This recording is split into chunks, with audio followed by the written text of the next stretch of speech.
Welcome to Barrow. In the frozen abyss of Barrow, Alaska, the sun has set for the last time in 30 days. As the darkness claims the town, so does something far worse, a hunger that cannot be stopped. This is 30 Days of Night, Part 1, where the line between predator and prey is drawn in blood. Sheriff Eben Olemaun and his wife Stella stand against the tide of horror, but their love is no shield against the horrors that lurk in the shadows. The vampires have come, ancient and merciless, turning the town into a slaughterhouse of screaming flesh and gushing arteries. There's no escape, no mercy, only the cold and the feast. But Barrow is just the beginning. In today's story, darkness doesn't just belong to the monsters, it bleeds into every survivor, twisting them, breaking them. Welcome to the nightmare, where the world you know is already dead. Act 1, 30 Days of Night. Prologue. Matt's bloodied hand struggled to dial 911, pressing the keys with difficulty as blood smeared over the buttons. Before the call could go through, Marlowe, the vampire, tore the phone line away. Though emergency services received the connection, it was already too late. Standing over the dying Matt, Marlowe mocked him, recalling how they had spent the night playing games, only for Matt to ruin the fun just before sunrise. Matt, barely able to speak, tried to threaten him, but Marlowe remained unfazed, telling him that he was the one who would die. Without hesitation, Marlowe crushed Matt's skull under his boot, ensuring the job was finished. Before leaving, he placed a "Do Not Disturb" sign on the door, leaving the bloody scene undisturbed. As he stepped outside, the flashing lights of police cars caught his attention. Instead of feeling threatened, he welcomed the chaos, anticipating an exciting evening. The officers, weapons drawn, ordered him to freeze and show his hands. As they closed in, they hesitated in shock upon recognizing him. Marlowe confirmed their worst fears before launching an attack, snapping their necks with inhuman strength. Bullets riddled his body, but he remained standing, mocking them, calling them meat puppets. He assured them that if they survived, they would have one hell of a story to tell. Later, Marlowe sat inside a house with hostages, reflecting on his existence as a fugitive. Watching the news, he scoffed at the report of his massacre. His interest peaked when the broadcast shifted to a feature on Barrow, Alaska, a town where the sun disappeared for 30 days, plunging it into uninterrupted darkness. Lighting a cigarette, he called Archibald, teasing that he had made an unbelievable discovery. A grin spread across his face, bearing sharp fangs. This was just the beginning.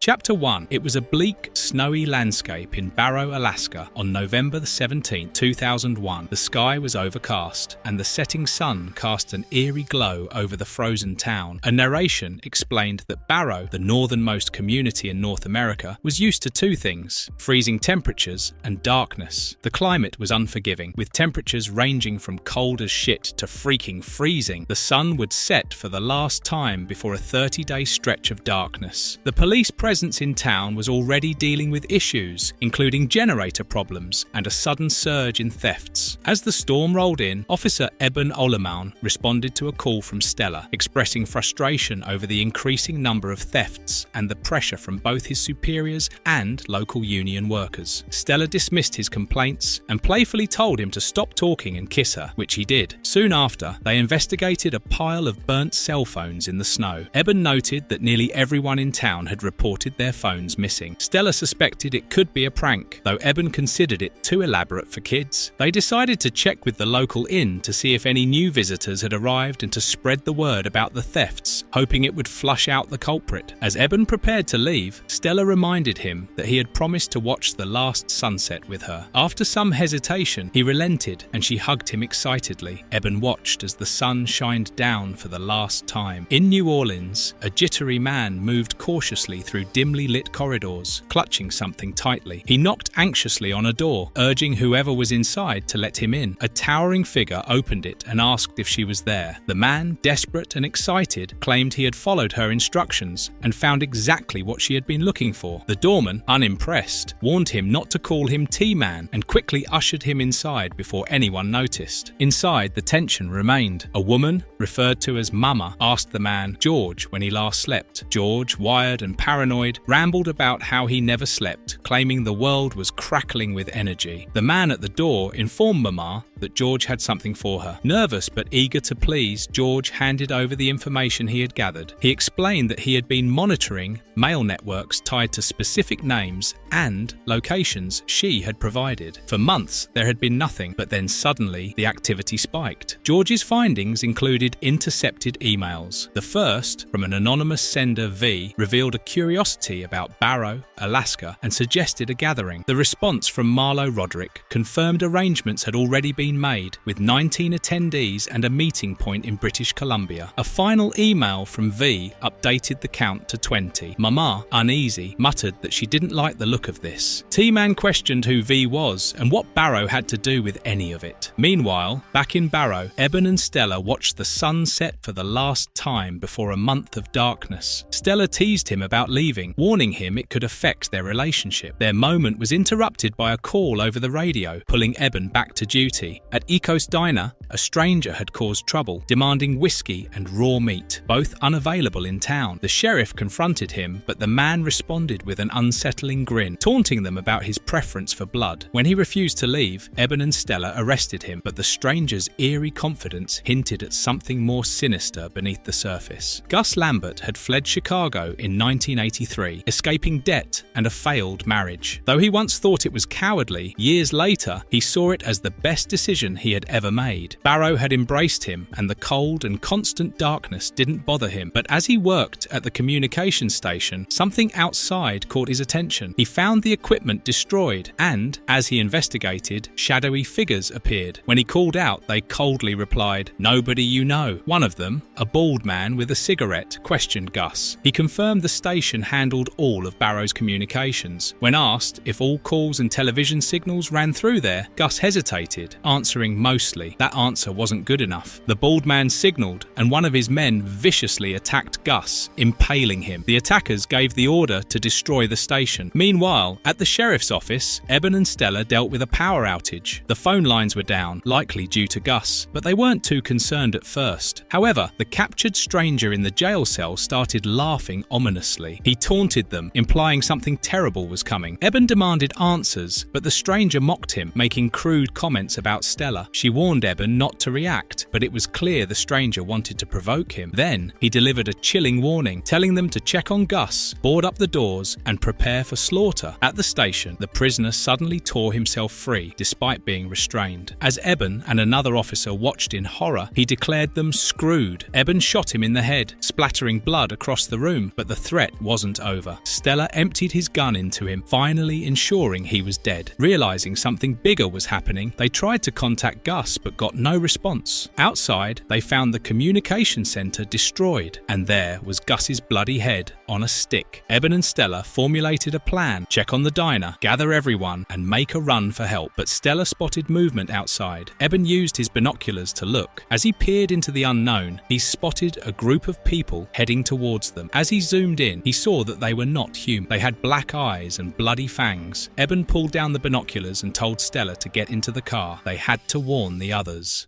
Chapter 2. The vampires launched their attack swiftly, under the leadership of Marlo, overwhelming the town with brutal efficiency. Some of the hunters and whalers fought back, but resistance was hopeless. The sun had long set, and there would be no dawn for weeks. The invaders moved over the frozen tundra, cutting off communication and escape routes, ensuring no one could call for help. They fed without mercy, slaughtering men, women, and children alike. Marlo, reveling in the carnage, called the massacre fan-freaking-tastic. This was the world they had only dreamed of, an endless night with an endless supply of victims. Blood ran through the snow as vampires tore through their prey, feasting in a frenzy. The scene was one of horror and chaos. The humans, referred to as blood meat, tried to escape, but there was no way out. A desperate man, armed with a shotgun, tried to defend himself, but the vampires caught every vehicle, ripping through the passengers inside. They had destroyed every phone, computer, and radio, isolating the town completely. Those who tried to flee on foot didn't make it far, cut down in seconds. The town fell into absolute ruin. The vampires moved through the streets, slaughtering everyone in sight. A man, realizing his fate, begged for understanding, but the creatures only laughed before tearing him apart. The dead, in a twisted way, were the lucky ones, spared from the nightmare still unfolding. Those left alive were trapped in hell, in an abandoned industrial furnace. A small group of survivors huddled together. They peered outside and witnessed the massacre. Stella insisted they had to get out and help, but another man, overwhelmed, argued that they would just get killed too. Eben questioned why the vampire in the cell had died from his gunshot while the others seemed invincible. Stella suggested it could be the head, the brain. Maybe it was how he shot that mattered. Eben, unsure, feared it might have just been a crazy human rather than one of them. He wasn't willing to take any risks. Stella admitted feeling helpless, and Eben tried to comfort him. As they embraced, Stella muttered, "And I'm hungry." Mama instructed T-Man in New Orleans to prioritize setting up a camera before anything else. It would transmit a live feed to her, ensuring everything was recorded regardless of what happened. T-Man reassured her he wasn't afraid, but Mama told him he should be. This was something unprecedented, and they had a chance to catch their targets off guard. When he noticed a small device, he questioned its purpose. Mama explained it was for emergencies in case he got cornered. He promised to return, and she vowed to wait for him. Before leaving, Mama reminded him of the plan. Get in, take pictures, and get out. There was no helping anyone. He acknowledged the instructions, boarded a plane, and set off, stating, "Alaska, here I come." Upon landing in Fairbanks, he met a pilot, offering $5,000 up front and another $5,000 upon return to charter a helicopter immediately. The pilot hesitated due to the changing weather, but T-Man insisted, ensuring the deal was profitable. The pilot, skeptical, asked if he had the proper paperwork. T-Man responded with uncertainty, but moved forward regardless. Meanwhile, Sheriff Eben Olamoun scavenged for supplies, moving cautiously through Barrow. He recalled how they initially tried fighting back with bullets, knives, even crosses, but the creatures had only laughed at their attempts. Eventually, they had no choice but to hide and wait, hoping for a solution. Eben, searching for food, was confronted by a massive, bloodied vampire. The creature taunted him, commenting on the sheriff's scent and demanding to know where the survivors were hiding. Eben lied, claiming they had already escaped. The vampire, unconvinced, moved in closer. Eben attempted to fight back and shot into his head, but the gunfire only enraged the monster, who shrugged off the damage even when half his head had been blown away. Shooting the monster again, Eben fled into the storm, only to be greeted by a grotesque vampire girl sitting atop a bloodied corpse. She taunted him, asking if he wanted to play now that she was done with her previous victim. Her mouth dripped with blood as she grinned. Eben forced himself to move, retreating into the snowy night. The fat vampire stood in the distance, sniffing the air, trying to track him, but he gave up. He muttered about the sheriff's inevitable capture. Another vampire, Marlowe, arrived there. When he asked the fat vampire about his injuries, he replied, "Eskimo trouble." Suddenly, the alarm spread among the vampires. "He's here!" one shouted, confirming that V had arrived. Meanwhile, Eben regrouped with survivors. One, desperate, suggested they could fight back together. Eben crushed the idea, explaining he had seen a vampire take a shotgun blast to the head without slowing down. Starvation loomed, and one man worried about his girlfriend still out there. Eben noted the cold dulled the vampire's sense of smell, offering a slim chance at hiding. A strange sound interrupted them. Clapping, Marlowe stood before a newly arrived vampire leader, Vicente aka V, welcoming him and showcasing their brutal work. Vicente observed, intrigued. The vampires marveled at their new hunting ground. Weeks of darkness, endless food, no need to hide from daylight. Vicente, however, suddenly turned furious, berating Marlowe for his arrogance before striking him down. Eben and Stella, hiding in the darkness, watched the unfolding chaos, whispering in shock at what they had just witnessed. Meanwhile, Vicente confronted Marlowe, demanding if he understood the consequences of his actions. Marlowe weakly muttered an excuse, but Vicente dismissed it, saying he had come only to witness the audacity firsthand. He admitted he had hoped to arrive in time to prevent it, but now it was too late. The damage was done. Vicente raged about how long it had taken them to fade into myth, to become unseen unseen by humanity. He asked his gathered followers how many centuries it had taken, to which they answered in unison, hundreds, thousands. He declared that, with one reckless act, Marlowe had given humans a reason to suspect again. Fear would spread, leading to another hunt, another extermination. As Marlowe tried to fight back, Vicente caught him by the neck and ripped his head from his body, then crushed it beneath his boots. Eben and his group watched from hiding. Witnessing Vicente kill Marlowe gave him an idea. Maybe there is a way, he muttered. Vicente issued his final orders: hunt every survivor, feed or kill as they pleased, but under no circumstances turn them. Once the town was emptied, they would pile the bodies and flood the streets with oil. By the next day, the town of Barrow would be erased from existence.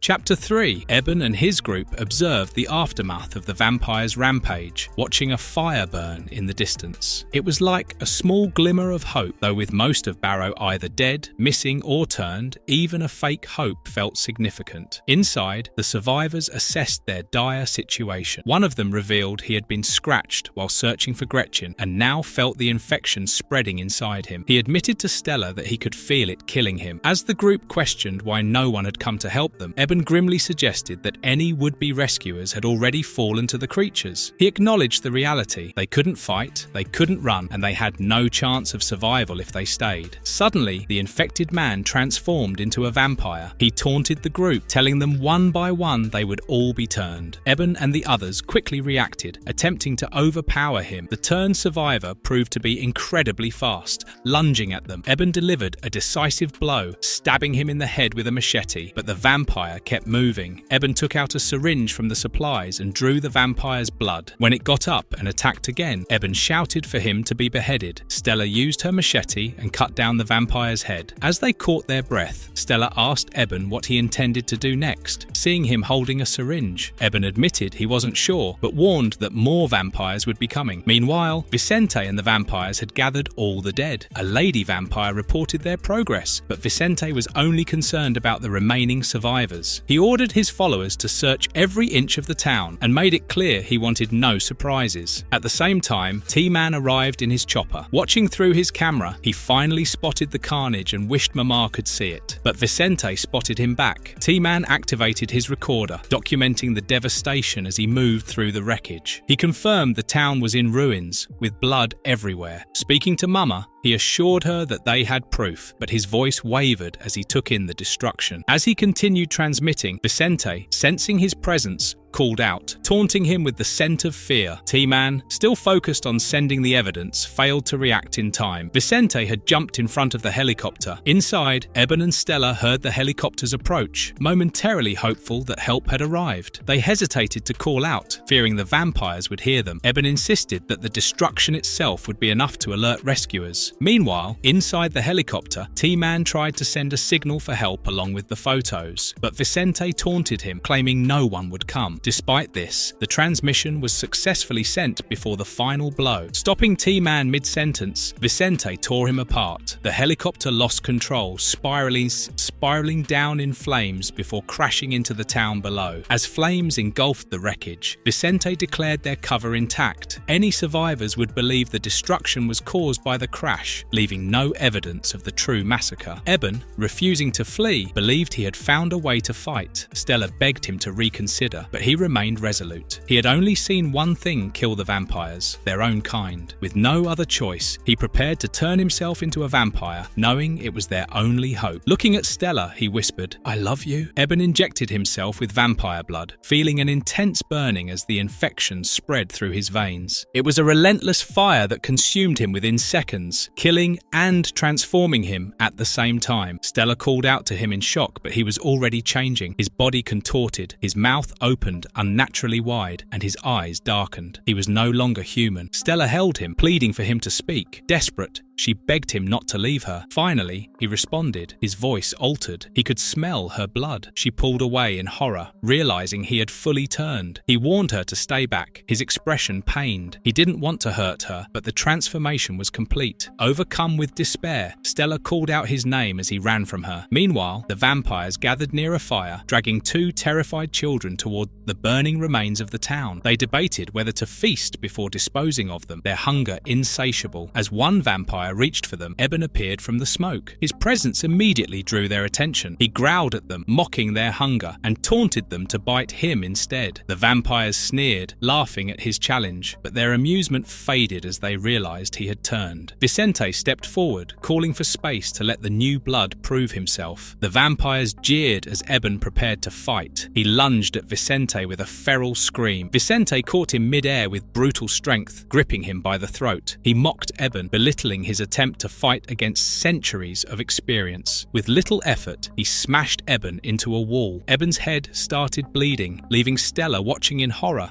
as the vampire's laughter echoed through the burning town. Eben, wounded and monstrous, crouched before his enemy, blood dripping from his mouth. He mocked the vampires, calling them parasites who only clung to life by feeding on others. Vicente struck back, stabbing Eben through the gut, declaring he knew nothing. But Eben retaliated with brute force, slashing Vicente's throat. The fight grew bloodier, with Eben overpowering his opponent, biting into his flesh. As the battle raged, Eben spoke of the endless hunger that came with his transformation, rejecting the vampire's notion of eternal life. He called their existence a lie built on murder. The undead, once amused, fell silent, realizing Eben was no ordinary opponent. He tore through Vicente, striking one with brutal efficiency, shifting the momentum of the battle. He began to feel his power, moving with a confidence that unsettled the remaining vampires. The tide had turned. The vampires saw Eben adapt at an alarming rate, faster than any transformation they had witnessed. Doubt crept in. Their hesitation lured the remaining survivors from hiding, giving them hope. Eben, now fully immersed in his monstrous nature, fought with terrifying grace, cutting down his opponent. The battle reached its climax in a final showdown. Vicente roared as he charged forward. Eben stood his ground and drove his claws through Vicente's head, killing him instantly. Eben stood victorious, his body soaked in blood. He commanded the remaining vampires to leave, his words final. The survivors gathered, watching in awe as he stood beside Stella. She reassured him they were safe. The vampires wouldn't return, but Eben, exhausted, knew his time was short. The sun would be coming up in a few days. Later, Eben and Stella sat together as the dawn broke. Eben admitted that it was hard to fight his vampire urges. Stella told him that they could stay hidden, but Eben replied, "I can live forever, but I don't want to live for a second if I can't remember my love for you." They kissed. The sun came up. Stella sat in tears as Eben was reduced to ashes.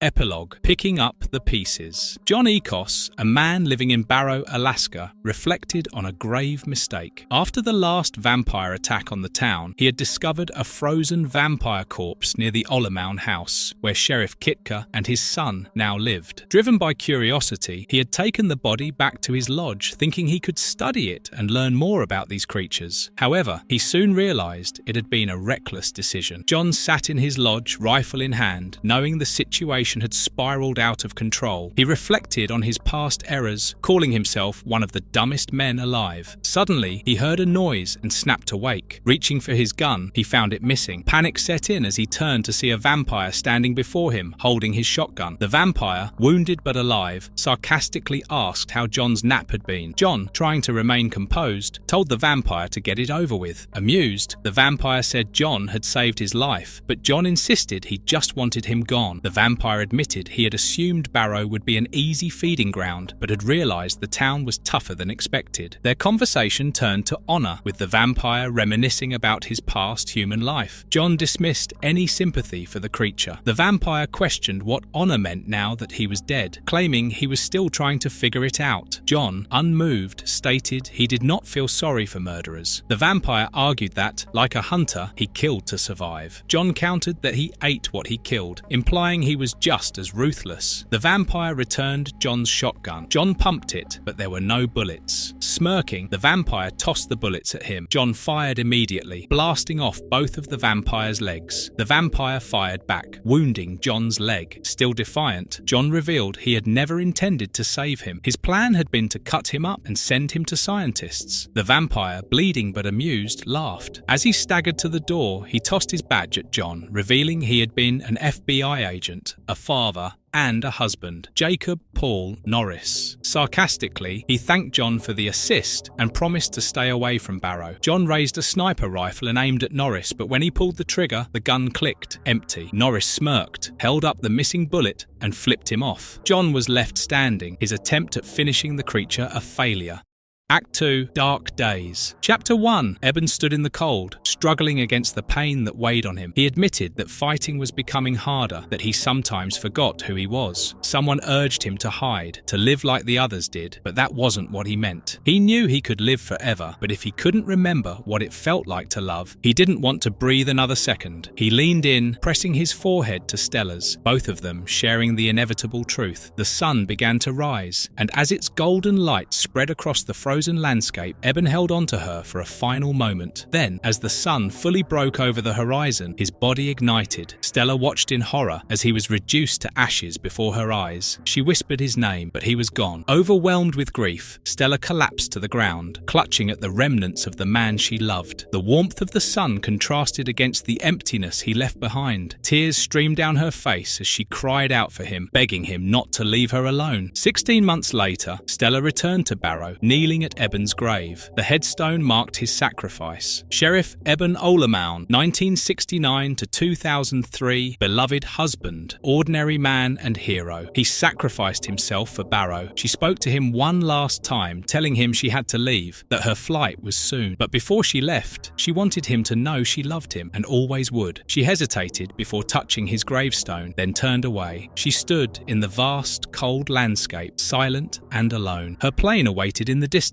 but she lingered for a moment longer before walking away. Stella and her group of vampire killers arrived at Los Angeles International Airport. They discussed their accommodations. One secured a hotel on the Strip full of light and activity, while another rented an old soundstage perfect for secrecy and training. Checking the time, they realized they had just enough to prepare before heading to the UCLA college event. George arrived at a closed-down shop in New Orleans, once known as Miss Judith's Dark Curios. He called out to Judith Alley, hoping she was inside. It had been over a year since her son, Taylor, aka T-Man, died in Barrow. 13 months ago, his helicopter was dragged down in flames by vampires. Taylor had only gone to Barrow to take pictures, but for the proof his mother had spent her life seeking, she had, in a way, sacrificed her only son. George knocked, introducing himself, and said he had something to show her. Inside, Judith sat alone in a room filled with crosses. She had the proof she had always wanted, but the fight had left her. George handed her a book titled 30 Days of Night. The writer was Stella Ollermoun. Judith muttered that Stella was a fool. She then laughed to herself, not at the situation, but at her own realization. She had spent so much time hiding with irrefutable proof, while Stella had written a book about the truth, making herself a target. She told George to take Stella's book and combine it with the footage Taylor had captured, visual evidence no one could ignore. George, confused, questioned her intent. Judith dismissed his doubt, blaming his drug use for clouding his mind. She declared that she would help Stella expose the creatures who killed her son and would see all the vampires wiped out. Elsewhere, Stella met with an arms dealer, Mr. Ott, reviewing explosives designed to her specifications. Removing them from their straps would activate the timer, giving only 5 seconds to escape the blast. Satisfied, she concluded the deal, and her associate David escorted Ott out. Stella's group debated whether they had time for a test run before heading to UCLA, deciding the demonstration could not wait. Outside, Ott whistled as he approached his car but was ambushed. A vampire emerged from the shadows and swiftly tore into him, blood splattering across the pavement. Meanwhile, Stella spoke to her team, explaining the reality of vampires. They were creatures of the physical world, able to love, feed, and die like any other being. Eben had proven they could be killed through extreme means. She activated a trap, blowing apart a target mannequin as part of their training. Shockingly, the vampire stormed into the room. He had heard of her actions and taunted her, daring her to try to kill him. The team hesitated, but Stella remained focused. She instructed them to hold formation and not engage. She saw the bits of human flesh still caught in the vampire's teeth and realized he had killed Ott. As the vampire charged, she fired at him repeatedly. Bullets slowed him but didn't stop him. She reminded herself not to rely on weapons alone, zone. Scratches carried a risk, and bites meant death. The creature lunged, and Stella moved quickly and planted a hand mine on him. The vampire screamed as his chest exploded in a bloody mess. She demonstrated that killing vampires wasn't always about brute force. Hand mines weren't the only method, but they were effective in one-on-one fights. She blew the head of the wounded vampire, and casually, if there were any questions. The team, now understanding her strategy, had none. With only 30 minutes left before their UCLA event, they prepared to clean up, pack their gear, and suit up. At UCLA, Stella addressed a packed auditorium, introducing herself as the author of 30 Days of Night. She explained that the book detailed the horrors that had unfolded in Barrow, Alaska, during the extended winter darkness over a year ago. She described how the town had been mercilessly attacked by inhuman predators who killed indiscriminately. Then, she made her claim clear: those attackers were vampires. As expected, the audience reacted with disbelief. Some chuckled, while others remained skeptical. Stella acknowledged their doubt, but promised undeniable proof before the night was over. She had the auditorium doors locked, explaining that vampires were as vain as they were curious. She knew at least one had been drawn to her event. She then revealed ultraviolet lamps, explaining that while humans used them to supplement vitamin D, they were deadly to vampires. Tension grew as she challenged any hidden vampires to reveal themselves, or she would turn on the lights. A figure stirred in the crowd, and slowly more followed. A man revealed sharpened fangs, and others bared monstrous teeth. Panic spread through the audience as Stella remained calm, watching them expose themselves. She smirked at the sight, realizing they had drawn in more vampires than expected. With a quiet determination, she gave the order: hit the lights.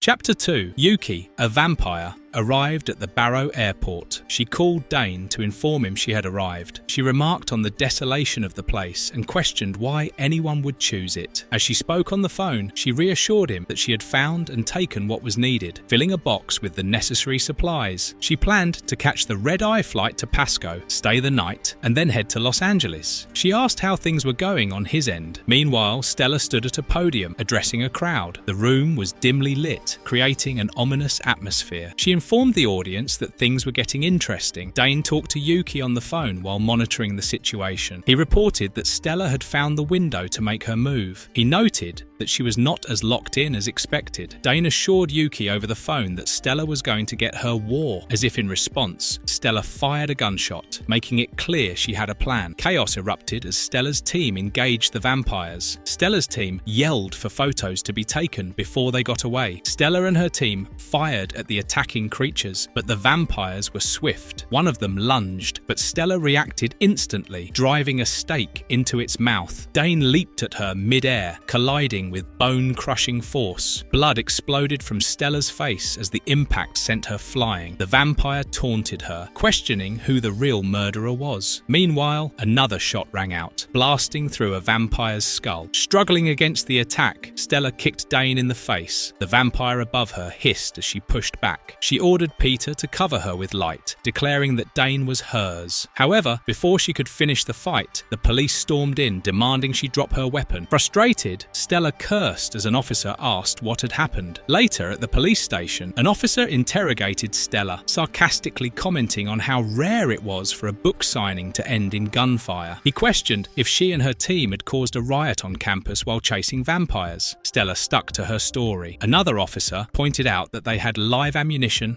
and explosives, siding with Stella over his skeptical colleague. The officers asked her to step out so they could discuss privately. One officer dismissed the situation as a publicity stunt, arguing that Stella's book had just been released. The other refused to take that risk, emphasizing the presence of explosives. He warned that pressing charges would only turn them into a laughingstock. Since no audience members had pressed charges, he pushed for letting Stella and her team go. Later, Stella's team regrouped at Sunset Boulevard. They were relieved that the police had only found a single spider bomb in their vehicle. One of them had made dinner reservations, and they casually checked if anyone was staring at them. The area was bustling, making it easy to go unnoticed. Back at their hideout, the team took precautions. Peter and Mike set up lights to guard entry points, while another member checked the news. A package arrived, flowers and copies of Stella's book. It was from her editor, who had arranged another book signing. Annoyed, Stella insisted there would be no more public signings. It was too risky. Vampires could blend into a crowd too easily. The mood darkened as one of the men examined the book and realized the publisher had labeled it as fiction. Stella, overwhelmed, buried her face in her hands. She had been deceived. Her story was true, yet they had dismissed it. Frustrated, she cried out, asking why no one believed her. A member of her team assured her that they did. Another joked about how people believed Whitley Strieber's alien abduction claims. Despite her frustration, Stella acknowledged that at least the message was out there. The book was published, and people would talk. She just wished it had been taken seriously. As she sat in silence, the television played a news report covering the so-called minor riot at UCLA. The police were investigating, but there were no injuries or arrests. Still shaken, Stella muttered a curse under her breath. One of her men reminded her that no one was going to officially admit vampires swarmed a college campus. He pointed out that the real victory was that people knew the book existed and would be forced to think about it. Stella accepted his reasoning, but remained unconvinced. Suddenly, a loud bang came from the door. The team immediately reached for their weapons, bracing for a fight. Stella asked David to check who it was. It was Judith Ali, and she requested to see her. She explained that her son had died in the helicopter that was shot down. After being allowed inside, Judith revealed that she had sent her son to take pictures of the creatures that had attacked Stella's town. Stella was shocked and expressed sorrow for Judith's loss, mentioning that they had seen the helicopter come down but were unable to help. Judith, in turn, expressed sympathy for what had happened to Stella's town and her husband. Later, on a balcony, Stella reflected on how she had spent years gathering evidence of vampires, believing their greatest strength was that no one believed they existed. If exposed, she argued, they would be vulnerable and could be wiped out with the right manpower. Judith agreed, saying that law enforcement agencies could easily eliminate the vampire threat if they recognized it. Stella explained that after the Barrow attack, few survivors remained, and their accounts were dismissed as hysteria. She published her book out of impatience, hoping to force the truth into the open. Judith responded that people only believed what they wanted to, refusing to accept that the dead could return. Stella insisted they needed irrefutable proof. Judith then revealed she had what Stella needed, footage from the helicopter, captured before it crashed. She handed Stella a camera, explaining that her son had died for this evidence. The footage contained proof of the Barrow attack and vampires in action. Stella was stunned, but saw an opportunity. She proposed working together to use both their accounts and the footage to force someone to take the threats seriously, seeking justice for their losses. As they spoke, a message arrived. Barrow's monument to Eben had been vandalized. Stella took the news calmly, saying she had expected as much. She took solace in knowing that someone had seen her book. Judith, impressed, remarked that she liked Stella's attitude. Outside, an FBI jacket agent kept watch on, smirking as he examined documents on Stella and her group. In Norway, a shadowy figure retrieved a package and delivered it to a woman identified as Mrs. The package contains the book with Stella's face. The woman, with glowing eyes and red lips, declared that the time for revenge had come. She vowed that mortals would pay for the death of her love, Vicente.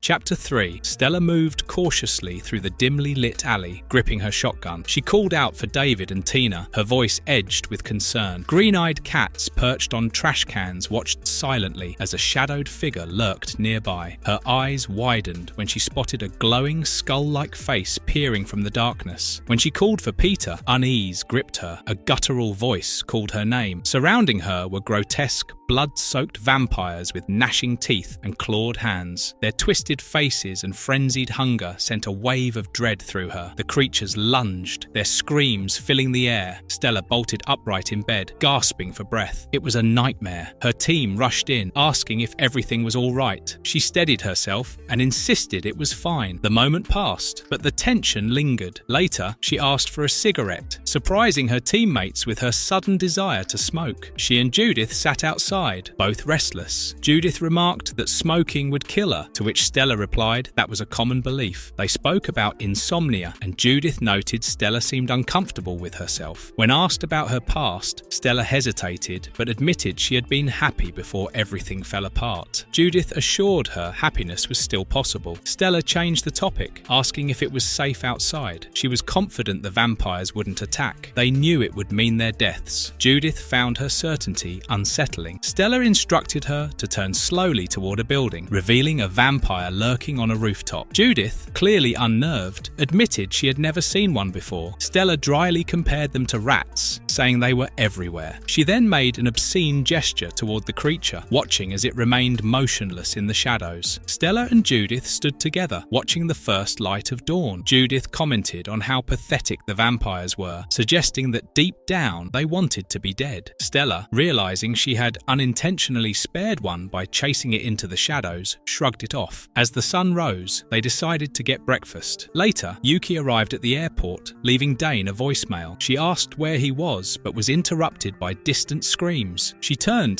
trying to make sense of the commotion. Meanwhile, on another flight, chaos erupted as a blood-soaked passenger staggered out of the plane. A stunned airline worker stood frozen as the infected passenger gurgled out a distorted version of the airline's greeting. The infection spread quickly, and another victim stumbled forward, barely able to speak. The crew and passengers recoiled in horror. Yuki, witnessing the unfolding nightmare, heard a voice call out to her. A mysterious woman greeted her as sister and told her not to be afraid. The woman ominously warned Yuki that she would not find her because she had already left. She then taunted her, saying she would be the one to find Yuki instead. As the woman disappeared, Yuki was left unsettled. Meanwhile, Stella's book tour was cancelled due to recent events. Much to her frustration, her publisher coldly informed her that she was lucky they hadn't pulled the book entirely. Stella's group reeled from their failed plan. David sarcastically noted the failure of their media stunt. Judith urged Stella to take the evidence to the authorities instead of continuing a futile fight. She hesitated, needing time to think. As the group split up, she and Judith were followed by Dane. They stopped in a dimly lit alley as Stella sensed someone lurking nearby. She called out, challenging the stalker to show himself. After a tense silence, Dane emerged from the shadows, his presence both familiar and menacing. He remarked on Stella's overconfidence, to which she responded by pointing a gun at his face. Inner voices urged her to shoot, but before she could act, Dane swiftly lunged at her. Judith intervened, hitting Dane in the back. Stella followed up with a brutal punch, breaking his nose. Dane recoiled, his mouth bleeding, but he wasn't done. Stella used a hand mine and blew up his right hand. Stella took him at gunpoint. Judith, shaken, urged Stella to finish him before he got back up. As Stella hesitated, Dane muttered the name Marlowe, revealing his anger over the loss of a friend. He blamed Stella's group, but Stella shot back that Marlowe was killed by another vampire. Dane reacted with shock, confirming that the one responsible was someone called Vicente. He seethed, demanding answers, but Stella remained cold, telling him she had no sympathy for his loss. Dane revealed that Vicente was no ordinary vampire. He was an elder who thought himself untouchable. He claimed Stella's weapons wouldn't kill him, but they could slow him down. He then dangled a cryptic piece of information, taunting Stella with the reason her husband's grave was desecrated. That struck a nerve, and she demanded to know more. Dane explained that among vampires, even a small fragment of their remains held the essence of their being. If someone had taken something from her husband's grave, it could mean he could be brought back. Stella, overwhelmed, demanded to know who had stolen it. Dane offered her a deal, let him leave, and he would return with the answer. Stella accepted, letting Dane go despite Judith's protests. As Dane vanished, Judith lashed out. Furious that Stella had made a deal with a vampire, Stella walked away in silence, lost in thought. She then turned and asked Judith a single question. If she had the chance to bring her son back, would she take it? Before Judith could answer, a voice called out to her. She turned to see an FBI agent stepping from the shadows. He introduced himself as Agent Norris and said he had some questions about her and her friends.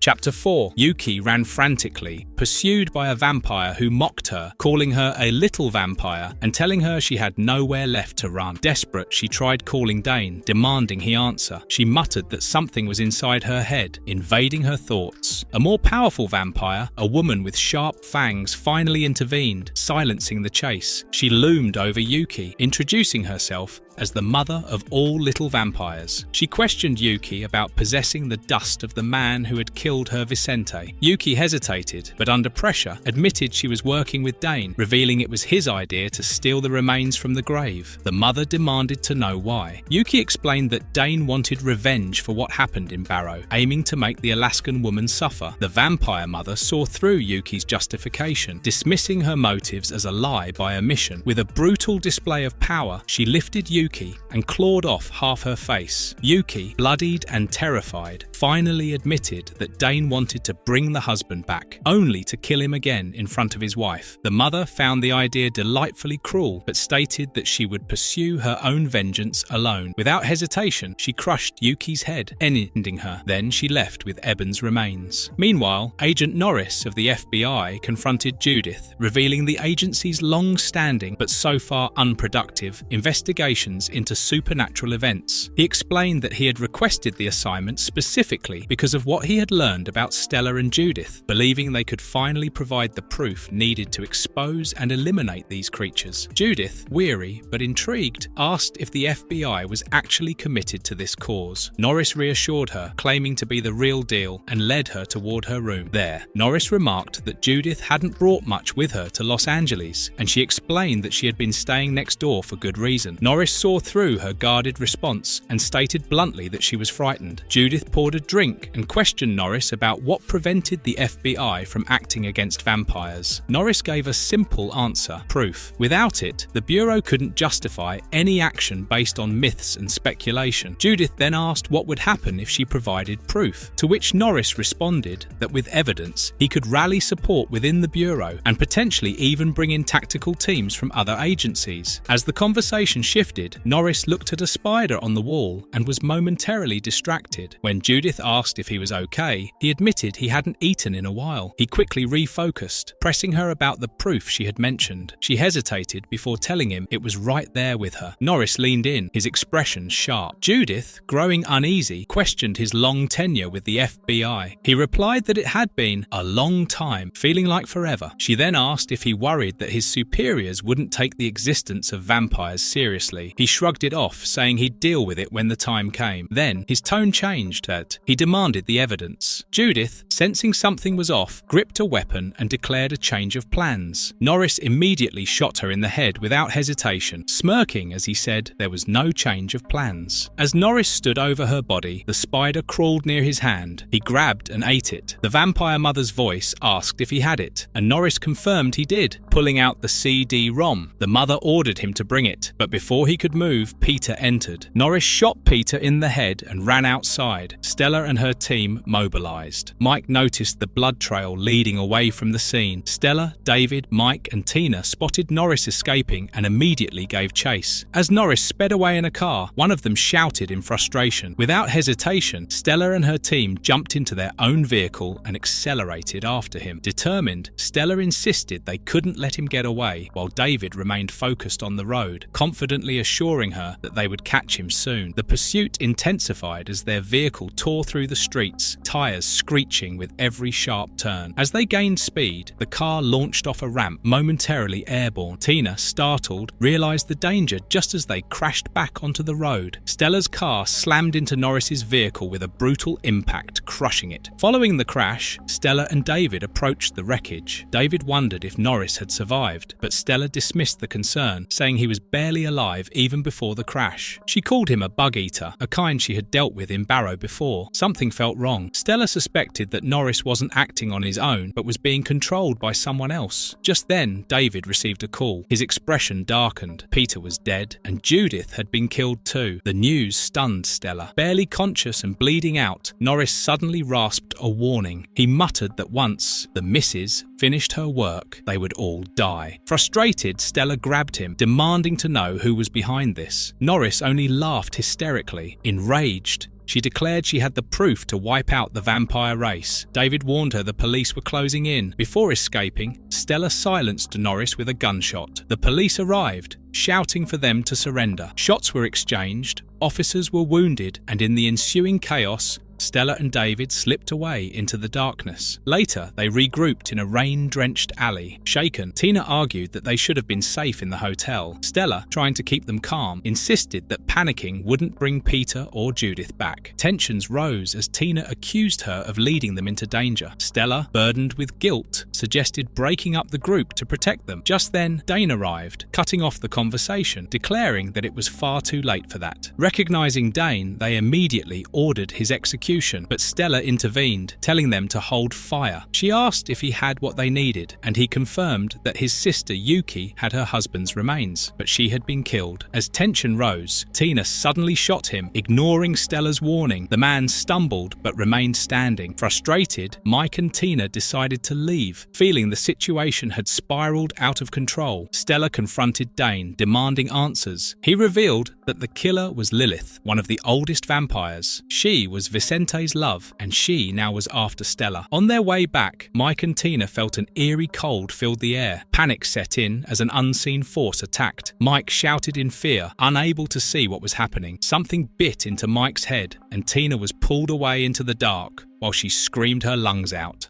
Chapter 5. At their base, Stella slept clutching Eben's photograph while David and Dane observed in silence. David warned Dane not to move closer to her. He then asked if Dane ever slept, to which Dane flatly responded, "Not really." Offering a cigarette, Dane received a curt refusal. As night fell, David suggested checking the perimeter, but Dane declined, preferring to stay. David eyed him with suspicion, bringing up his supposed inability to control his thirst. Smirking, Dane dismissed the notion, claiming absolute control over himself. He scoffed at the idea of losing control, calling it an excuse. Meanwhile, Stella stirred, responding dryly. She was sleeping, not dead. Later, she sat with Dane, requesting a cigarette. He warned her about the dangers, but she countered that he wasn't one to talk. Their conversation shifted to change and control. Stella recalled how Eben had said he felt himself slipping away after turning. She questioned whether Dane had to kill. His response was careful. Transformation altered a person, but choices remained. When she pressed the question again, he neither confirmed nor denied, simply stating, "I never said that." With a smirk, Stella casually apologized for blowing off his hand, asking if it had hurt. He confirmed that it did, explaining that he still felt everything just as she did, only differently. When she joked about him possibly kissing her, he denied it, but admitted he had considered it. She seemed surprised, but then locked eyes with him, removing her shirt and demanding, "Come here." David watched all of it through a gap in the door, growing uneasy. Everything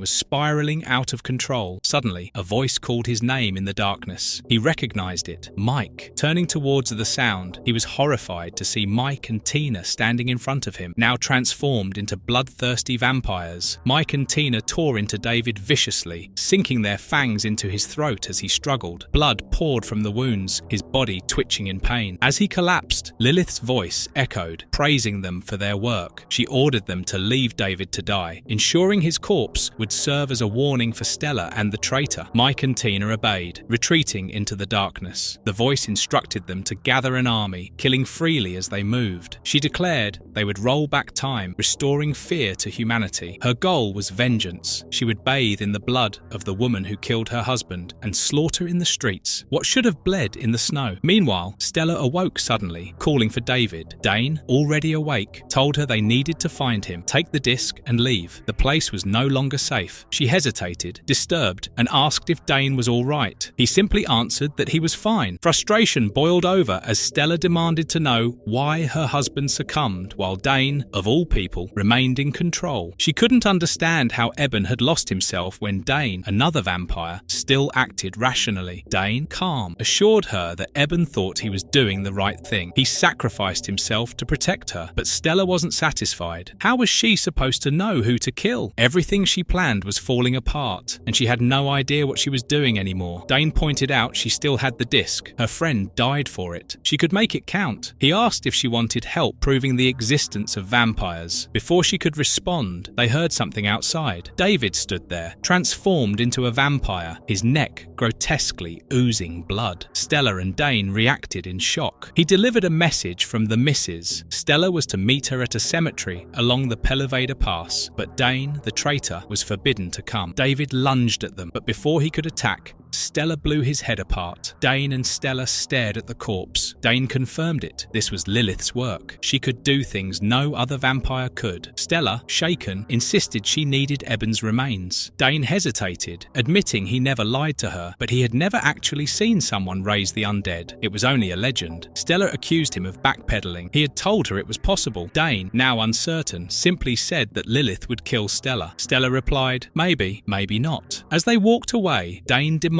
to know where she was going. She answered without looking back, to the cemetery. You coming?" Stella and Dane arrived at the cemetery, the desolate landscape littered with crosses and gravestones. Stella voiced her suspicion, sensing a setup, but Dane hushed her, focused on their surroundings. A voice called out, demanding Stella come alone, but she dismissed it, stating she had the disc. The unseen speaker repeated the demand, emphasizing that the traitor should not have come. Stella, unfazed, mocked the voice, daring them to show themselves. Dane, however, warned that antagonizing them might not have been wise. Suddenly, a violent explosion erupted as creatures burst from the ground. Stella and Dane scrambled, firing at the emerging attackers. Stella, alarmed, demanded to know what they were. Dane identified them as dead drones, noting they could be killed easily, urging her to keep fighting. The two fought their way through the creatures, taking down each one methodically. As the last of them fell, Stella surveyed the battlefield, confirming they had cleared them all. With determination, she declared it was time to track down the old vampire behind this. They continued through the woods, Stella growing frustrated with Dane's insistence on moving forward. He claimed he could smell their target nearby. When she pressed him for their exact location, he explained they were near Laurel Canyon, not far from the hotel, an area filled with abandoned houses. Stella, unsettled by his confidence, demanded answers, but Dane urged her to keep moving. She insisted on an explanation, noticing his unease and calling him out for sweating. He admitted they were surrounded. Their destination was an old house at the top of the hill. When they reached it, Stella initially saw nothing but darkness. Then the house revealed itself, an eerie, decayed structure standing ominously among the trees, figures lurking in the shadows. As they approached, they were greeted by a crowd of vampires. Among them were monstrous, grinning figures, their mouths dripping with blood.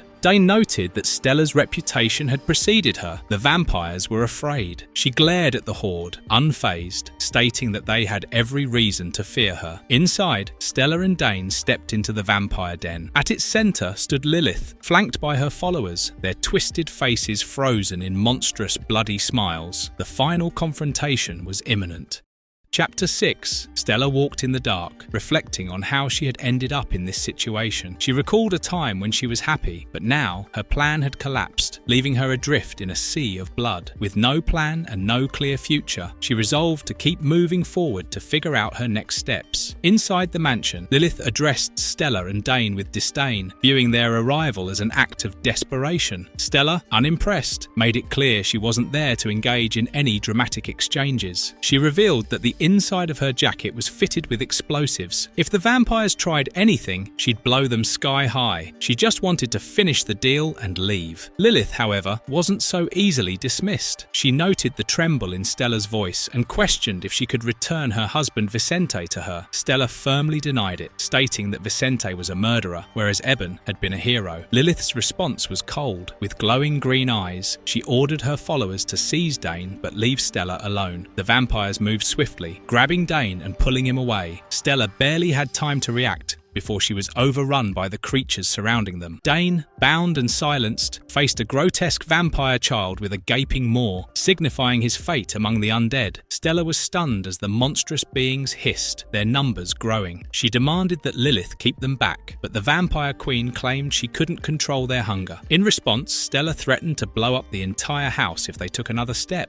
Lilith remained unfazed and instead spoke of her husband Vicente. She described him as one of the oldest and wisest undead, but Stella cut through the pretense, calling out Vicente's crimes. She reminded Lilith that her so-called wise husband had been willing to slaughter innocent people, whereas Eben had given his life to protect them. Lilith spoke of how she had begged Vicente not to go to Barrow, but he insisted on teaching young vampires discipline. He saw humans as a resource that should not be consumed carelessly, comparing it to how humans manage their prey. Stella sarcastically remarked on his supposed nobility before cutting to the point. She wanted to settle their deal. Lilith laid out her terms. She wanted photographic evidence of the Barrow attack in exchange for the ashes of Eben Olamoun. Stella agreed, stating that once the deal was done, they would never see her again. As they exchanged items, Lilith questioned whether there were additional copies of the photos. Stella assured her that it was the only one, as the woman who had given it to her had already been murdered by a vampire. Lilith coldly wished Stella would get what she deserved before telling her to leave quickly, warning that she wouldn't hold back the others for long. Stella walked away from the mansion, holding the evidence tightly. As she reached the outer grounds, she heard someone call her name. Turning, she saw Dane waiting for her. He was unharmed and nonchalantly stated that the vampires who had tried to take him were no threat. He had snapped their necks. She confirmed that she had secured the evidence. When Dane asked where Stella's jacket was, she smiled. Suddenly, an explosion erupted behind them, consuming the house and the vampires with it. As they walked, Dane suddenly asked her to stay with him. Stella hesitated, saying she couldn't, that she had something she had to try to bring Eben back. He understood, but warned her not to expect much. It was only a legend, and the outcome was uncertain. He told her to use her own blood. She thanked him before parting ways. As he left, Dane admitted that he might have been falling for her. Stella said she believed him. Stella stood before a burning wreckage, staring into the flames as she questioned how she had ended up there. Later, at a rundown motel, she sat alone in her room, methodically preparing for what came next. She retrieved a pack of razor blades and put down Eben's remains in front of her. Determined, she knelt before it and sliced into her wrists, letting her blood spill. As the blood dripped onto the remains, the ritual took effect. Then, suddenly, her efforts were answered. Eben Olemaun appeared before her, dazed and confused. He called her name, struggling to understand what had happened and where he was. Stella reassured him, touching his face, overcome with emotion. She whispered that she had brought him back. Eben, still adjusting, asked how he had returned. Stella hushed him, needing only to take in the moment. Holding him close, she repeated that she had brought him back, her voice breaking with relief. Eben gazed at her, understanding, and murmured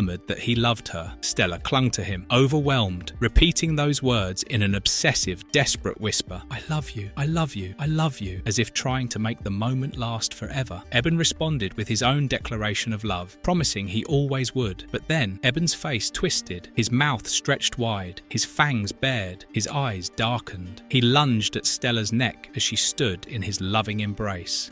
Act 3, 2004 Annual Book Club. The book club gathered at the Henson's house in Sally Hill, New Jersey for their usual Friday night meeting. Sadie, leading the discussion, asked if everyone had read the book. The group, including Frank, Lisa, Bill, Dave, and Doug, confirmed they had. Sadie expressed that she loved the book, finding it well written and realistic. Others had mixed reactions. Some found it gripping but rushed, while others thought the pacing was uneven. One member liked that the author, Stella Olemaun, wrote herself into the story, making the pain of losing her husband, Eben, more personal. Frank revealed that he had researched the book's events and found unsettling details. He explained that the story took place in Barrow, Alaska, and while the book claimed a vampire attack happened there, official records listed it as a chemical spill with mass casualties. Among the missing was Stella's husband. The group found it an eerie coincidence. Lisa admitted she usually hated horror, but felt the book carried an emotional weight that made it different. They pulled up a website dedicated to 30 Days of Night and the Ollemans. Clicking through, they read about vampires blending into modern society, making humans nothing more than prey. They found their home in the suburbs as there. It was impossible to know all of one's neighbours. One of them hesitantly voiced what they were all thinking. Oswald was never seen during the day, never spoke to anyone, and only emerged at night. Another person confirmed that they had thought the same thing, and as they pieced the details together, someone finally blurted out the conclusion. Oswald was a vampire. The revelation sparked a mix of reactions, with one person dismissing it as ridiculous, while another pointed out how unsettling Oswald's behaviour had always been. The group debated whether he might just be a reclusive serial killer, travelling to other towns at night to commit murders before returning by sunrise. Still, the suspicion grew. Watching his house, they noted that he had only just turned on his lights, even though it had been dark for an hour. Determined to act, they armed themselves with tools from Frank's garage, hammers, axes, and anything sharp. Then, they marched to Oswald's house, knocking on his door. Oswald, irritated, opened it and demanded to know why they were there. The group accused him of hiding something, pressing him about his nocturnal habits. The tension snapped when one of them outright called him a vampire. Oswald reacted violently, lunging at them. Chaos erupted as the group fought back, using their weapons to slash and stab him. Blood splattered as they overpowered and killed him in a brutal frenzy. Afterward, the group stood over the carnage, breathing heavily. When the cops came, two mysterious figures observed the scene. They conversed about leaving town, casually discussing safe houses in Newark. As they drove away, they exchanged knowing smiles, confirming that they were vampires. The suburbs had become too dangerous, even for them.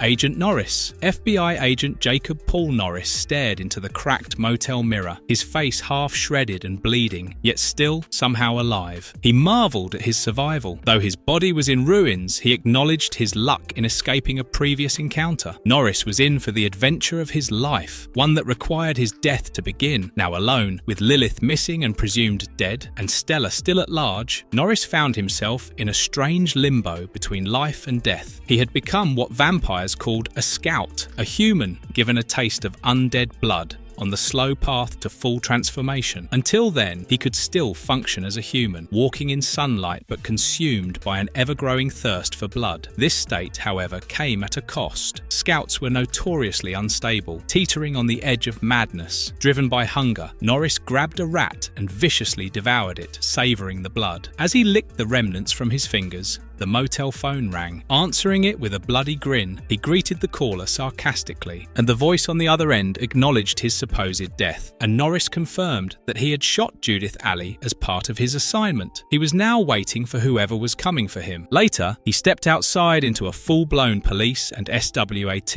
ambush. With weapons aimed at him, Norris mockingly challenged them, ready for a fight. Bullets tore through him, but he barely faltered, muttering insults as his body collapsed. Instead of dying, he was subdued and transported to a government facility. At the facility, restrained and bloodied, he recognized an old colleague, Agent Gray, and greeted him with sarcasm. Gray, unamused, ordered him strapped into a containment cell. Despite his grotesque injuries, Norris remained defiant, taunting his former ally. Gray, however, cut through the banter, stating that paramedics had checked Norris's vitals. He was, by all medical standards, dead. Norris admitted he was caught in the in-between, his transformation incomplete because he hadn't fully tasted Lilith's blood. Gray, frustrated, demanded answers about Norris's survival. Norris explained that he had been tracking a woman named Olamaun when a vampire lady found him and turned him into a servant. He had no choice in the matter. Gray, realizing the grim reality, asked what should be done now. Norris, his eyes dark with hunger, offered him two options: find a way to kill him or get the hell out of his way. Suddenly, Norris tightened his grip on the bars, addressing Agent Gray by name with a sinister intensity. His fangs emerged as his expression twisted into a menacing grin. Then, with a sudden burst of strength, he shattered the glass barrier, sending shards flying. Gray barely had time to react before Norris lunged. Norris grabbed Gray, taunting him about his failure to finish the job outside the motel. He sneered, emphasizing that while he could endure countless bullets, Gray wouldn't without a head. He warned Gray to remember that before tossing him aside. As the sun neared, Norris prepared to escape, smashing through the ceiling. Perched on the rooftop, he mockingly told Gray to send regards to his family and added that his own family would be pleased with his transformation. His final words dripped with glee before he disappeared into the night, leaving Gray staring in horror.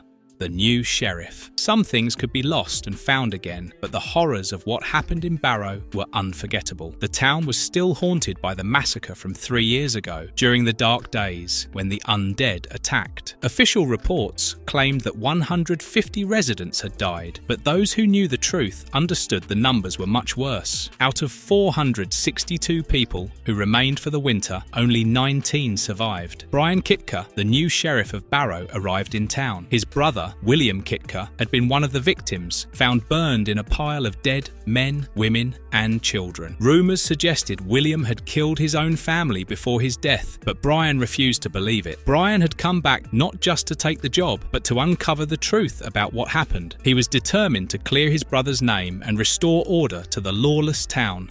Dane's hand. Dane reflected on his past and his pursuit of a new hand after losing his own. In San Francisco, he thought about Stella Olamaun, a woman who had impacted him deeply. Unlike others, she did not die of old age or run in fear. She loved him, then rejected him in hopes of her dead husband returning. She even shot off his hand. He acknowledged that when he got hurt, it was always severe. Now, he was in the city searching for Dr. Peter Levin, a surgeon known for limb replacement. However, before getting a new hand, he needed a donor. He intercepted two muggers threatening a couple in an alley, easily overpowering them. After subduing one, he severed the other's hand and took it for himself. With his prize in hand, he sought out Dr. Levin, who worked late and alone. Bursting into the surgeon's office, he startled the doctor, who was shocked by his fanged intruder. Dane assured him he meant no harm, but needed his skills. Dr. Levin, horrified by the sight of his teeth, struggled to comprehend what he was seeing. Dane confirmed his nature, explaining that he had died and woken up the next day as something new. Dr. Levin, reluctantly intrigued, examined the injury. He confirmed the flesh was dead, yet showed no signs of decomposition. When he mentioned needing a hand for the surgery, Dane revealed he had already acquired one. The irony of using the hand that once held a gun amused him. The surgery proceeded, with Dr. Levin marveling at the unnatural physiology of his patient. He used metal pins and plates to secure the severed bone, working with eerie precision while Dane watched with fascination. Hours passed, and when the procedure was complete, the doctor remained in awe of how the body functioned despite being technically dead. Dane recounted his transformation, revealing he had been attacked by a vampire named Marlowe in 1965. He described his death, the overwhelming blackness, and the rush of exhilaration that followed, bringing with it strange new cravings. As he tested his new hand, he thanked Dr. Levin and asked if there was any way he could repay him. The doctor hesitantly requested a tissue sample for research. Dane refused, calling it too risky. When the doctor persisted, Dane pulled a gun and asked if he had learned nothing. As he turned to leave, the doctor, in a desperate move, shot him multiple times in the back. Dane barely reacted, turning around and asking if he was finished. Terrified,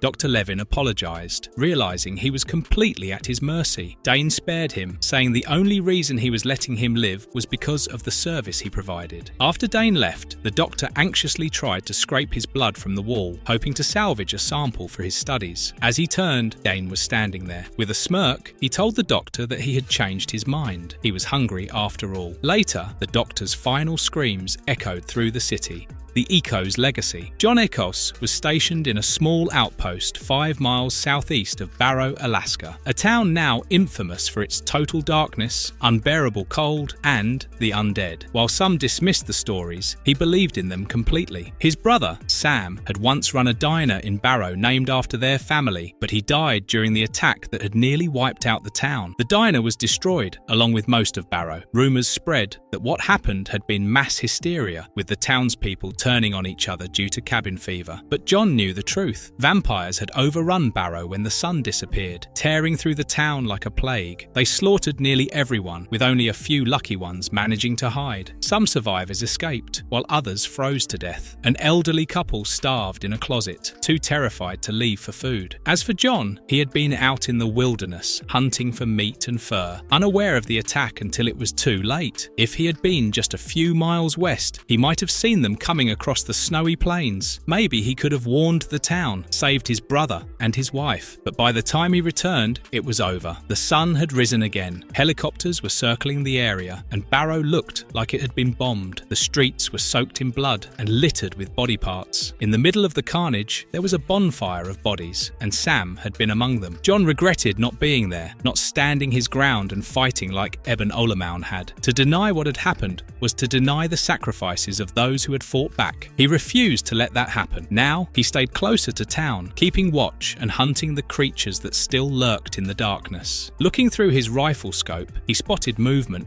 A vampire stalking the perimeter. He steadied his aim. The moment the creature turned toward him, snarling with red eyes and jagged fangs, he pulled the trigger. The vampire's head exploded in a shower of gore. The creatures still returned every year, but this time, John and others like him were ready. Act 4, Return to Barrow. Chapter 1. John Ecos dragged the corpse of a vampire through the ice and drove towards Barrow. Later, Brian Kitka arrived in Barrow, a town still haunted by the vampire massacre from 3 years prior. The official death toll claimed 150 residents had died, but Brian, knowing the truth, doubted this number. Out of 462 people who stayed for the winter, only 19 survived. His brother, William Kitka, was among the dead, his body partially burned burned in a pile of corpses. Brian had returned to Barrow to uncover what really happened and to serve as the town's new sheriff, alongside his son, Marcus. As they moved into their new home, Marcus marvelled at the size of the house, questioning how they could afford such a large place. Brian explained that property values had dropped significantly due to Barrow's history. When Marcus brought up rumours of the town being haunted, Brian dismissed them until a shadow loomed behind them, hinting at something lurking in the house. At the sheriff's station, Brian met Deputy Donna Sikorsky, a no-nonsense officer who had been in Barrow during the attack. Their first exchange was tense, as Brian was frustrated over missing transfer papers. Donna revealed she had them all along and was just testing him. She acknowledged knowing Brian's brother and his family, calling them good people. When Brian pressed about the attack, Donna admitted she had been there, but stated that those who survived had learned to keep their mouths shut. She made it clear she wasn't going to say anything further. Later, Brian was confronted by John Ekos. Brian Kitka and John Ekos formally introduced themselves, each recognising the other's family ties. John confirmed he was Sam Ekos's brother, and Brian revealed he was William Kitka's. John acknowledged knowing William, recalling him as a good man who frequented the Ekos diner and participated in reindeer hunts. Their conversation turned grim when John referenced the previous sheriff, claiming he had been funny too before he died. When Brian assumed he was talking about Eben Olaman, John clarified he meant last winter's sheriff, who had allegedly run away. However, John insisted the sheriff hadn't just disappeared. He had wandered off when it was dark and was most certainly dead. Brian pressed John about the truth of what had happened in Barrow. John didn't hesitate. He confirmed the attack was real. Before they could go further, Deputy Donna Sikorsky arrived, greeting John with exaggerated surprise. John immediately asked her to show Brian something, making it clear there was no more room for denial. Inside, Brian grew confused as John and Donna debated about whether to reveal something. Donna initially resisted, arguing they had agreed to keep it within the family, but John insisted that Brian had a right to know. His brother was directly involved. Donna reluctantly agreed and fetched a journal. She warned Brian about what he was about to see, but John dismissed the hesitation, telling her to let Brian decide. Outside, Brian held the journal, learning it belonged to his brother William and contained details about the attack. John assured him it wasn't as in-depth as Stella Olaman's book, but it would tell him what he needed to know. Donna questioned if revealing this was a good idea, but John was firm. Brian needed to understand, and with only 4 days left before Barrow went dark, he had no time to ease into it. As Brian left, John revealed to Donna he had already found 2 intruders sneaking over the ice ridge. In his truck, he showed Donna a pile of skinned, mutilated bodies, suggesting they were scouts. John grimly remarked it only took one to start trouble, and made it clear the town couldn't afford another coward for a sheriff. They parted ways with a joke. Inside their home, Marcus heard a noise and called for his father, but got no response. As he investigated, he noticed a black cat and followed it upstairs. The cat led him to a dimly lit attic, where he spotted a wedding dress. Unfazed, Marcus spoke to the cat, speculating that it once belonged to the previous residents. He rummaged through old belongings and found a wedding album. Dismissing it as boring at first, he grew curious and opened it, revealing a photograph of a newlywed couple, Eben and Stella Olamaun, the former sheriff, and his wife.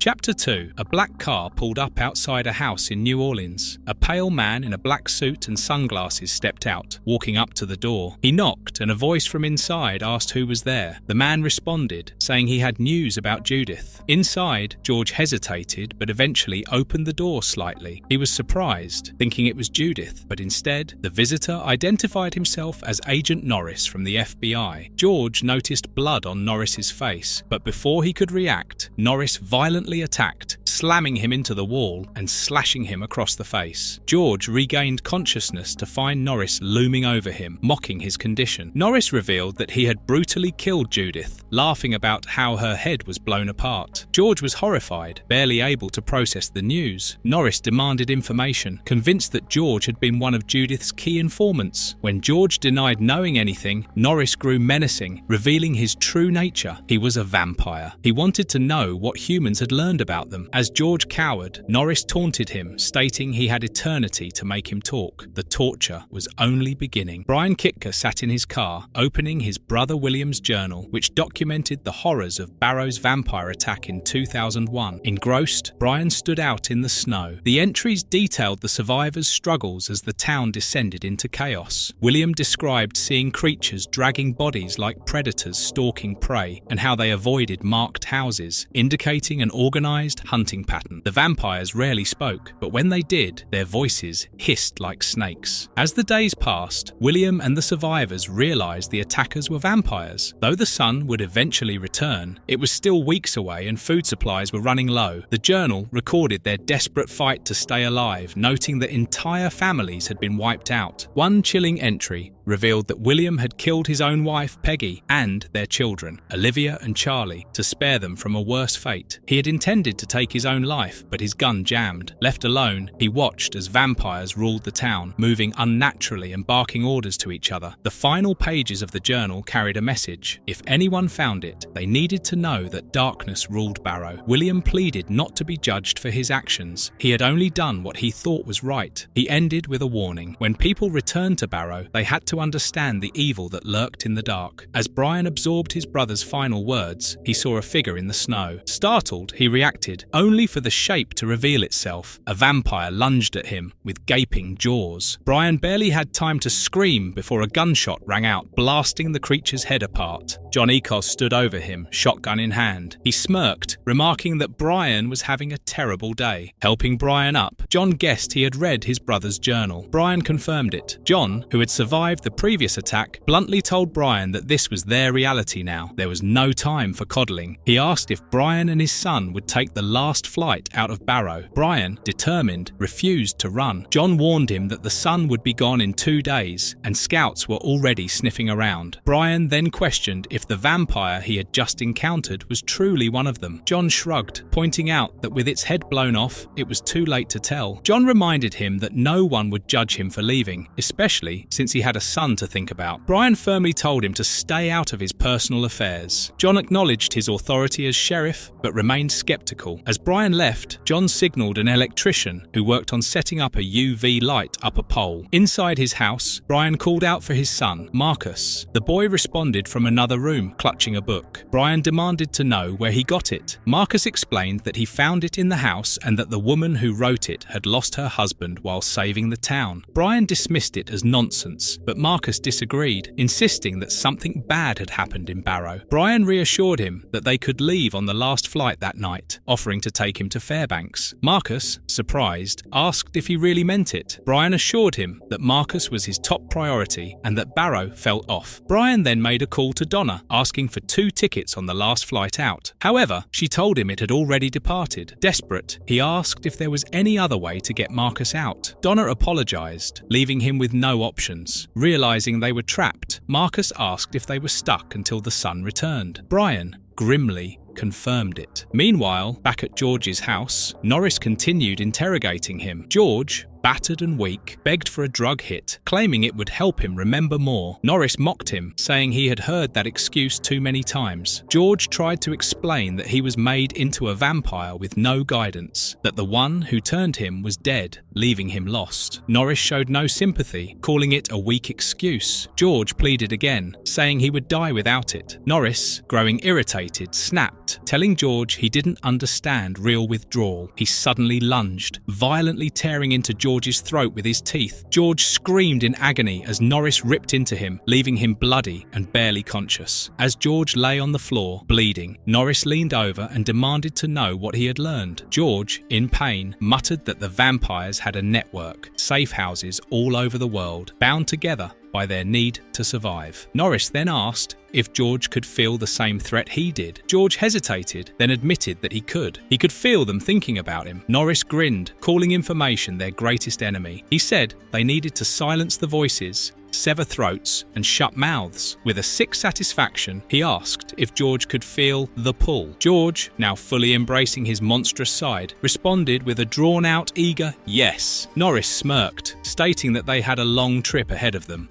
Chapter 3. Liam and Darcy, survivors of the book club massacre, stood in Swope Park, Kansas City, an area infamous for drug deals and murder. For them, however, it served a different purpose. As they packed up their belongings, Darcy asked if they could keep their current car, but Liam reminded her that Marlowe had always insisted they switch vehicles frequently, especially now. She reluctantly agreed, though she noted they had used this one since their time in New Jersey. Before leaving, they carefully wiped away any evidence of their presence. They set the car on fire, reducing it to ashes to ensure no trace remained. Liam remarked that such precautions were necessary when living among the undead. As they walked away, Darcy casually mentioned she had forgotten to reset the odometer, but Liam dismissed it as too late to matter. They both knew how important it was to cover their tracks. Moving through the city, they headed toward a new meeting point. Darcy questioned the location, noting it seemed different from before. Liam explained that the last safe house had been burned down by hunters, so the meeting place had been relocated. As they arrived, they carefully scanned the area to ensure they were alone before proceeding. Inside, they found a man lounging in a chair, visibly startled by their arrival. He introduced himself as Dane. Liam introduced himself and Darcy, then asked if Dane was the one who had escaped the fire that killed Lilith. Dane confirmed it, but stated he had not seen the woman responsible. He believed it had been a calculated move to challenge the elder vampires. He admitted he was growing tired of the endless killing and constant need to relocate. Liam agreed. Liam then revealed the vampires were regrouping for another attack on Barrow. Dane was skeptical, questioning why they would try again after their previous failure. Liam argued that their loss had given them an opportunity for redemption and that their existence had to remain hidden. Dane insisted the past should be left alone, but Liam countered that stories of their downfall were spreading. Humans were resisting, emboldened by books like the one written by Stella Olamon. Liam offered Dane a drink, stating that if humans no longer feared them, they could be defeated. He insisted that Barrow had to be destroyed to suppress the truth. Dane hesitated, but eventually accepted the drink. Liam, unwavering, stated that Barrow, Alaska, would pay in blood. A truck pushed through the heavy snowstorm, its headlights cutting through the darkness as it neared the fenced perimeter of Barrow. A guard, on high alert, ordered the driver to stop. Recognizing the driver, another guard noted that Dan was late and accused him of nearly abandoning them. Dan explained that heavy snowfall at Brower Pass had slowed him down. The guards, realizing the urgency, let him in, stating that they had all winter to talk but needed to distribute supplies before more people got killed. A lookout was instructed to alert the others of Dan's arrival. Inside the town, a crowd gathered as the truck pulled in. Marcus turned to his father, Brian, asking what was happening. Donna introduced Brian as the new sheriff, emphasizing that he was kin to William. Brian questioned the assembly, and someone informed him that they were about to unload supplies. The truck's cargo was revealed to be crates full of guns. Brian and Marcus stared in shock. Marcus expressed disbelief, while Brian, clearly displeased, voiced his opposition. John, smirking, suggested that Brian should arrest the entire town when the sun came back. Brian argued that he couldn't allow weapons to be handed out so freely, emphasizing that he was still the law. John countered that the law no longer meant much in Barrow. The situation escalated when Brian grabbed John, warning him not to speak that way in front of his son again. Donna stepped in, shifting the conversation to security matters. The townspeople formally welcomed Brian and his son, introducing them to the community. Brian reassured the people, stating that they could reach him at the station or at his home, the old Olamon house. He urged them to stay vigilant and keep their lights on through the winter. Meanwhile, Dan introduced Donna to Iris. She greeted him warmly before asking where the restroom was. Donna directed her to a nearby diner. As Iris left, Donna teased Dan about how Iris seemed to like him. Dan dismissed it, saying she was just nice. Donna joked that Iris must be crazy for liking him. When Donna inquired how long they had known each other, Dan admitted they had only met a couple of days ago on his way to Barrow. The realization struck both of them at once. Iris was a vampire. Before Dan could fully process the situation, Donna quickly blew a whistle, sending an alarm through the town. The town mobilized quickly. Donna took charge, informing everyone that they had lost track of the creature just moments ago. She described the vampire, a woman around 5 feet 6 inches with dark braided hair, wearing a red parka vest, and urged the group to fan out before she had a chance to feed. John suggested ensuring all 6 light towers were manned and their lights turned on. John helped Brian figure out that the light towers should be staffed in groups of 2 or 3 and ordered the light lights to stay on for the rest of winter. As the group moved out under Brian's direction, he exchanged a quick thanks with John. The search began, with residents moving door to door. Donna shouted that the longer they took, the deeper the vampire would hide. Brian called for more light, while John explained that ultraviolet light not only illuminated vampires,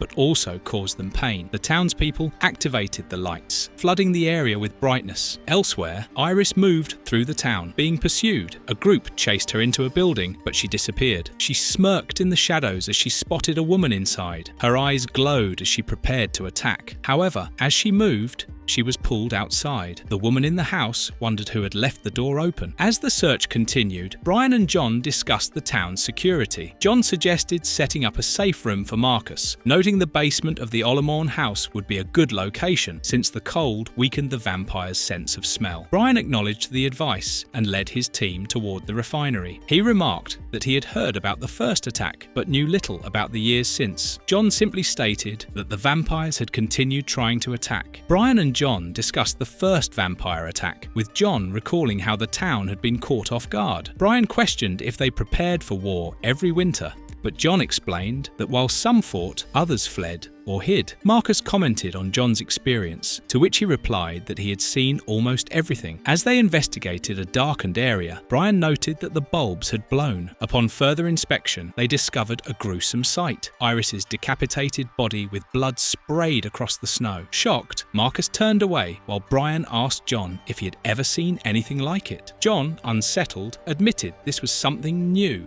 Chapter 4. A distant glow flickered on the horizon, standing out against the cold, barren landscape. The view shifted to the dark, dense tree line ahead, where shadows stretched between the trees. Moving closer, a single figure carrying a lantern walked into the forest, its glow swallowed by the surrounding darkness. In the woods, a group of vampires emerged, led by their leader, Werner. They stood before a parked car, their pale faces and sharp teeth catching the faint light. A new arrival, Agent Norris, approached Werner, identifying him as the one in charge. Werner, standing with an air of confidence, confirmed his role, stating that with Vicente dead, the undead lacked a clear leader. Norris introduced himself as a new ally, bringing both fighting skills and information. Being former FBI, he mentioned his contact with the Olamorn woman, calling her a book writer and spreader of truth. He believed that the source of their greatest threat lay within Barrow, and if they could eliminate it, they could cripple their enemies. Welcoming Norris to the fight, Werner extended a handshake, which Norris accepted. As they spoke, a little vampire girl interrupted, saying she had something urgent to show them. The group moved toward the ridge, where a gruesome sight awaited: a pile of butchered vampire corpses. The vampires reacted with shock and disbelief. One muttered that this couldn't be the work of humans, as they weren't capable of such slaughter. Another pointed out a survivor crouching near a tree. It was Dane. Werner approached and called out in German, but received no response. Switching to English, he asked what had happened. Dane, shaken and grieving, admitted he had travelled with the dead vampires from Kansas City. Their names were Liam and Darcy, good people who didn't deserve this. Norris, unflinching, demanded he get to the point and explain what exactly had happened to them. When asked if humans were responsible, Dane dismissed the idea, saying the attackers moved too fast, appearing as blurs. He described how he had been speaking to Liam when, in an instant, Liam's head was severed. Then, Darcy was torn apart within seconds. When asked why he had been spared,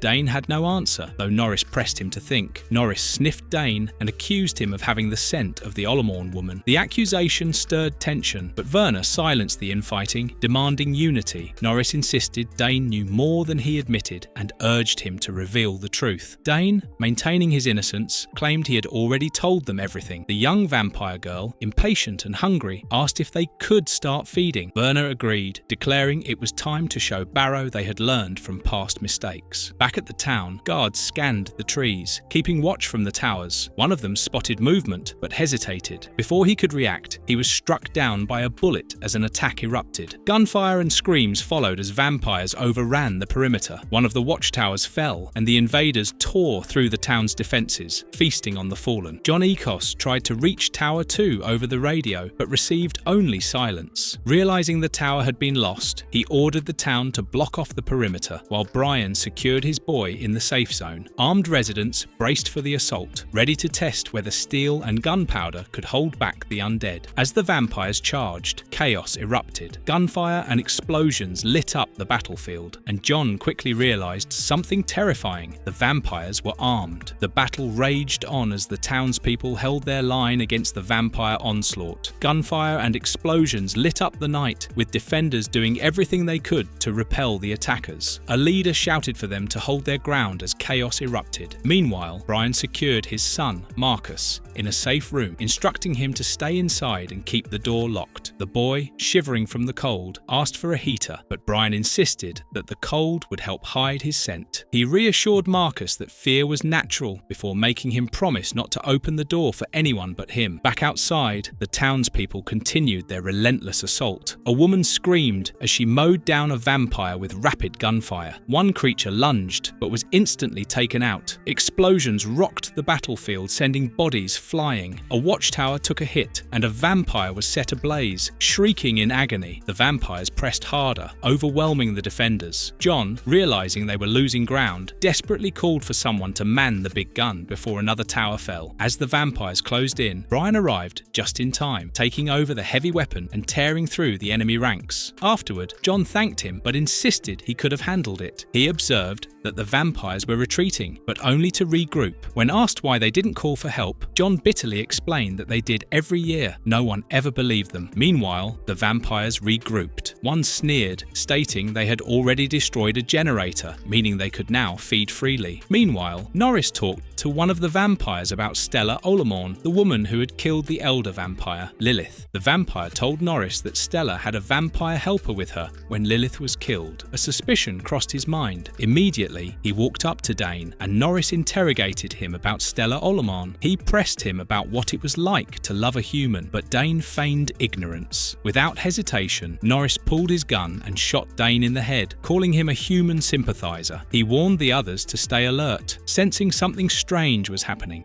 Chapter 5. The defenders remained on high alert, scanning the darkness beyond the perimeter. A woman used binoculars while others stood at the fence, gripping their weapons. Brian, along with other men, guarded the remaining generators, bracing for another attack. The tension among them was thick as they waited, unsure of what the vampires were planning. Brian turned to John, frustrated by the lull in the fight. He questioned why the vampires weren't attacking, wondering if they were simply regrouping or stalling for another reason. John's response was dry.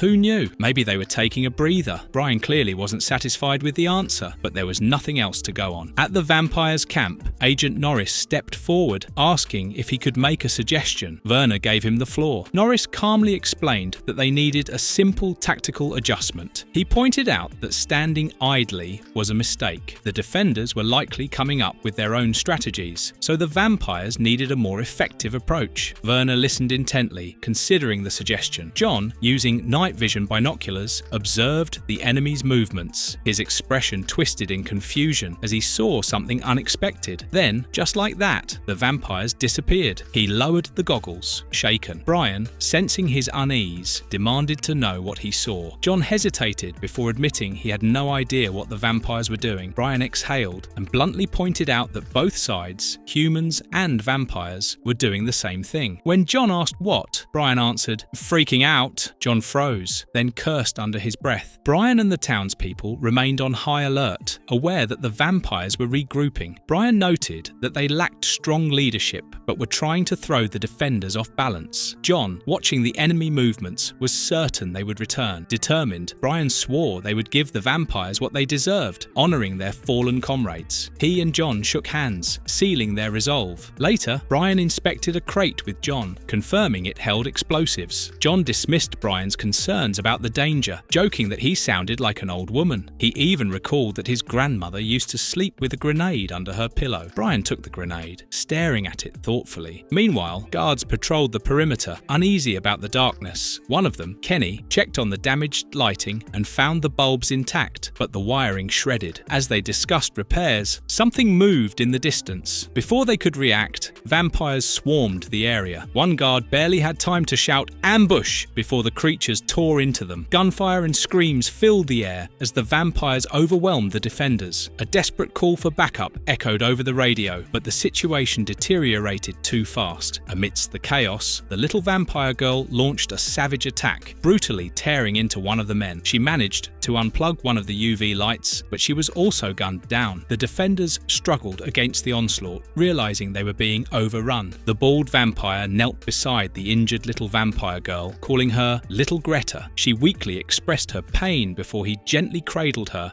and told her to rest. The vampire broke Greta's neck and gave her peace. As she fell lifeless, a radio transmission crackled, calling for Kenny to report. The bald vampire picked up the radio, his expression darkening as he listened in silence. Brian and the others listened as the radio crackled with a grim message. "Kenny is dead, Freundchen." Confused, one of the men demanded to know who was speaking. The voice coldly declared vengeance for the many humans they had killed. Furious, John grabbed the radio, taunting the enemy to come for him, making it clear he was waiting. The vampire on the other end seethed, vowing to tear those words from John's throat. The radio signal abruptly cut off as the enemy moved in. Elsewhere, 2 guards stood near Generator 3, debating whether they should go help the others. One hesitated, but ultimately insisted they stay put unless ordered otherwise. A scream rang out, and as one guard nervously predicted, the creatures reached them soon enough. A vampire lunged at them with a twisted grin, its attack swift and brutal. A gunshot followed, but it was too late. One of them was already gone. The chaos escalated as vampires swarmed the perimeter. Gunfire erupted, bodies fell, and panicked shouts filled the night. Desperate calls for reinforcements crackled over the radios as defenders struggled to hold the line. The situation quickly spiraled out of control. John ordered Connor and Ghost Bear to take their squads and reinforce the battle. As they moved, Tom's gun clicked empty, his expression turning to horror. The vampires closed in on him as he screamed. Right then, the cavalry arrived and shot the vampires down. One of them gave Tom a gun and told him to get back in the fight, and finally he snapped back into action, opening fire. Brian and John realized the vampires were splitting into smaller groups, strategically breaking their defenses. Brian whispered, "Marcus," realizing his son was in danger. John urged him to go, promising they would hold the creatures off. The defenders braced for another attack. A woman warned the others to pray they didn't get hit, while John barked orders, telling everyone to stay close and cover each other. A lookout spotted movement in the distance. John took hold of the big gun and told his men to make sure he didn't run out of ammo. The vampires had reached the old Ollermoun house, while Brian was still on his way there. Gasping for breath, Brian's eyes widened in horror as he feared for Marcus's safety. Norris told the vampires to stay put while he checked inside. He entered the house and whispered, "Hello."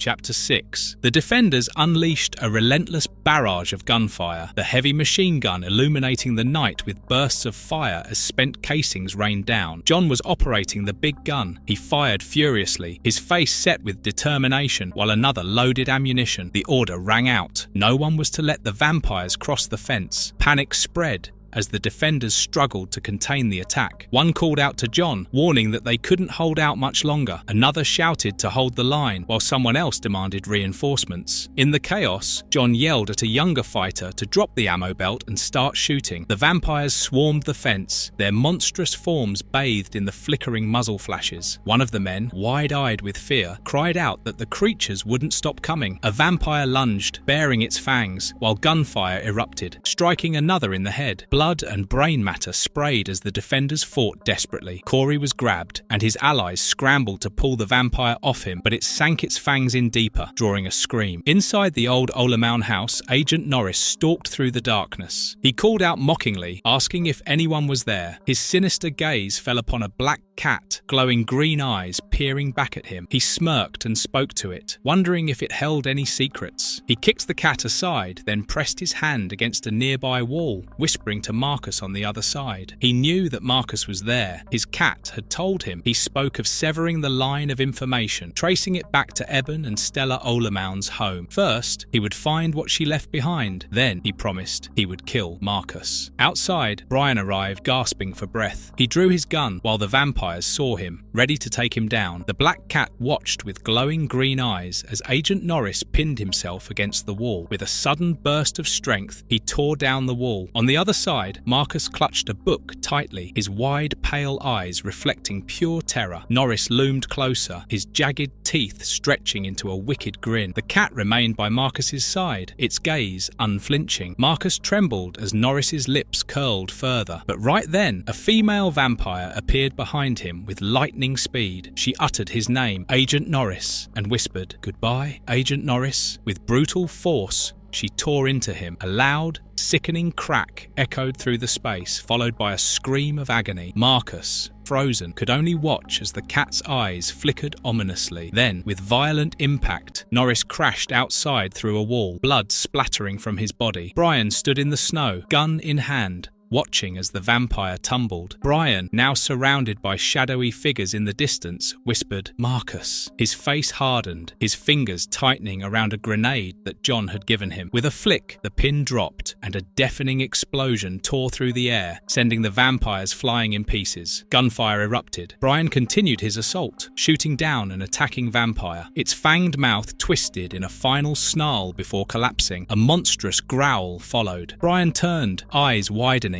but all he could find were the vampires, dead, torn apart into pieces. He whispered in disbelief, "Sweet Jesus." Brian rushed through the blood-streaked snow, calling out for Marcus. He entered a building, gun at the ready, his voice echoing off the walls as he called for his son. After a tense moment, Marcus appeared, standing at the end of the hall with the black cat still at his side. Brian exhaled in relief as Marcus greeted him with a calm, "Hey, Dad." He ran to him, pulling him into a tight embrace. Marcus explained that the lady had helped them. Confused, Brian asked what lady he was talking about. Marcus clarified, saying it was the woman from the picture they had found in the attic. Outside, the aftermath of the battle was evident. Vampire corpses lay strewn across the snow, their bodies torn apart. Elsewhere, Donna was pinned down by gunfire, bleeding from a wound. John called out to her, saying he was coming. Donna emptied her clip but found herself out of ammo. The bald vampire sneered at her, mocking her, saying he hoped she wasn't out of blood as well. Before he could strike, his face and neck was demolished in gunfire. Bleeding, the vampire turned. John stood behind him. The vampire struggled to his feet, enraged. One of the defenders taunted him, telling him to come and get what he deserved. The vampire lunged. John threw a hunting knife. The knife caught the vampire's head in the air. He fell dead to the ground. Donna, exhausted and wounded, was checked on by John. She downplayed her injuries, calling them just another part of surviving in Barrow. The two shared a brief moment before more survivors gathered. Someone noted that the vampires had suddenly stopped attacking. Another reported seeing them torn apart mid-battle. The carnage was over for now. The survivors came out and gathered together. John suddenly remembered that Brian had headed to save his son. He ran towards the Olamoun house. He called out for Brian and Marcus. They were standing far away looking at the woods. As John drew closer, he could spot two shadowy figures standing by the jungle. He took out his gun, but Brian told him to put it down. John joined Brain and Marcus as one of the vampires walked towards them. It was Stella. She had been reborn as a vampire, and behind her stood Eben. Stella promised John that nobody would ever harm Barrow. She and Eben will always be watching over them. Saying this, Stella and Eben walked into the darkness as the others watched.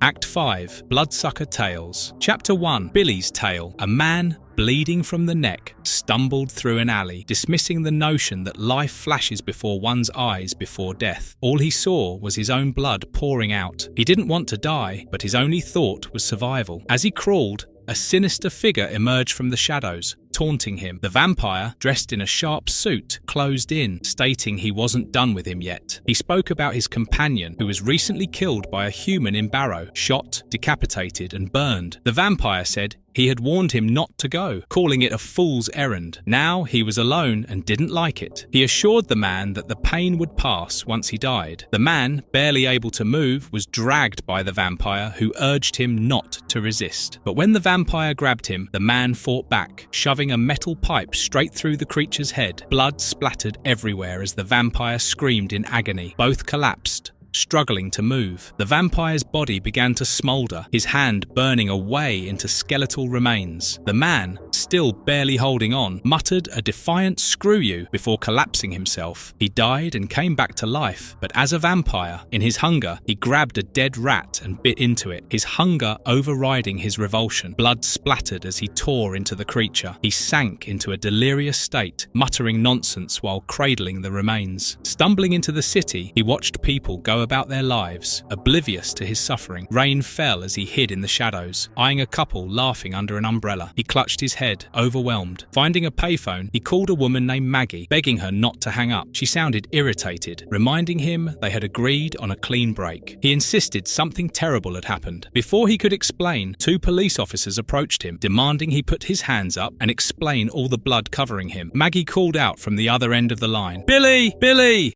Lex Nova's tale. A woman ran desperately through a desolate desert under the full moon, her torn black dress whipping in the wind. She frantically tried to escape, her face bruised and bloodied. In the distance, figures on sleek bikes with glowing headlights closed in. She glanced back, her expression twisted with fear as they gained ground. Dust kicked up as she stumbled, her bare feet barely keeping pace. She tripped, crashing into the dirt. She clawed her way forward, scrambling to rise, but it was too late.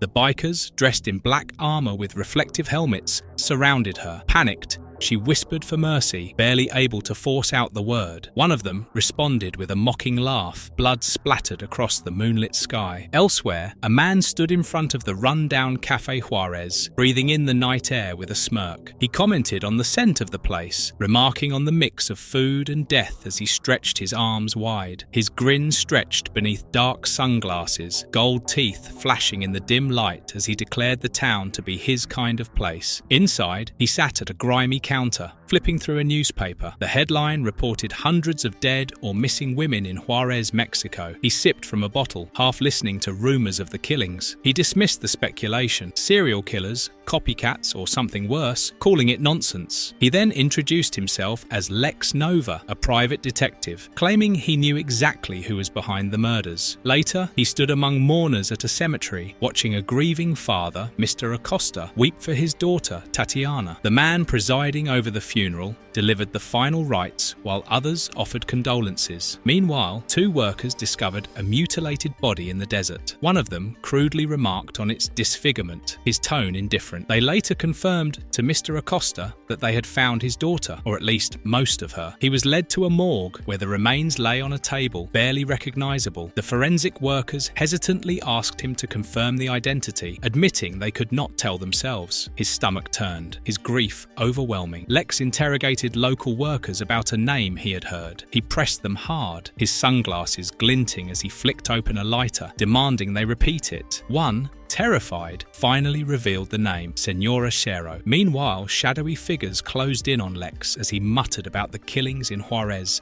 and the failure of anyone to stop them. Elsewhere in a dark room, men in suits sat tensely as a grinning man in clown makeup introduced the pride of the Zero Family Circus, Echo and Halo, 2 women with unsettling smiles. As they moved, a grotesque pleasure rippled through the crowd, and the mood quickly turned sinister. The clown and the women transformed into vampires, their grins widening into something inhuman before they descended on the men, tearing into them. Outside a lavish estate, blood splattered onto a window. The clown man threw his arms wide, triumphantly repeating a single word as the carnage began. Bingo. The massacre continued as victims screamed and clawed at doors, but there was no escape. Echo and Halo, the vampiric sisters, slaughtered with glee, their eyes wide with bloodlust. A man shrieked his last words before being torn apart. The clown-faced killer, Bingo, watched in satisfaction. He lounged on a couch, grinning as he asked if one of the survivors was still breathing, eager to prolong the fun. Echo bit into flesh, relishing the taste. When they came across a newspaper detailing 400 missing women in Juarez, Bingo's smile stretched wider. He told the girls to pack up. They had found Uncle Zero. Chapter 2. Billy's Tale. Billy was taken into custody by officers Brian and Jerry. He struggled against them, his wrists locked in sharp-edged handcuffs. As they escorted him away, Brian dismissed Jerry's attempts to speak, telling him to save it for later. Under a fiery sky, Billy convulsed in pain, his hands twisting into monstrous claws as he let out a scream. Brian and Jerry recoiled in shock, one shouting in alarm as they drew their weapons. They ordered him to stay down, yelling at him to get on the ground.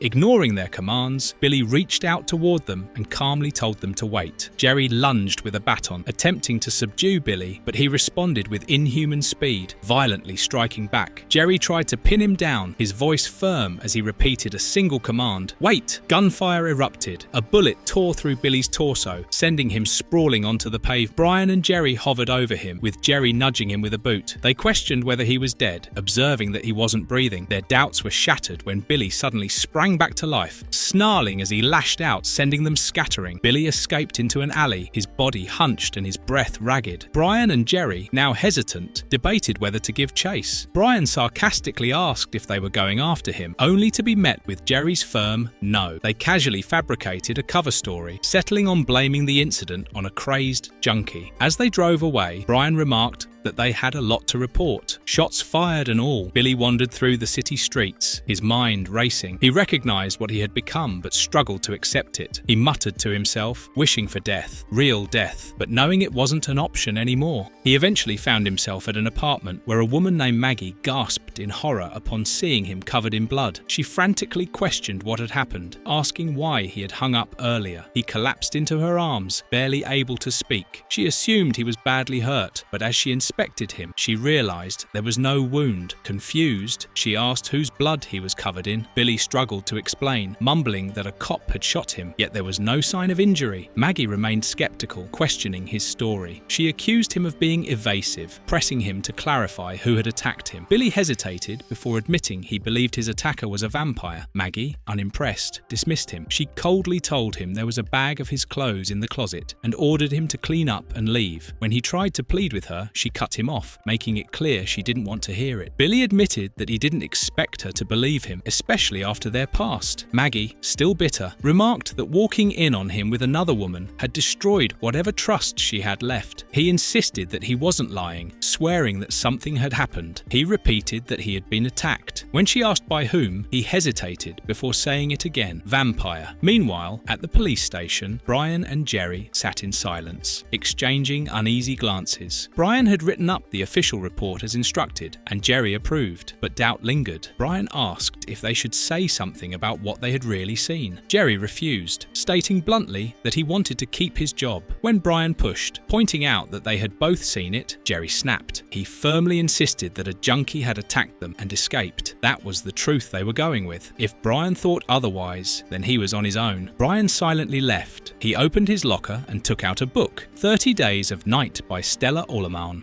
Lex Nova's Tale. Lex Nova recounted how he had stolen a truck to get to Juarez. A tough man had offered him a ride, but trouble started when a woman from a restaurant had called in her boyfriends to shut him up. They had attacked him, but he had managed to keep his bat. Smirking, he decided that if this was how Juarez played, he was ready. Raising the bat high, he swung with brutal force, smashing a road sign. Meanwhile, in a dimly lit room, a priest prayed with a sorrowful woman, invoking St. Anthony, the patron saint of seekers and the poor, asking for guidance. He reassured her that prayer might not seem like much at the moment, but it could help. Just then, Lex entered, grinning, and mocked their faith, making a crude remark about the goats outside. A heavy-set man nervously recounted how 3 men had been beaten to death with a bat. A bald man, translating, turned to Lex and asked if he spoke Spanish. Lex, lounging with his feet up, responded in broken Spanish. A young man entered the room. Eyeing Lex suspiciously, he demanded to know who he was. Lex introduced himself as a private investigator and casually bonded with the young man, sensing that he might know where to score weed. When asked why he was in Juarez, Lex claimed that he knew who was behind the disappearances of women, Senora Chero and the lost girls of Juarez. When pressed further, he clarified that it was not a who, but a what. A bystander suggested it was the Chupacabra, citing something he had read online. Father Ramales requested to speak with Lex alone, and Lex, amused Amused, muttered to himself that Ramales gave him a creepy vibe, but decided to humor him. Outside, Lex and Ramales discussed Juarez's grim reality. Ramales bitterly stated that children were raised fat and spoiled because their parents knew they wouldn't live past 30. He described Juarez as a slaughterhouse, where daughters were first turned into slaves, then prostitutes, and finally cattle. He cursed God, blaming him for what Juarez had become. He admitted that he no longer believed in God. He explained that his early church days had been filled with boys because all the girls were gone. Then, Ramales mentioned Pilar, a missing girl who had worked in the maquiladoras before turning to the streets. He stated that she was already lost. Lex smirked and remarked that while most people found it hard to see between here and there, he could see just fine. At a border crossing, Bingo sat in a car, irritated by the wait. He ranted about how 233 years of existence had made waiting feel twice as long. When the border officer approached, he greeted him casually. The officer asked for identification from everyone in the car. Bingo flashed a wide, unsettling grin as he handed over papers with the word bingo on them. He tilted his head and inquired whether there was a problem. The officer, visibly shaken, hesitated before quickly letting them through. Before leaving, Bingo called the officer back, his expression darkening. He blamed him for the long wait and pointed at the car behind him, where a little girl sat in the back seat. Claiming that he could smell her, he ordered the officer to tap on the car's window,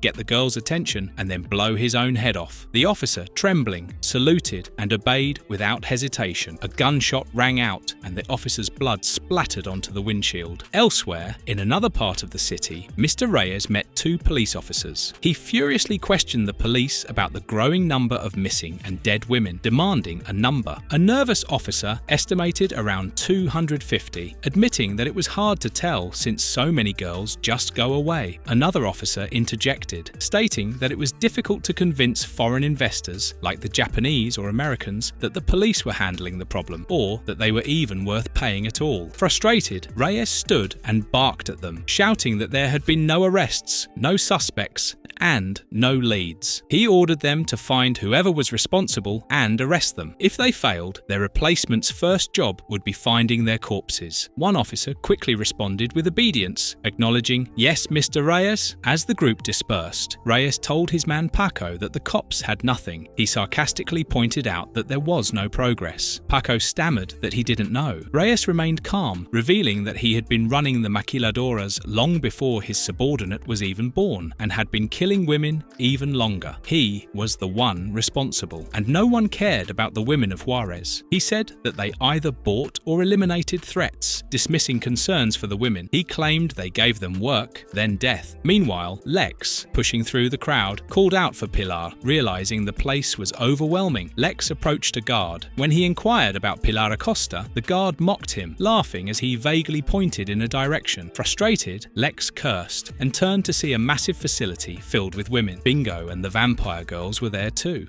Chapter 3. Billy's Tale. Billy sat on the couch, shaken, while Maggie suggested taking him to the hospital. When he questioned what they would even tell the doctors, she admitted she didn't know. Billy insisted he felt fine, as if the sensation would pass, rationalizing that everything had happened so fast. Maybe the cop had missed him, or maybe it had just been adrenaline. He considered the possibility that his transformation wasn't complete. As he spoke, Maggie's gaze drifted toward a drawer of knives. She quietly picked one up, contemplating. In the bathroom, Billy examined his reflection, tracing his fingers over a wound. His expression shifted in shock as realization dawned. Suddenly, his body convulsed violently, and he spewed a thick stream of blood. Maggie, standing at the doorway, screamed in horror, calling his name. Panicked, Maggie backed against the door as Billy, now monstrous, loomed before her. She demanded that he stay away, fear gripping her voice. Billy struggled to maintain control, his breath ragged, his body trembling, his clawed fingers stretched toward her. But when he saw the terror in her eyes, his expression shifted. He uttered her name, barely holding on to his humanity. By morning, Billy lay curled up on the bathroom floor, his body weak. Maggie sat beside him, uncertain, wondering aloud what she was supposed to do. As the sun began rising, she realized they had to cover the windows before it was too late. A few days later, in a suburban home, Officer Brian lounged on the couch reading 30 Days of Night, while his wife and daughters prepared to go shopping. His wife asked if he could uncover the pool for the girls, but Brian jokingly suggested filling it with cherry jello instead. The family exchanged loving words before they left. As he continued reading, he continued taking notes. That evening, his wife returned home and called out to him, but he remained engrossed in his book. The book detailed how vampires' patrol routes were predictable, shifting only when new victims were found. His gaze hardened as he processed the information. Later that night, he armed himself and drove off. Meanwhile, at Maggie's, she tried to help Billy, bringing him the bloodiest meat she could find. He tore into it desperately, but grew frustrated as it barely satisfied his hunger. Maggie, overwhelmed, asked what else they could do. Billy, panting, admitted he needed more. She suggested calling a doctor, but he refused, convinced that no one would understand. Maggie then recalled someone who might help, a UCLA professor named Saxony, an expert in folklore and mythology. She reminded Billy of a lecture where an author claimed to have survived a vampire attack, though the police had shut it down. Billy barely remembered, but Maggie insisted Saxony could help. As she spoke, Billy collapsed to his knees, his body trembling from pain. He groaned that he couldn't take it anymore. It hurt too much. He changed into a monster and broke through the window in search of blood.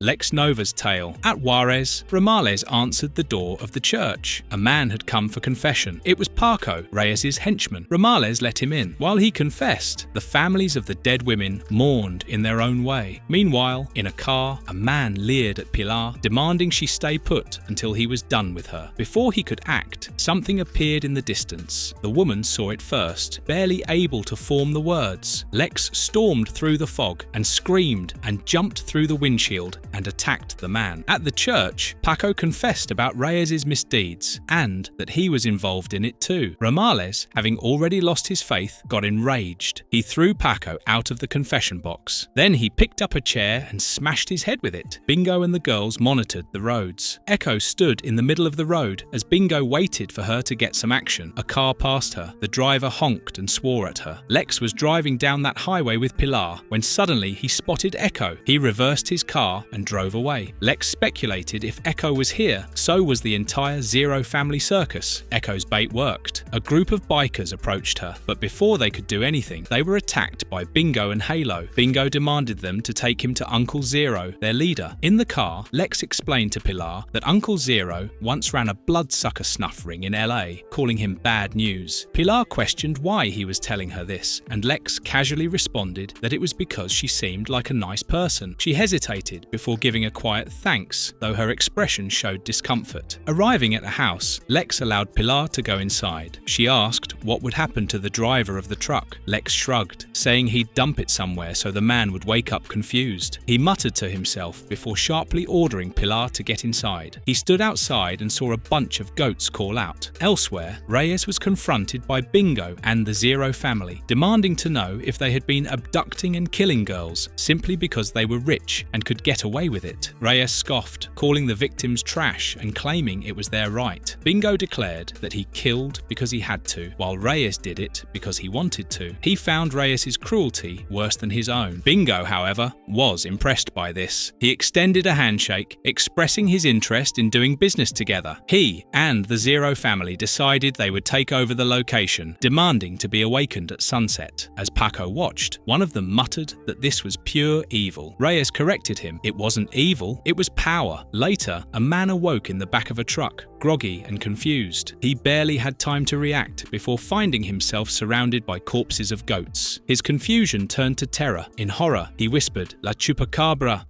Chapter 4. Billy's Tale. Dr. Saxon sat in his cluttered office, surrounded by books and papers pinned to the walls, headlines referencing vampires and brutal attacks. He answered a call from Maggie, recognizing her immediately. As she frantically explained the situation, he urged her to slow down. Maggie hesitated before admitting Billy needed blood. The line fell silent, and she called out to confirm if he was still there. Saxon, visibly disturbed but maintaining composure, confirmed he was still listening. He asked asked where she was. Maggie, nervous, replied that she was at home. He pressed further, verifying she was still at her North Hollywood address. She affirmed, adding that she was scared and had no one else to turn to. Saxon reassured her, telling her to stay put. He would come as soon as possible. Maggie, relieved, thanked him profusely. As he hung up, Saxon's demeanor darkened. Smirking, he retrieved a small case filled with tools, blades, a gun, and other instruments. Speaking to himself, he declared he had finally found one and that soon their secrets would belong to him. His obsession was evident as he mentioned Stella, promising he would find her again and prove how much his love had grown. Later, Saxon arrived at the Hauser funeral home. The mortician greeted him hesitantly, explaining that they were closed. Saxon made a blunt offer, $500 for a quart of blood from a corpse, plus another $500 for the man's silence. The mortician, after a brief pause, allowed him inside. Meanwhile, Billy, overcome with hunger, leapt down from a rooftop. He didn't want to kill, but he craved blood desperately. He clutched a rat, sinking his fangs into it, but it wasn't enough. As he prowled the alley, he noticed something unusual in the shadows. Officer Brian arrived at the same spot. He crouched beside blood splatter on the ground and a dead cat, analysing the scene. After a moment, he concluded grimly, "This is the spot." Suddenly, he saw Billy climbing down the wall, bloodied and grinning. Billy declared that this was the spot where he had died. Brian, startled, cursed in shock as Billy lunged at him. Billy declared it was also where Brian would die. Brian reached for his gun, warning Billy to stay back, but Billy tackled him to the ground. The struggle was brutal, with Brian trying to fend off Billy's fangs. Billy questioned if he recognized Brian, but Brian was too busy fighting to respond. As Billy prepared to bite down, Brian shot him. Billy recoiled, wounded but still standing. Slumped against the wall, he laughed, calling the situation total deja vu. Brian, keeping his gun trained on him, said he knew what Billy was. Billy smirked, acknowledging they were on the same page. He then sarcastically asked if Brian had any idea how to reverse his condition or if all he had was the gun. Maggie arrived, shouting Billy's name. Billy, avoiding confrontation, ran away. Brian turned to her, asking if she knew him. Maggie hesitated, admitting Billy was her ex-boyfriend. Brian, skeptical, asked if Billy was one of those people who killed for blood. Brian, still processing, introduced himself and revealed he was a cop. Maggie dismissed him and walked away. Watching her go, Brian muttered that Billy would probably come after her next. Without hesitation, he called a contact, requesting Maggie Adams's address. Lex Nova's tale. At Juarez, the locals gathered to put the dead goats into the graves. The police fended off the people who had gathered there. They called up a man and got to know that it was done by one man. Meanwhile, Lex drove a car while conversing with Ramales and told him about the Zero family circus. Ramales was shocked to hear about the vampires, but he did not believe them. He believed that it was the people of Juarez who had turned it to hell. Lex said that he believed Ramales and he would help him to bury the body Paco. Meanwhile, Joe, the kid from the Acosta's family, became suspicious of Lex. He did some research on Lex and discovered that he was a wanted man and a killer. At home, Lex talked to the Acostas and told them that he had blown the case, and so he was leaving. Lex walked out and spotted a goat. He took it inside the barn and started feeding on its blood. However, Joe spotted him. Later, Ramales called Reyes from Paco's cell phone and gave it to Lex. Lex talked to Reyes and demanded the girls to be returned in exchange to Paco. Reyes agreed to it. Meanwhile, Bingo woke up and vented his frustration on Echo and Halo as he was still not able to find Uncle Zero. On the other hand, Joe called up the detectives and informed them that he knew who the goat sucker was. And as the deal went, Lex helped Ramales exhume the body of Tati Acosta. Chapter 5. Billy's Tale. Maggie returned home, locking the door behind her. On the way up the stairs, she was stopped by an old woman who asked if she had seen her missing dog, Mr. Wiggles. Maggie, visibly shaken, told her she hadn't and hurried inside. Inside her apartment, she froze at the sight of Billy sitting on the floor, covered in blood, holding the mangled corpse of the missing Pomeranian. He greeted her cheerfully, saying he had found food. Horrified, Maggie demanded to know what he was doing. Billy, frustrated, tossed the drained dog aside, annoyed that it wasn't enough to satisfy his hunger. Below, someone stood over the bloody remains of the dog. Maggie told him he shouldn't be there and begged him to leave. As he tried to protest, urgent knocking rattled the door. Maggie panicked, warning him that a cop was following her and he had to go. Instead, Billy, now enraged, snarled for her to let them in. Outside, Officer Brian watched the building from his car, his face grim. Maggie hesitated as she approached the door. When she asked who was there, a calm voice answered. It was Dr. Saxon. She reached for the lock. The door swung open, revealing Saxon clad in a long coat, wearing dark glasses and wielding an elaborate weapon, a harpoon-like device connected to a blood bag. Without hesitation, he shot Maggie with an electric charge, sending her crashing to the ground. Billy roared in fury and leapt at Saxon, but Saxon reacted quickly, impaling him through the chest with his weapon. Blood poured into the attached bag as Billy staggered, barely able to process what was happening. Saxon watched closely, a twisted satisfaction in his expression. As Billy slumped, bleeding out, Saxon observed him through his reflective goggles, whispering one word, "Excellent." Meanwhile, Officer Brian, sensing something was wrong, hurried toward Maggie's apartment. Checking his watch, he drew his gun and climbed the stairs,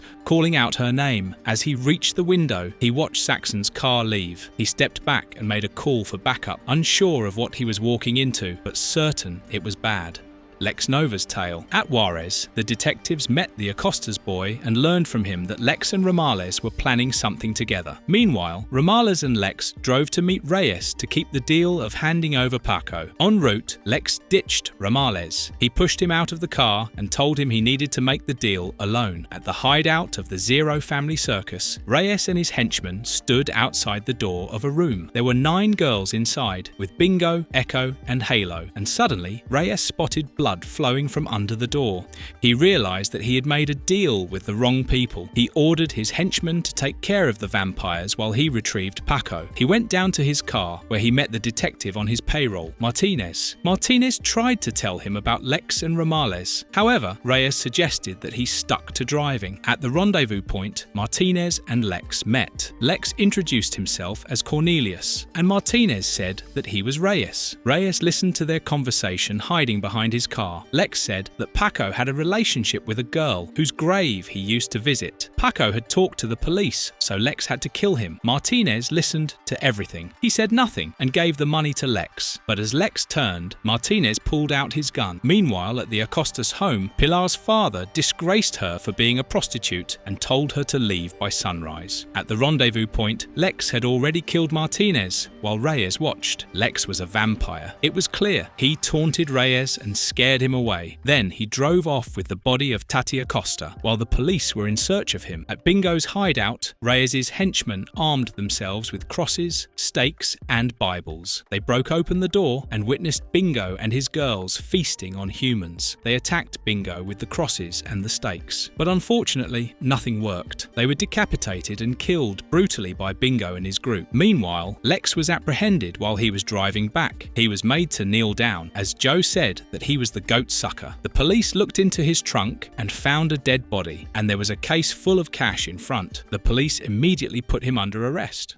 Chapter 6. Billy's Tale. Officer Brian recruited 2 men, Vargas and Barron, to assist in his unofficial investigation. He told them it was linked to the blood-soaked apartment he found the night before and had more digging to do. Though the pay was non-existent, he promised they might get to shoot bad guys. They asked if they'd get credit if the case led to an arrest, and Brian agreed. Barron mentioned that Brian's partner claimed he had lost it during a shooting incident, but Brian dismissed it, calling his partner a liar. Later, they arrived at a building. Vargas pressed Brian for more details, but he remained vague. One of them joked about hitting on college students, but Brian told them to stay focused. Dr. Saxon was their lead. He wasn't sure if Saxon was the perpetrator, but the missing girl had been in contact with him. They suspected he might have been obsessed with her and taken her. Inside, they searched for anything suspicious. One of them lifted a glass container with a human skull, questioning its authenticity. Brian thought it looked real. Barron recalled a past incident where someone cut the lights, leading to a fight, but the others suggested that the fight might have been over something important. Flipping through documents, Brian revealed that the incident had been placed under strict media control, implying something unusual happened. They wondered if a real vampire was loose in Los Angeles, or if it was just someone who believed they were one. Brian didn't care about the supernatural theories. He only wanted to find the missing girl. Meanwhile, Dr. Saxon, alone in a dimly lit room, lectured himself about cellular mutation. He compared it to cancer, explaining how cells lose their natural inhibition and become effectively immortal. He suggested this might be the biological key to vampirism. As he worked, he asked an unseen observer if he was boring them. He emphasized that immortal cells, like cancer, were the foundation of understanding the undead. Elsewhere, Maggie sat tied to a chair, helplessly watching as Billy lay restrained on a table, dead blood being pumped through his body. He realized how much danger Maggie was in because of him. Saxon loomed over Billy, fascinated by his ability to speak. He considered it valuable for his research. He coldly stated that Maggie couldn't be released. She was the connection that bound everything together. Saxon explained that the biggest issue with studying vampires was that most of them turned to dust upon death, making scientific research nearly impossible. However, a living specimen like Billy could reveal much more. Billy grunted in pain as Saxon began cutting into him, studying his reaction. Saxon speculated that Nosferatu could only be killed by decapitation or incineration, aside from the common sunlight weakness. He found it interesting that Billy's wound bled so little, theorizing that his blood was being processed differently. As Saxon continued, he theorized that vampirism might not be just a virus, but something more, a transformation altering the body's entire structure. He cut deeper, exposing Billy's ribcage, remarking that the nervous system slowed and the blood moved through the flesh in a different way. He wondered if the virus might be akin to cancer, fundamentally changing organs and bodily functions. Standing over Billy's open chest, Saxon grew more excited, questioning if he might be the first to unlock the secrets of life and death. He entertained the idea of eternal life without consequence, claiming it would be the ultimate discovery. His manic grin widened as he stared into the observation window, speaking to unseen figures, asking if they could imagine living forever. He answered his own question with disturbing certainty. He could. Lex Nova's tale. At Juarez, Bingo interrogated Reyes to know what happened with Detective Martinez. He understood that the man they went to meet was Lex Nova, and he had Tati Acosta's body. Right then, Detective Garcia entered the room and confirmed that Lex Nova had arrived. Halo met Echo, who was locked in a cage by Bingo. Halo gave her a key and told her to find an opportunity to escape. Meanwhile, Bingo entered the room. He told them that Lex Nova had arrived, but was arrested by the police. Hence, he felt relaxed. He had plans for Lex. Meanwhile, in the jail cell, Lex lamented on how 6 policemen took their turns and liberties in beating the hell out of him. Right then, Bingo arrived. He had killed all the policemen and had come to take Lex. Lex was lying on the floor. He was weak. He needed food. Struggling, Lex asked Bingo the whereabouts of a girl, Olivia Honeycutt. Bingo carried him on his back and took him out of the police station. The bodies of the dead policemen lay on the path. Reyes, on the other hand, went to the Acosta house to meet the father. Upstairs, Pilar woke Joe up and told him to leave with her. She had plans to go north, but Joe said that he had to complete his studies. However, he wanted to put all his findings about Juarez into a website. When he turned, Pilar was gone. With the dawn incoming, Bingo and Halo took Lex and broke into the church. They did not find Ramales there, so they decided to leave Lex to be found by him. As they left, Lex lay bleeding. Chapter 7. Billy's Tale. Brian, Vargas and Baron approached a dark, ominous house at night, moving cautiously. Brian led them, instructing them to stay low. One of them noted that there was a car in the driveway, confirming someone was inside. They decided to check around back. Inside, Dr. Saxon explained his deranged experiments. He had caged several people who had claimed to be vampires, testing them for abnormalities, but finding nothing. He mentioned acquiring a skull that hadn't disintegrated, which led him to analyse the so-called vampire disease. He had even injected his subjects with a special serum derived from the bone and fed them only blood for months, but nothing changed. However, he believed he finally understood. The secret had to be in the blood. Billy, restrained and weak, cursed Saxon and demanded that he release Maggie. Saxon ignored him, more focused on his theories. He believed that once he was immortal, he would have all the time in the world to refine his discoveries. All he needed now was the right fluid. As Maggie watched in horror, Saxon prepared to take the next step in his gruesome work. Suddenly, Saxon took a knife and slashed his own throat, bleeding profusely. Maggie watched in shock, and Billy tried to get up. Upstairs, Brian and the others heard the screams. One of them instinctively readied his weapon, recognizing the sound of someone in extreme pain. They quickly deduced it was coming from the basement and moved in. In the basement, Saxon's screams turned into a crazed laughter as he staggered around, clutching his torn throat. Billy remained on the table, gasping for breath, but still conscious. Saxon fell down, open-mouthed, on Billy's bloody, gaping chest. Maggie, stunned, realized Billy was still alive. He confirmed it. He was still here. Elsewhere in the house, Baron opened a door and found a horrifying sight. Malnourished, barely living people chained to the walls, their bodies twisted in unnatural postures. He whispered in shock, "Sweet Jesus." Brian and Vargas prepared to storm the basement. On their signal, they kicked the door in, finding the aftermath of Billy's attack. Maggie was tied to a chair. Billy lay bloodied but alive, and Saxon's body convulsed. As Brian rushed to free Maggie, Vargas checked the cages. Something felt wrong. Before anyone could react, Saxon let out an inhuman, guttural scream. His body twisted violently, his jaw unhinging, his eyes wild with something monstrous. His transformation had begun. Lex Nova's tale. At Juarez, Pilar kept walking alone towards the north when suddenly she spotted a car. She asked for a lift and was going to offer herself in return, but it was Reyes who was driving the car. Reyes told Pilar that he recognized her and invited her into his car. Meanwhile, Lex was having a near-death experience. He deluded himself into saying that he was traveling into a better world manning a spaceship, but in reality, all he felt was cold. Ramales burst into the church and tended to him, but Lex was almost gone. Halo was here. Ramales screamed at Halo to help Lex out. Instead, Halo slashed Ramales' throat. As Ramales struggled, his blood fell on Lex's lips. Suddenly, Lex stood up, in his vampiric form, panting. Reyes went and met the ladies who worked for him. He told them that the murderers of their kin, a bloodthirsty cabal, were now hiding in his home. He ordered them to join him, to kill them all. Meanwhile, Lex attacked Bingo's lair, where he was with Halo. They both charged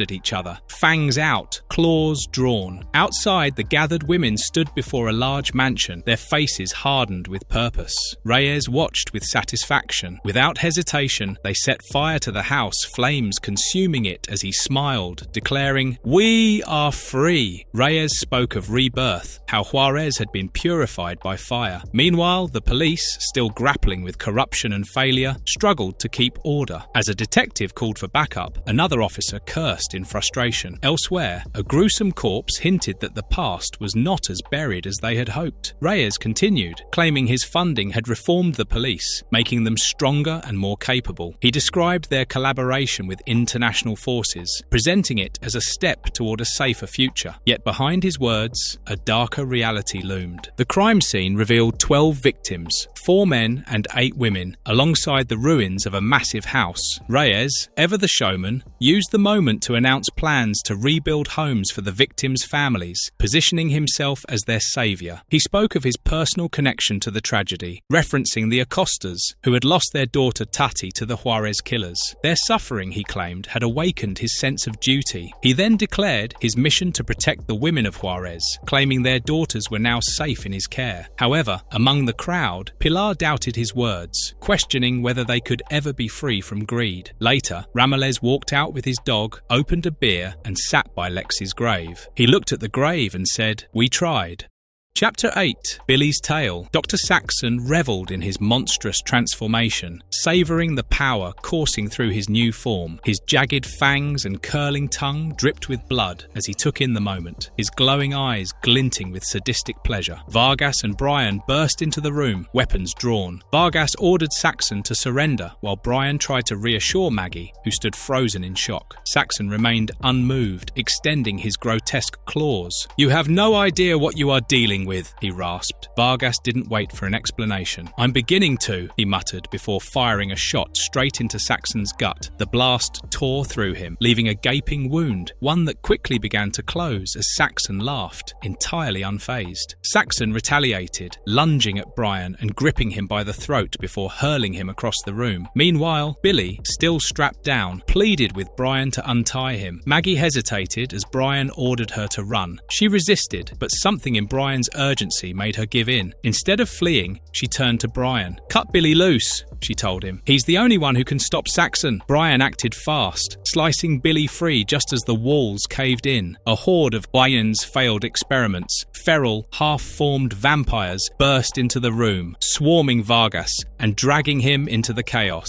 The creatures ripped into the nearest victim as Saxon watched in perverse fascination. "Even my failures succeed," he murmured. Billy stood, meeting Saxon's gaze. "Am I a failure or a success?" he taunted. He turned to Brian and Maggie. "Run." Now, Maggie hesitated, looking back at Billy. "Go, or I'll kill you myself when I'm done with this freak," he snapped. As the room erupted in blood-soaked carnage, Billy stepped forward, eyes locked on Saxon. "Come on," he growled, ready for the fight ahead. Brian and Maggie made their way through the carnage, encountering Vargas, who barely clung to life. Vargas, overwhelmed by the horror of his fate, weakly begged them to kill him. Without hesitation, Brian opened fire, unloading multiple shotgun rounds to put him out of his misery. Maggie and Brian pressed on, shooting their way through the oncoming creatures before making their escape outside. Inside, Billy and Saxon clashed in a brutal fight. Saxon spoke cryptically about a larger war, claiming that others across the world could feel their struggle. Billy rejected any connection between them. He broke off a rib from his own chest and stabbed Saxon through the eye. Saxon reeled back as Billy smashed him against the ceiling, sending blood and bone fragments flying. As Saxon writhed in pain, Billy loomed over him. The doctor tried to speak, but his words came out as desperate gasps. Billy scoffed, calling him a stupid ass, before bringing his foot down, crushing Saxon's skull with a sickening crunch. The remaining creatures, watching from the shadows, turned their focus to Billy. He sighed and cut them down in a flurry of brutal strikes, apologizing sarcastically as he tore through them. His body healed itself. On his way out, he met an almost dead Vargas, his limbs torn apart. He took Vargas's shotgun and blew his brains out, as he didn't intend to take any chance. He threw a match on his way out, starting a fire. Later, reflecting on the battle, Billy felt a strange acceptance of his nature. The longing for Maggie, for anything human, had faded. As the house burned behind him, he realized he could never live or die like ordinary people. He turned toward the night, embracing whatever came next.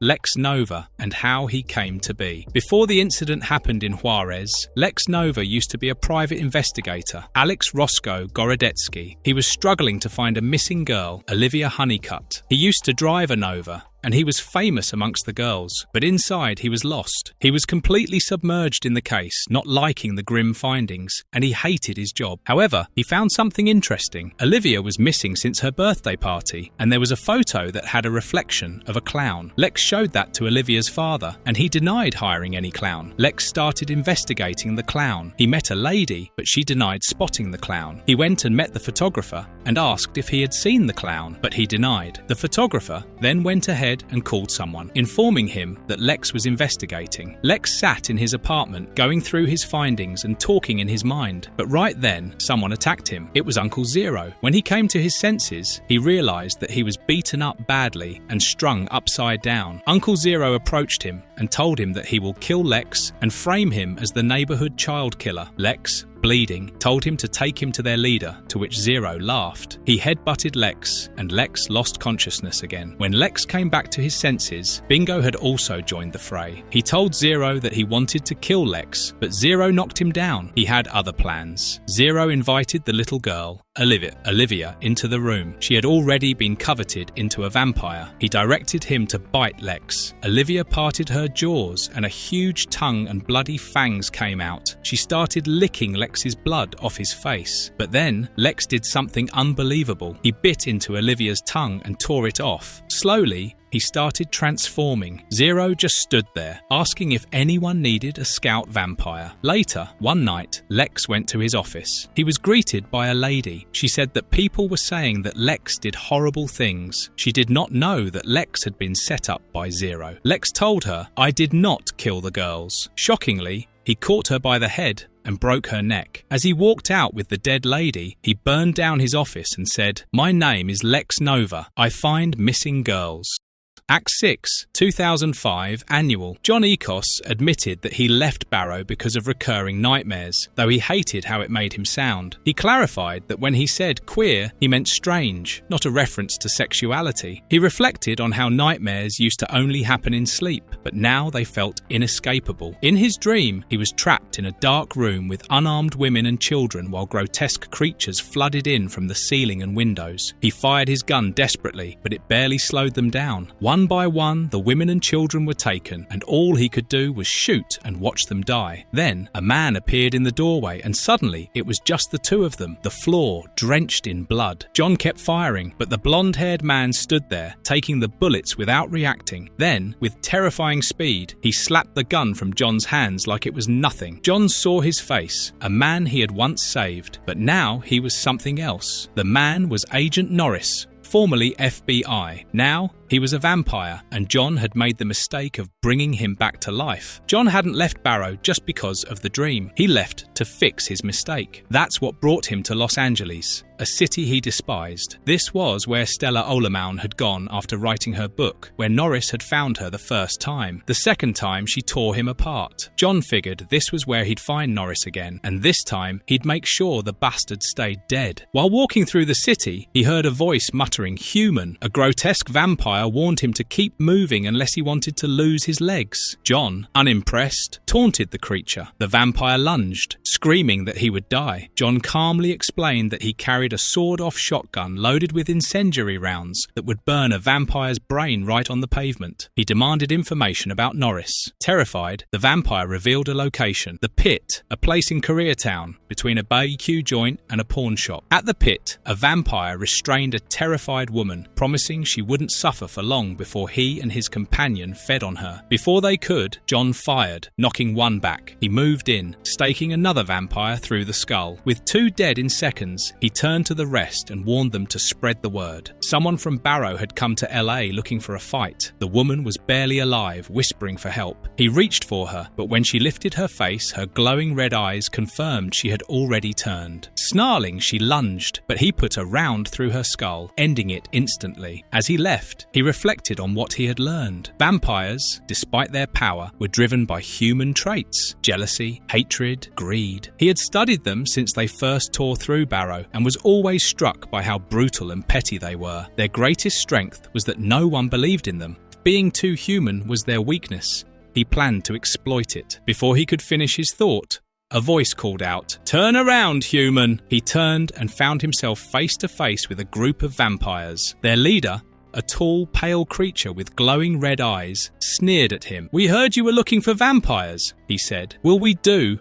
John stated he was hunting one in particular, Agent Norris, a former FBI agent turned vampire. One of the vampires, marked with a skull tattoo, questioned why they should help him. John coldly replied that cooperating was better than dying. The leader gave him a hard stare, then signaled his followers to attack. As the creatures lunged, John cursed his own big mouth. The vampires struck first, landing a brutal hit to his face and knocking him down. Bloodied, he barely had time to react before another strike came. A female vampire intervened, ordering them to stop. The leader admitted he had heard of Norris and would look into it, warning John to remember how close he had come to death. Bruised and exhausted, John sarcastically thanked them. He later took shelter in an abandoned factory, too run down for anyone to renovate, making it a perfect hideout. He wanted nothing more than to heat some beans and recover, but he heard coughing. With a shotgun ready, he called out to the intruder. A figure emerged. A young man, barely alive, slumped on the floor, bleeding. John pressed him for answers. The kid weakly muttered, "Saxon," identifying him as the doctor responsible for his suffering. John reassured him, introduced himself, and learned the boy's name was Billy. That night, John noticed something off. Billy refused food. When John checked the bucket nearby, he found a kidney inside. Billy admitted it was his own. Shocked, John muttered about making another mistake. Billy insisted he would never hurt John because he had saved him. Before they could talk further, an explosion shattered the window. Vampires descended from above, forcing John to grab Billy and escape. The night crew, determined to torment him, was closing in. John fired his custom incendiary rounds, blowing a vampire's head apart. Satisfied with the results, he turned to Billy, urging him to keep walking despite his weakness. Billy struggled, but John warned him not to give him a reason to leave him behind. When Billy asked about the vampires they had just fought, John dismissed them as not people, suggesting they were all the same kind. Billy, confused, admitted he didn't understand, and John realized the kid was either newly turned, untrained, or just completely out of the loop. Despite his distrust, John acknowledged that not all vampires were inherently evil. He had encountered a few in Barrow who acted more like guardians than predators. Billy had every chance to turn on him, but hadn't, so John decided to trust him. Their goal now was to get away. Their escape, however, was short-lived. A group of vampires intercepted them, taunting John and announcing that Norris was one of them. One of the vampires made it clear they were given orders to kill John this time. John, refusing to back down, taunted them right back, daring them to choose who would die first. But they were outnumbered. The creatures closed in, trapping them. One lunged for John, declaring, "I have you!" Before the fight could escalate, a new figure arrived, tearing into the attacking vampires with brutal efficiency. The sudden violence caused panic among the group. John turned to see a vampire with glowing red eyes stepping forward, instructing him to stand aside while he finished off the attackers. The vampire easily dispatched the remaining threats. When the dust settled, he turned to John and thanked him by name. John, wary, demanded to know how the vampire knew him. The stranger introduced himself as Dane and revealed he had been in Barrow, but left before the chaos unfolded. He then inquired about the rumours regarding Stella and Eben Oleman, saying he had seen them with his own eyes. Without hesitation, John confirmed the stories were true. Dane then admitted he had known Stella and was sympathetic to humans. He opposed the night crew and their leader, Santana Lutz, whose men John had just slaughtered. John introduced Billy and asked if Dane could help him. Without hesitation,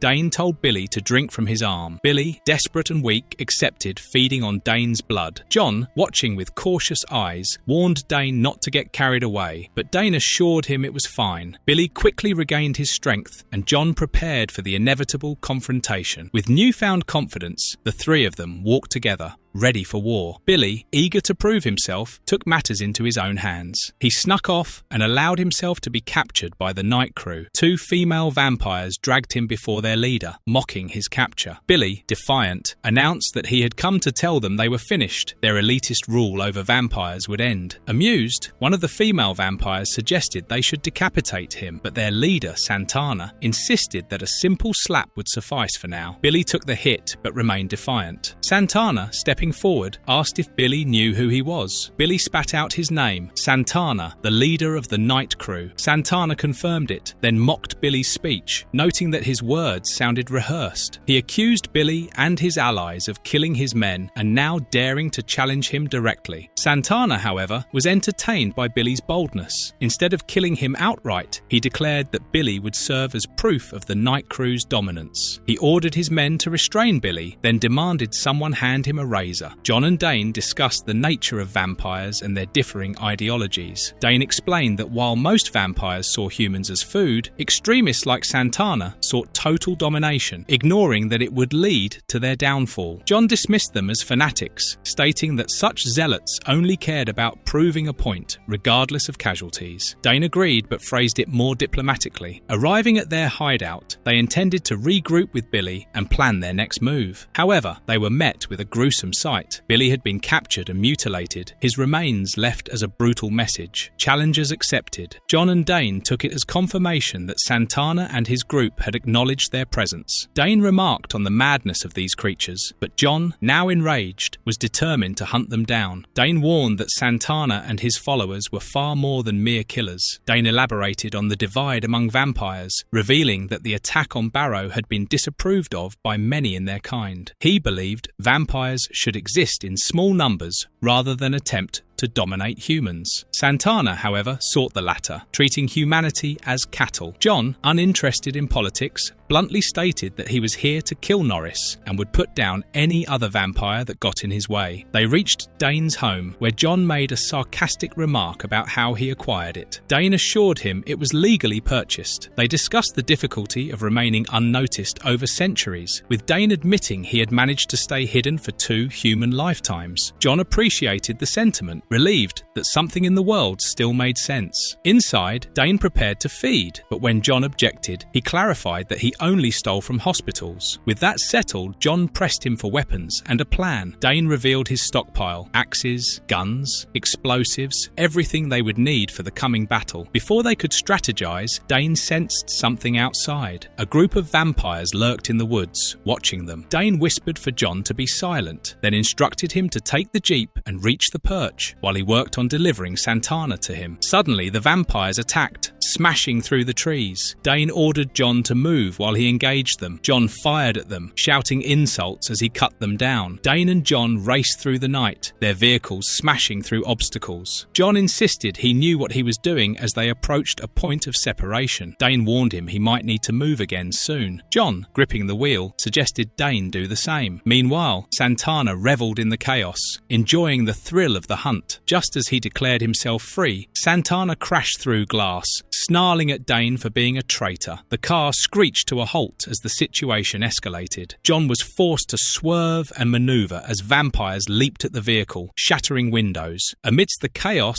a massive explosion engulfed one of the attackers, sending a wave of destruction across the battlefield. Inside a nearby building, Santana taunted Dane, calling him a traitor. Dane retaliated, arguing that it was Santana and his kind who would bring ruin upon them. Santana, undeterred, welcomed the coming fight, believing he was strong enough to conquer his enemies. The two clashed brutally, Santana's rage intensifying when Dane insulted his strategy, pointing out that exterminating humans would eliminate their food supply. Santana, enraged by the insult, launched a savage attack, tearing into Dane. As the wounded vampire called for John to hurry, John moved in for backup, blasting apart another enemy with a shotgun. Despite the carnage, he assured Dane that he would be at the perch. However, upon arriving at the scene, John found himself alone, calling out for Dane. He cursed under his breath. On a rooftop, Santana threatened to rip out his enemy's heart and feed it to him. Dane mocked him for his theatrics, challenging him to prove his strength.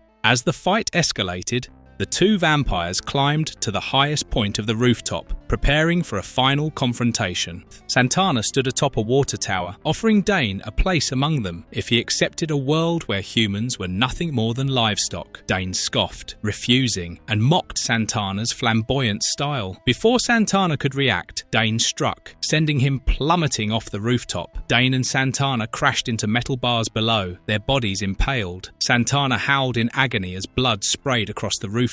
Dane, gripping onto him, ensured his enemy felt every bit of pain. Meanwhile, John had positioned himself at a vantage point, his rifle trained on the scene. He confirmed his target, steadying his aim. As Santana writhed in agony, John squeezed the trigger. The bullet ripped through Santana's skull, blowing his head apart in a brutal final shot. Later, John met Dane, acknowledging his work, but wondering if Dane expected him to turn on him next. Dane dismissed the idea, admitting that things weren't as simple as he sometimes wanted to believe. He thanked John for proving that even vampires could have heart. Reflecting on his journey, John admitted he didn't find what he came for, but found something else in the process. As Dane walked away into the night, John was left thinking about the strange, violent world he was part of.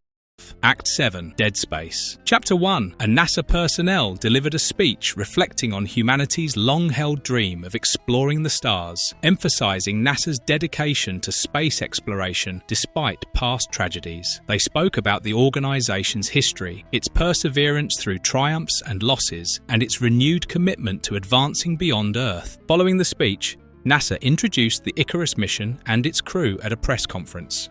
The crew consisted of Commander James Cobb, pilot Ralph "Rocky" Roach, and mission specialists Donald Erickson, Linda Cooper-Wilson, Kathleen Rainsalt, Gilbert Dixon, and Sergio Benitez. A NASA representative introduced them before handing the floor to Cobb. Cobb outlined their mission objectives, which included testing new flight safety procedures, shuttle inspections, and installing a guidance thruster to stabilize the space station's orbit. During the Q&A session, reporters raised concerns about safety, particularly the risk of another tragedy. Cobb reassured them, expressing confidence in the team and the mission's purpose. When pressed about the cost in human lives, he acknowledged past sacrifices, but emphasized that astronauts willingly accepted the risks in pursuit of progress. Afterward, Cobb and his crew prepared to leave, but not before a few light-hearted exchanges. Roche joked about the importance of astronauts in ensuring the survival of humanity, leading to teasing about their romantic prospects. Later that evening, the team gathered at a bar named Astro DeVille. As they drank, Cobb was singled out by a woman in a red dress. She flirted with him, admitting she found astronauts attractive. Cobb, while amused, subtly showed his wedding ring and declined her advances, though she hinted at secrecy. Cobb awkwardly excused himself, clearly uneasy about the encounter, while the woman watched him with a sly smile. Later, Cobb ended up vomiting in the bar bathroom. He was feeling sick, maybe because he had too many beers. When Cobb returned to the table, Ralph Rocky Roach greeted him, surprised he came back instead of taking advantage of the woman flirting with him. The crew teased Cobb about it before raising their glasses in a toast to him and the Icarus mission. With 10 hours left before launch, the crew left the bar, joking around. Linda Cooper Wilson bid Cobb goodnight as she left. The woman from earlier stood at the entrance, watching Cobb as he walked away, muttering about changing crews. 30 minutes before launch, the crew went through their final checks. Ronald Erickson and Kathleen Rainbolt checked in, but the medtech noticed Cobb's pulse and blood pressure were off. Despite concerns, Cobb insisted he was fit to fly, pushing for the launch to continue. Mission Control hesitated, but eventually agreed to proceed, instructing Cobb to switch suits in orbit. At Mission Control, weather concerns loomed, but the crew was given the green light to board. Another concern arose about Cobb's pale appearance, but he brushed it off, blaming the drinking. The decision fell to him, and he chose to continue with the mission. As the final countdown approached, Cobb and the team boarded Icarus. With only seconds left before liftoff, all systems were given a go, and Mission Control gave the final order to start engines. The astronauts braced themselves as the countdown reached its final moments, their fate sealed as they prepared for liftoff. The countdown reached its final moments as tension filled the cockpit. James Cobb's eyes focused, his pupils dilating unnaturally as the numbers ticked down and the infection took over. Or the engines of the Icarus roared to life, sending flames and smoke billowing as the shuttle launched into the sky. Ground Control confirmed a successful liftoff, wishing the crew Godspeed as they ascended. Once in orbit, Houston announced that the Icarus had achieved global orbit.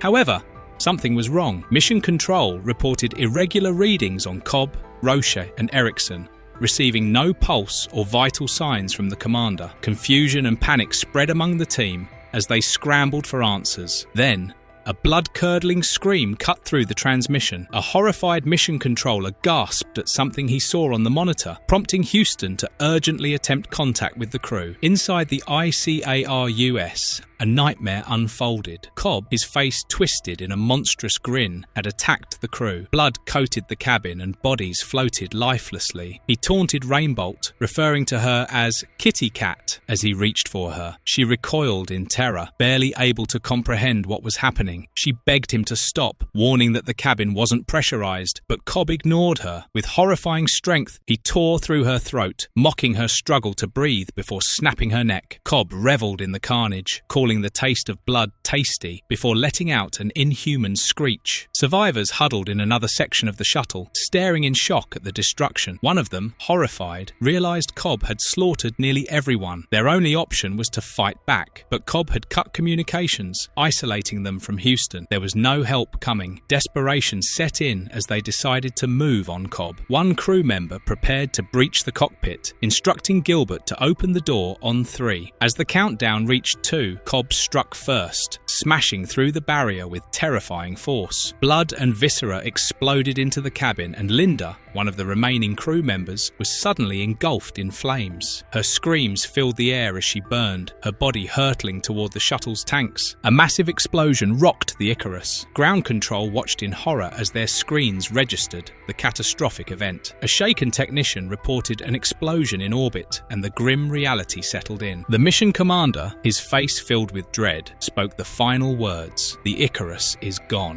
Chapter 2. A classified report on the Icarus incident was under review, with NASA officials discussing the disaster that had left the agency in crisis. The lead investigator stated they had been without contact for 48 hours, facing pressure from the media and the president. Mechanical failures had been ruled out, but some reports suggested that a crew member had gone insane and murdered the others. Desperate for answers, the investigator called for any theories, no matter how outlandish. An agent brought up Operation Red-Blooded, an FBI investigation shut down after an agent, Norris, reportedly lost his mind. He pointed to the erratic readings from James Cobb's suit before launch, noting his dropping pulse and irregular blood pressure. Mission Control dismissed it as a faulty connection, but Agent Henson suggested something more sinister. Cobb had been transforming. When another official asked if he meant into a vampire, skepticism filled the room. One of the men accused Henson of drinking, but he dismissed the remark and pressed on. He cited a pattern of unexplained events linked to Barrow, Alaska, where an alleged pipeline explosion covered up a mass killing. The town had a history of similar incidents dating back a century, all pointing to vampires. Another official challenged him, asking for proof beyond speculation. Henson explained that these creatures were careful, staying hidden, but their attacks were increasing. He argued that vampires were not supernatural, but carriers of a contagious condition. Time was running out, and debating theories would not satisfy grieving families or the government. The agency needed to act. A plan was proposed to send a salvage team using a modified shuttle, the Armstrong. Despite concerns over crew safety, it was approved, with the mission set to launch in 30 days. 36 days after the decision, Henson stood near the Armstrong shuttle with Locke. He asked if Locke reviewed the files, but Locke dismissed the vampire theory as ridiculous. He acknowledged that James Cobb, a friend and trusted astronaut, was unlikely to have snapped and killed his crew, making the official explanation as outrageous as the vampire theory. Locke was skeptical, but willing to believe in mechanical failure until proven otherwise. If the theory was right, he promised to bring back proof. The Armstrong launched successfully, moved into orbital position, and separated its booster rockets. The Armstrong crew approached the wreckage of the Icarus, reporting back to Houston as they moved in. Debris was scattered everywhere, with large sections of the shuttle broken apart. The team inside monitored the situation, identifying fragments of the thruster assembly and cockpit. They searched for the flight recorder, eventually locating its signal. Locke moved outside to retrieve it, carefully maneuvering through the wreckage. The devastation around him was overwhelming. There were no signs of survival. As he floated through the debris field, he spotted something that unsettled him. When asked to stay focused on the flight recorder, he confirmed he was moving to retrieve it. Locke successfully secured the recorder and prepared to return to the ship, but another crew member instructed him to investigate an unidentified object behind him. According to their instruments, it read as organic. Locke adjusted his position and located the object, a sight that stunned him. It was a body in an orange flight suit drifting among the shattered remains of the Icarus. Locke confirmed his discovery. It was Commander Cobb. Despite the destruction around him, Cobb's body showed no visible signs of injury. Shocked, Locke prepared to bring him back as the team inside debated the need for an autopsy. Once Cobb's body was secured, Houston issued new orders. The Armstrong was to dock with the orbital station instead of returning to Earth. They were concerned about bringing the body home. Locke questioned whether they wanted to leave it behind, but the plan was clear. They were to dock with the station and perform the autopsy there. The Armstrong crew completed docking procedures, with the station's team granting them permission to come aboard. The station captain personally prepared to welcome them. The Armstrong crew arrived at the orbiter, where Captain Robert Thomas greeted Commander Corey Locke, acknowledging the difficult mission. Locke confirmed they had found Commander Cobb's body floating in the debris, wedged behind the fuselage. Houston hoped that the autopsy and flight recorder data would provide answers. A crew member announced that Lab 3 was ready for the doctor. Locke instructed Jacobs to assist with the autopsy while he reviewed the mission data. Nina, another crew member, insisted on examining the flight recorder. Meanwhile, the doctor began the autopsy on Cobb, unaware of the danger. As the flight recorder played, distorted footage from the Icarus mission showed a terrified crew member pleading as something attacked. Meanwhile, during the autopsy, the doctor noted Cobb's remarkably healthy heart, despite spending 30 days in a vacuum. Shockingly, Cobb's circulatory system was still functioning, which was deemed impossible. When the doctor attempted to remove the heart, Cobb suddenly reanimated, his eyes glowing red. Cobb attacked violently, breaking the doctor's neck and tearing into another crew member. Simultaneously, the flight recorder revealed more of the attack on Icarus, confirming that Cobb had turned into something inhuman. Locke and Nina watched in horror as Cobb slaughtered the autopsy team. Realizing the truth, Locke ordered immediate communication with the lab, but no one responded. The team understood Cobb was a vampire, though many struggled to believe it. Blood-covered bodies littered the station, and Locke concluded Cobb had likely killed the entire Icarus crew as well. As tensions rose, crew members accused Locke of knowingly bringing a vampire aboard. He defended himself, saying NASA had considered such a scenario but dismissed it. Just then, Cobb's face appeared on a monitor, smugly declaring he had taken control of the space station.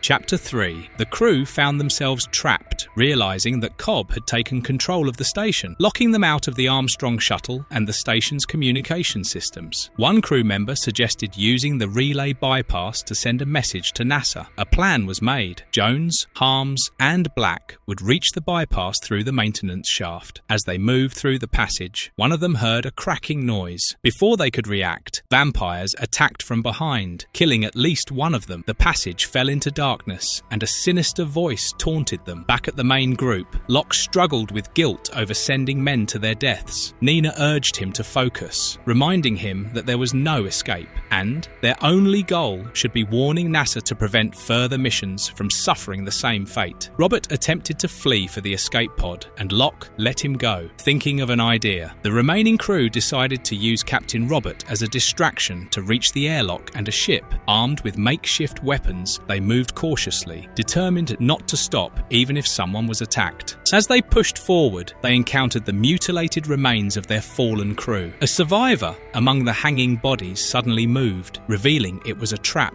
The vampires struck, brutally tearing into them. In the chaos, a crew member fought back, stabbing one of the creatures but was overwhelmed. Another used fire to incinerate one of the vampires. Locke and the others ran, pushing forward through the carnage. As they moved, Locke glanced back, horrified at what they had stumbled into, exclaiming, "Sweet Jesus!" Cobb taunted Locke, telling him he was running out of men and that even one of his friends had been scratched, meaning he would soon turn. One of the crew panicked, realizing he hadn't noticed his own injury. Locke, seeing an opportunity, suddenly shoved the injured man toward Cobb, telling him he could have him. The man screamed in terror as Cobb and the other vampires tore into him. As Locke and Nina fled through the station, he directed her toward an alternate path. Nina prepared to jam the hatch behind them, but before she could, a vampire tore into her. She was ripped apart, and chaos erupted as Locke barely made it through a door. He kept pushing forward, refusing to stop. Cobb watched him go, commenting on Locke's persistence. His men asked if they should go after him, but Cobb said no. Locke was alone now, without options. He ordered one of the remaining crew members to be turned while they pursued Locke. Locke, now in a spacer suit, realized he was completely alone on a station full of vampires. He moved toward an airlock, desperate to escape. The vampires sensed something was off, and Cobb noticed Locke had left the station. He immediately ordered everyone outside, realizing Locke was trying to reach the communication tower. Outside, Locke floated toward his objective, but the vampires swarmed after him. He tried to evade them, but Cobb caught up to him. The vampire captain smashed into Locke, shattering his helmet. Blood splattered into the void as Cobb tore into him, the last remnants of humanity slipping away in the cold darkness of space. A bloodied, gloved hand reached for a communication panel, pressing a button to reactivate the system. The space station drifted in orbit, its fate sealed. Back on Earth, a communications officer received a transmission. Commander Cobb was on the line. The revelation sent a shockwave through mission control as they scrambled to confirm the impossible. The station was back online. Inside the station, Cobb, fully transformed into a vampire, lounged with his monstrous crew. He greeted a new recruit, Nina, who relished her transformation. The vampires celebrated their dominance, and Cobb mockingly suggested they phone home. On Earth, the White House received an urgent call. Officials were in disbelief as Cobb's image appeared on screen. Cobb addressed government officials, claiming they had isolated the cause of the crew's transformation into vampires and would work on a cure. He lied about Locke's fate, saying the commander had turned violent before being killed. The officials remained skeptical. One of them, cold and calculating, ordered that under no circumstances would the infected crew be allowed to return to Earth. Cobb, amused, warned them that their measures were futile. He revealed that vampires had already infiltrated Earth, spreading their influence. Keeping them in orbit wouldn't stop what was coming. The officials debated their options, with one grim-faced leader confirming their worst fear. The orbiter was too far gone. A missile launch was ordered. As the countdown ended, the vampires aboard the station reacted with rage and disbelief. Cobb cursed the decision-makers, but before they could do anything, the missile struck, obliterating the station. In the aftermath, a classified report was buried. Despite the destruction, Henson warned that the truth, vampires existed and had reached Earth, could not be hidden forever. The classified report on the space station incident was officially sealed, with a stern warning that revealing any details would result in lifelong imprisonment. Frustrated, Agent Henson slammed the file onto his desk, knowing the truth was being buried. Meanwhile, in deep space, Captain Robert Thomas transmitted an emergency signal from an escape pod. He urgently called for Houston's response, identifying himself as a survivor from the USS Orbiter. But he did not notice that there was a vampire hanging outside his escape pod. Floating in space, he activated his beacon, signaling his return to Earth.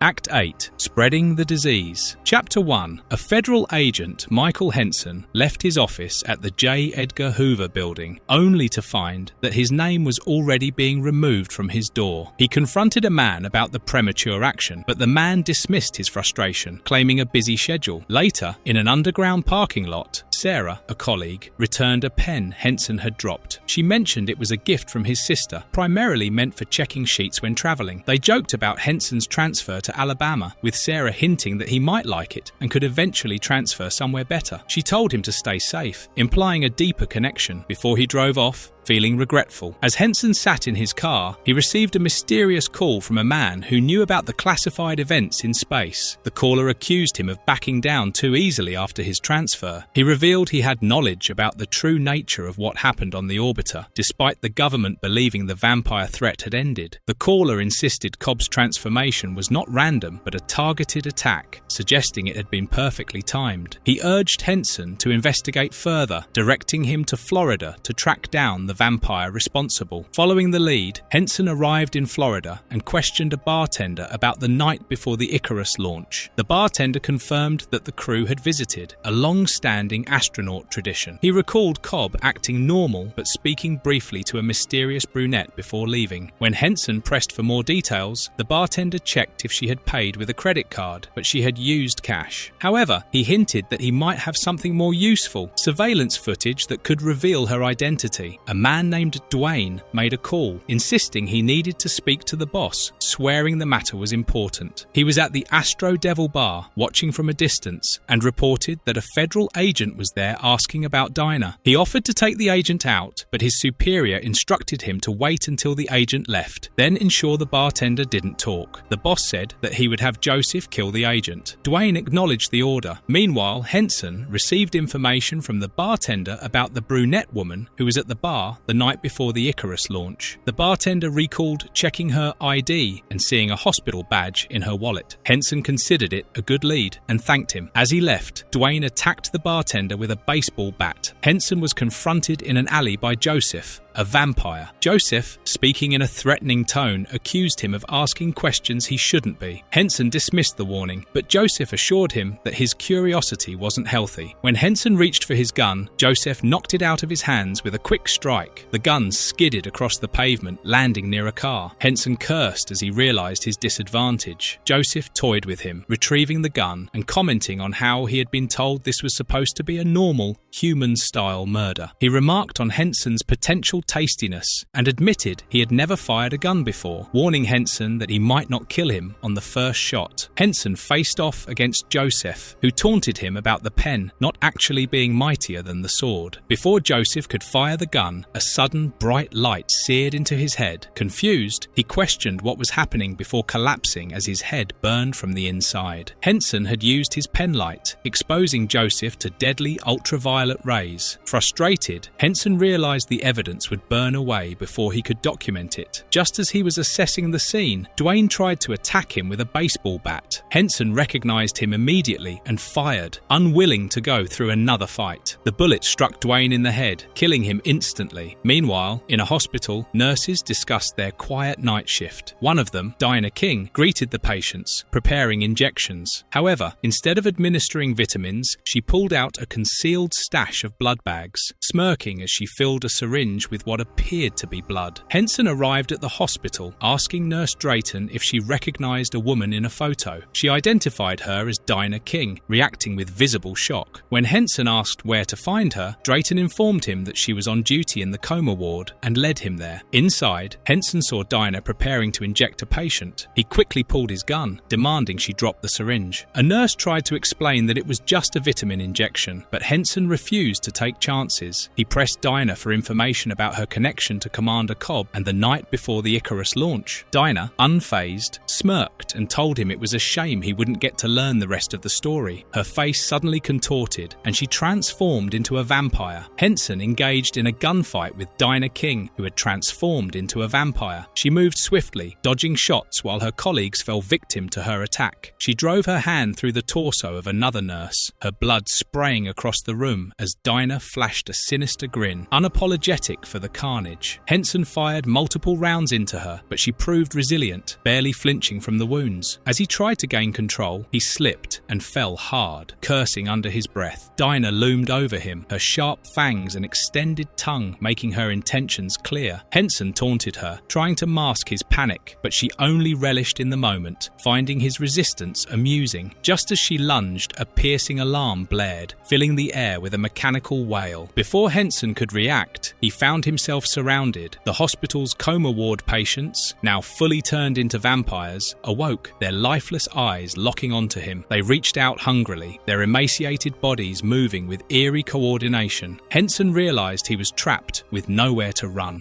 Chapter 2. Henson found himself trapped in a hospital, facing a horde of reanimated vampires. The undead were awake but seemed mindless, driven by instinct rather than thought. Dinah screamed at them to attack Henson, but they turned on her instead. However, Dinah tore them apart and escaped. Henson fought his way through the chaos, using whatever he could to survive. He smashed a vampire's head in, acknowledging that it wasn't their fault they were turned, but he wasn't willing to die for sympathy. As he made his way through the blood-stained hall, he realised things were getting worse. He was running low on ammo, and the situation was spiralling out of control. Hearing a scream, he rushed toward the sound, his gun ready. He realised the vampires were drawn to blood, so he used a bag of donated blood to distract them. They swarmed toward it, giving him a brief moment of relief, but he knew he needed a real plan. Spotting a hyperbaric chamber, he took charge of the situation, ordering a nearby nurse to assist him. Henson tricked the horde of vampires into the chamber and locked them up. He explained that more vampires were coming and that he needed help destroying them. The nurse hesitated, questioning his sanity, but Henson assured him he wasn't insane, just out of time. He planned with the nurse, Brian, to increase the oxygen flow in the chamber and then lit it up. Then he told Brian to run like hell. As they escaped, the building went up in flames. Dinah wore the dress of a woman she had just killed, while her body lay lifeless on the pavement behind her. A red van pulled up and the driver told her to get in.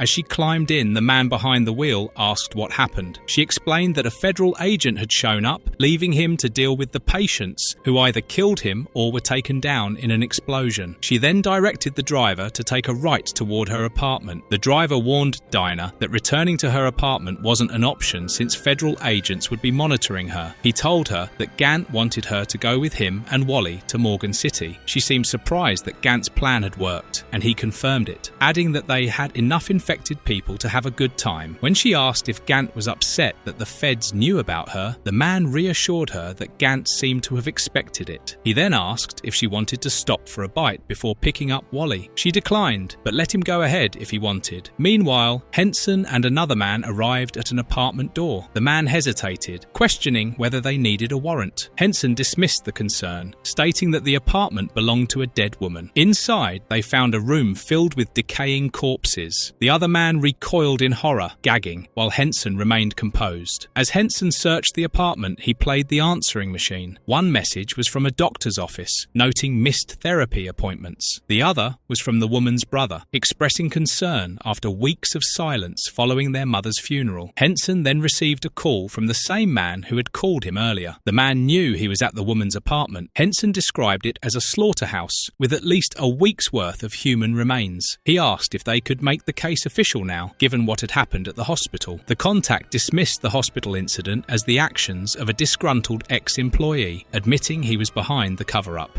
Frustrated, Henson insisted that he wasn't going along with a cover-up. His contact reminded him they still needed evidence, and his recent encounter had only left a massive hole in the hospital's burn ward. If the story got out, it would only cause panic. When asked about cleaning up the mess, Henson mentioned that a maintenance worker had seen it and promptly vomited. The contact told him to leave it to him. As Henson sifted through papers, he speculated that the woman had lost her mother, ignored her family, and skipped therapy. He suggested she may have sought answers elsewhere, where millions of people do. At an outdoor event near a bridge, a crowd gathered for a wedding reception. The best man, a curly-haired man, gave a brief speech, admitting he wasn't one for public speaking, but encouraged everyone to raise their glasses. As he lifted his own, he noticed something strange, a small, insect-like creature hovering nearby. Before he could react, the creature attacked a woman, causing her to scream in terror as others around her panicked. More of the creatures swarmed the area, and people began to cry out in fear. A bald man in a striped suit tried to calm the crowd, insisting they were just locusts from the fields and wouldn't bite. His reassurance proved false as a man clutched his bleeding neck, shouting that one had taken a chunk out of him. Someone realized they were entering through the air vents and urged the others to close them, but they were too high to reach. As the swarm intensified, panic spread and people scrambled to escape.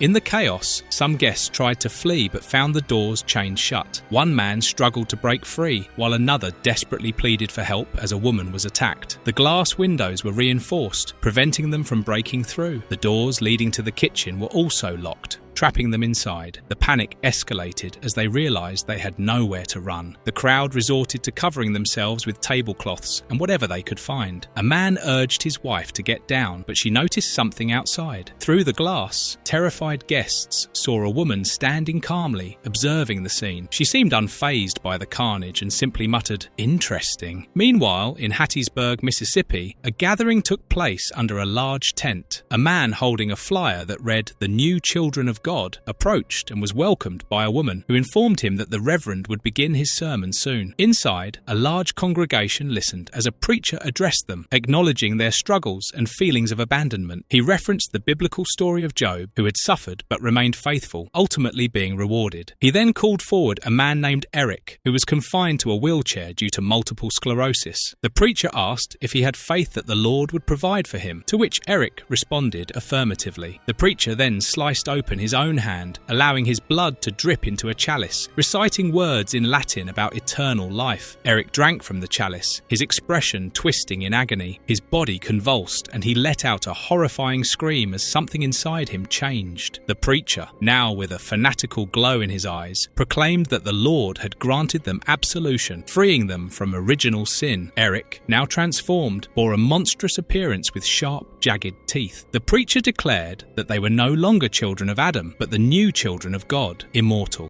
Chapter 3. At the revival tent in Hattiesburg, Mississippi, the preacher announced that Eric, a boy who had been afflicted with multiple sclerosis, had been reborn as a new child of God, his disease replaced by vampirism. The preacher claimed that Eric had been healed and that many in the crowd were there seeking the same salvation. However, he noted that someone else was present for different reasons, searching for understanding rather than faith. He then pointed at Agent Henson, calling him by name and inviting him to join him on stage.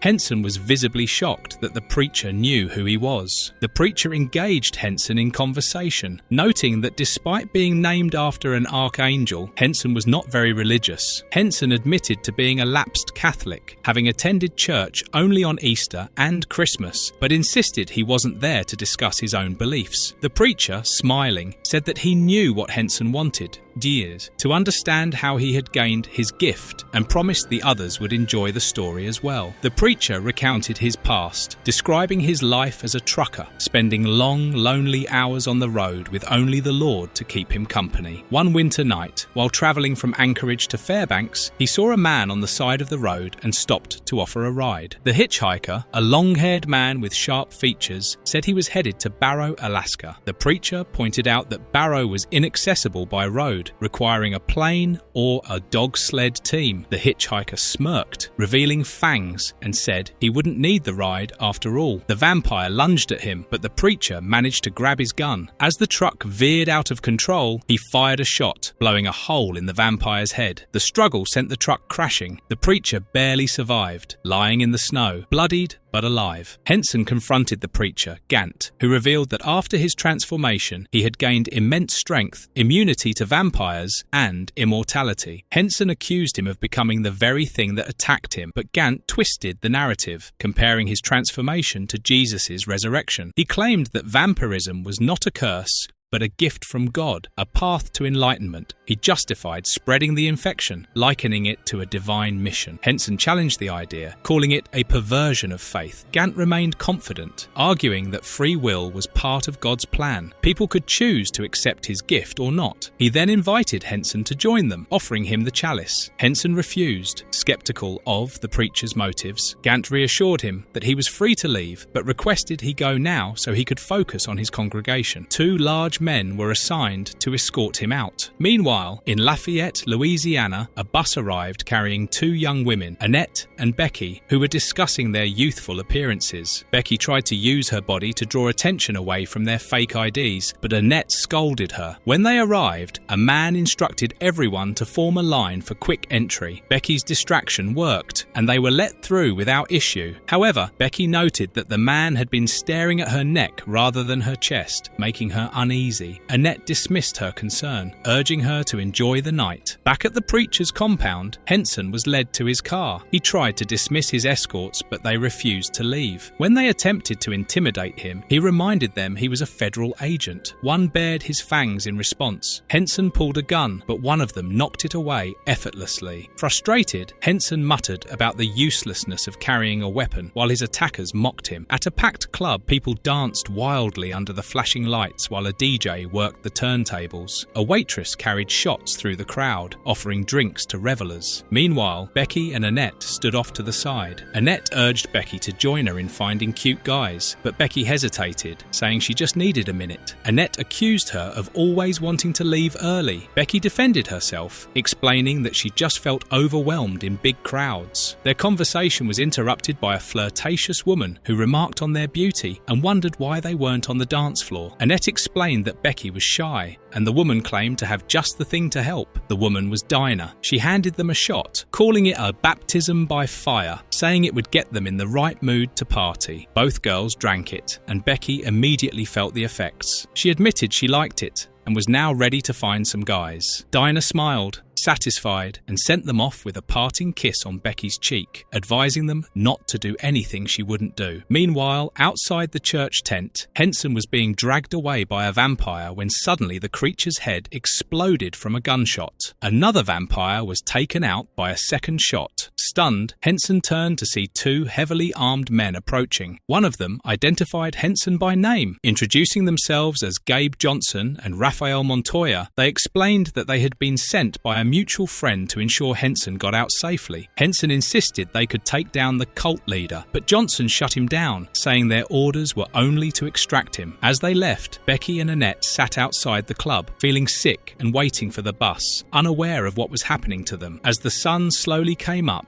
the transformation took full effect. The infected victims, including the 2 young women, began vomiting and convulsing. Their flesh paled and their eyes turned lifeless, their teeth elongating into fangs. One of them collapsed in agony, while the other looked at her reflection with a new, predatory hunger. Nearby, a man clutched his head in torment, overcome by the same transformation. In the sunlight, bodies burned, their skeletal forms locked in an agonizing embrace before crumbling into ash. Dinah looked on with satisfaction, remarking that it would suffice. Elsewhere, Henson and his escorts drove through the night. Tension filled the car as they debated the risks of leaving earlier. Henson dismissed their concerns, arguing that being a soldier meant accepting fear. One of the men offered him a backup firearm, teasingly reminding him of the trouble he had gone through to retrieve it. Henson hesitated before taking it. They arrived at a grisly scene, a field littered with rotting corpses. The sheer scale of the massacre horrified them. One of the men speculated that Gant was no longer hiding his plan, warning that something significant was about to happen. Henson grimly noted that these were only the ones who hadn't drunk the punch. Chapter 4. A crowded bar in Tyler, Texas, was filled with patrons drinking and socializing. A man at the bar insisted that Carolina was a clear winner, talking confidently about football. Meanwhile, a waitress brought two men their drinks, and they exchanged casual banter. At another table, a couple laughed about their friend's poor taste in beer. The conversation at the bar took a turn when one man grabbed another's shoulder. The victim recoiled angrily, demanding to be left alone, but suddenly he doubled over in agony, clutching his stomach and screaming in pain. A bystander tried to assist, but the man's transformation was already underway. His skin darkened, his eyes turned feral, and his body twisted grotesquely. Another man nearby experienced a similar shift, his fingers extending into claws as he snarled in agony. Panic set in as the infected patrons launched into a violent frenzy, attacking those around them. Chaos erupted. One of the transformed men lunged at another, biting into his neck and spraying blood across the bar. A woman shrieked as another vampire tore into her. The entire bar descended into carnage, with the newly turned creatures ripping into their victims without mercy. Meanwhile, in Lafayette, Louisiana, Michael Henson was jolted awake by a phone call at 3:48 a.m. The caller, a gruff-voiced man, told him there was no sign of Gant, the suspected leader, and he was out of time. Frustrated, Henson prepared to report back to the field office. But before he could move, the caller instructed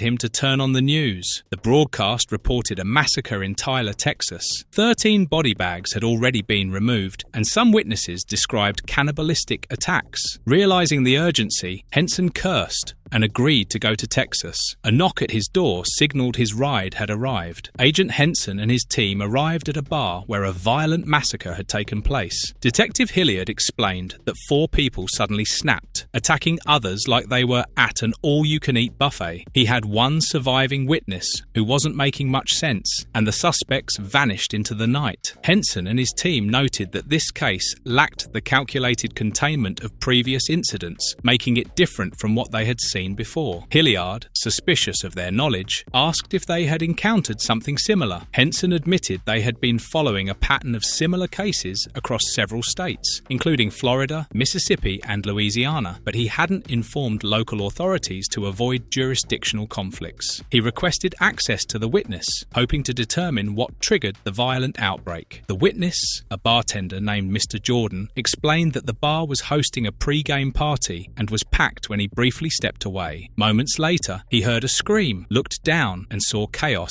unfold. He called the cops and hid for his life. Henson pressed him for details about the suspects. Jordan confirmed that he had seen them before, but only one, named Willie, was a regular. The others seemed to be a couple, but had little interaction with anyone else. As they pieced together the events, Henson focused on what the patrons had been drinking. Willie had been drinking Bugfoot Ale, a local brew. It turned out that the couple and another man had also been drinking the same beer. Henson suspected a chemical agent in the alcohol, linking it to past incidents. He ordered his team to collect every keg of Bugfoot Ale for testing, while his men debated how to explain they were actually hunting a vampire cult. Henson and his team brought the collected kegs to a local lab where a scientist examined the beer under a microscope. He explained that the fermentation process had been altered with modified organisms capable of infecting and mutating anything they encountered upon consumption. When pressed on the extent of these changes, the scientist admitted uncertainty but suspected the organisms could rewrite a host's genetic structure once in the bloodstream. Seeking faster confirmation, Henson requested a UV light. The scientist handed him one, understanding the implication. When Henson shined it on a sample of the infected beer, it ignited instantly, confirming their worst fears.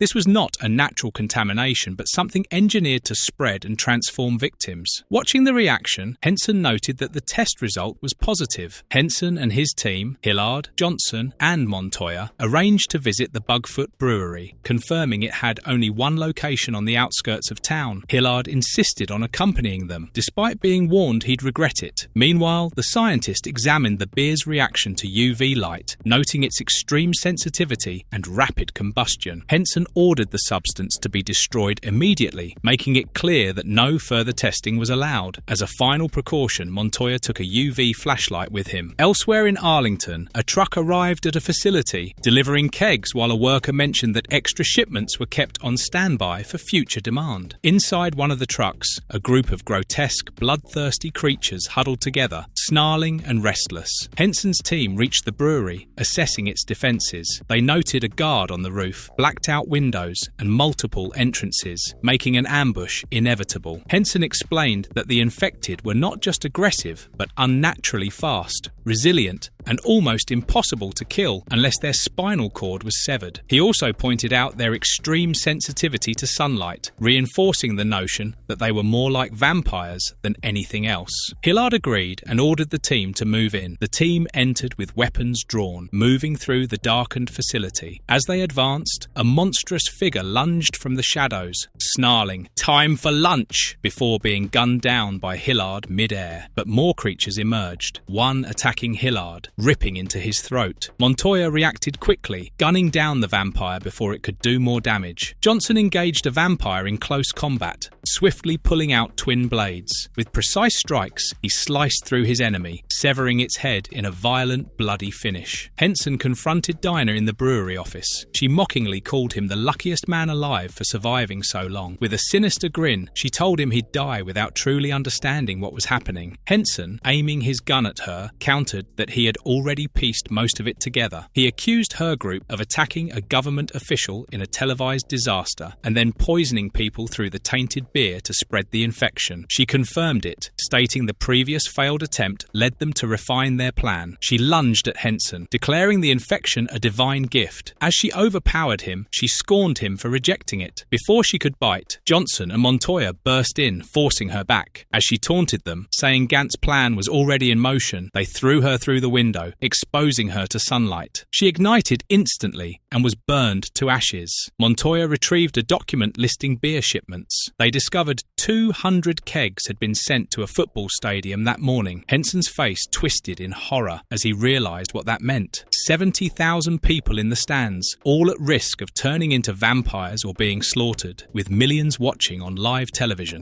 Chapter 5. At the stadium, beer vendors unknowingly served tainted drinks while commentators covered the upcoming championship game. Excitement filled the air as the crowd of over 70,000 roared in anticipation. Meanwhile, a blimp circled above the closed dome, heightening the spectacle. Inside a car speeding toward the stadium, Henson and his team listened to the broadcast. Noting the clear skies, they deduced that Gant had influenced the commissioner to keep the dome shut, preventing the infected from burning in the sunlight. Stuck in traffic, they realised they wouldn't reach the stadium in time. Johnson ordered an immediate stop, deciding they needed to improvise. As they exited the vehicle, Johnson instructed Henson and Montoya to head for the stadium on foot and open the dome. When asked about his own plan, Johnson cryptically said he was getting a backup option. Montoya, knowing Johnson's methods, grimly assumed it involved an explosion. Inside the stadium, Johnson used his credentials to force access to the roof controls. As a staff member hesitated, Johnson demanded immediate compliance, emphasizing the urgency. Meanwhile, Henson and Montoya were intercepted by local authorities, who had been informed of a possible terrorist threat. Henson took control, ordering a total lockdown of the stadium. With time running out, they sought a guide to help them reach the dome controls. The officer hesitated, fearing a bomb, but eventually relented, arming Henson with extra ammunition. Henson and his team advanced through the stadium, navigating towards the control room. Johnson ordered the doors locked behind them and confirmed their route through the service elevator. A security officer informed them they had to cross to the other side of the stadium. Johnson, loading his weapon, told the officer to assume everyone they encountered was hostile. When the officer questioned if that was necessary, Johnson bluntly told him it was if he wanted to stay alive. They moved quickly, but spotted sentries ahead. Rather than sneaking in, Johnson opted for a direct approach, gunning down the two vampires standing guard. Henson sarcastically noted their lack of stealth, but Johnson dismissed it. Inside the control room, they found bloodied corpses and saw the chaos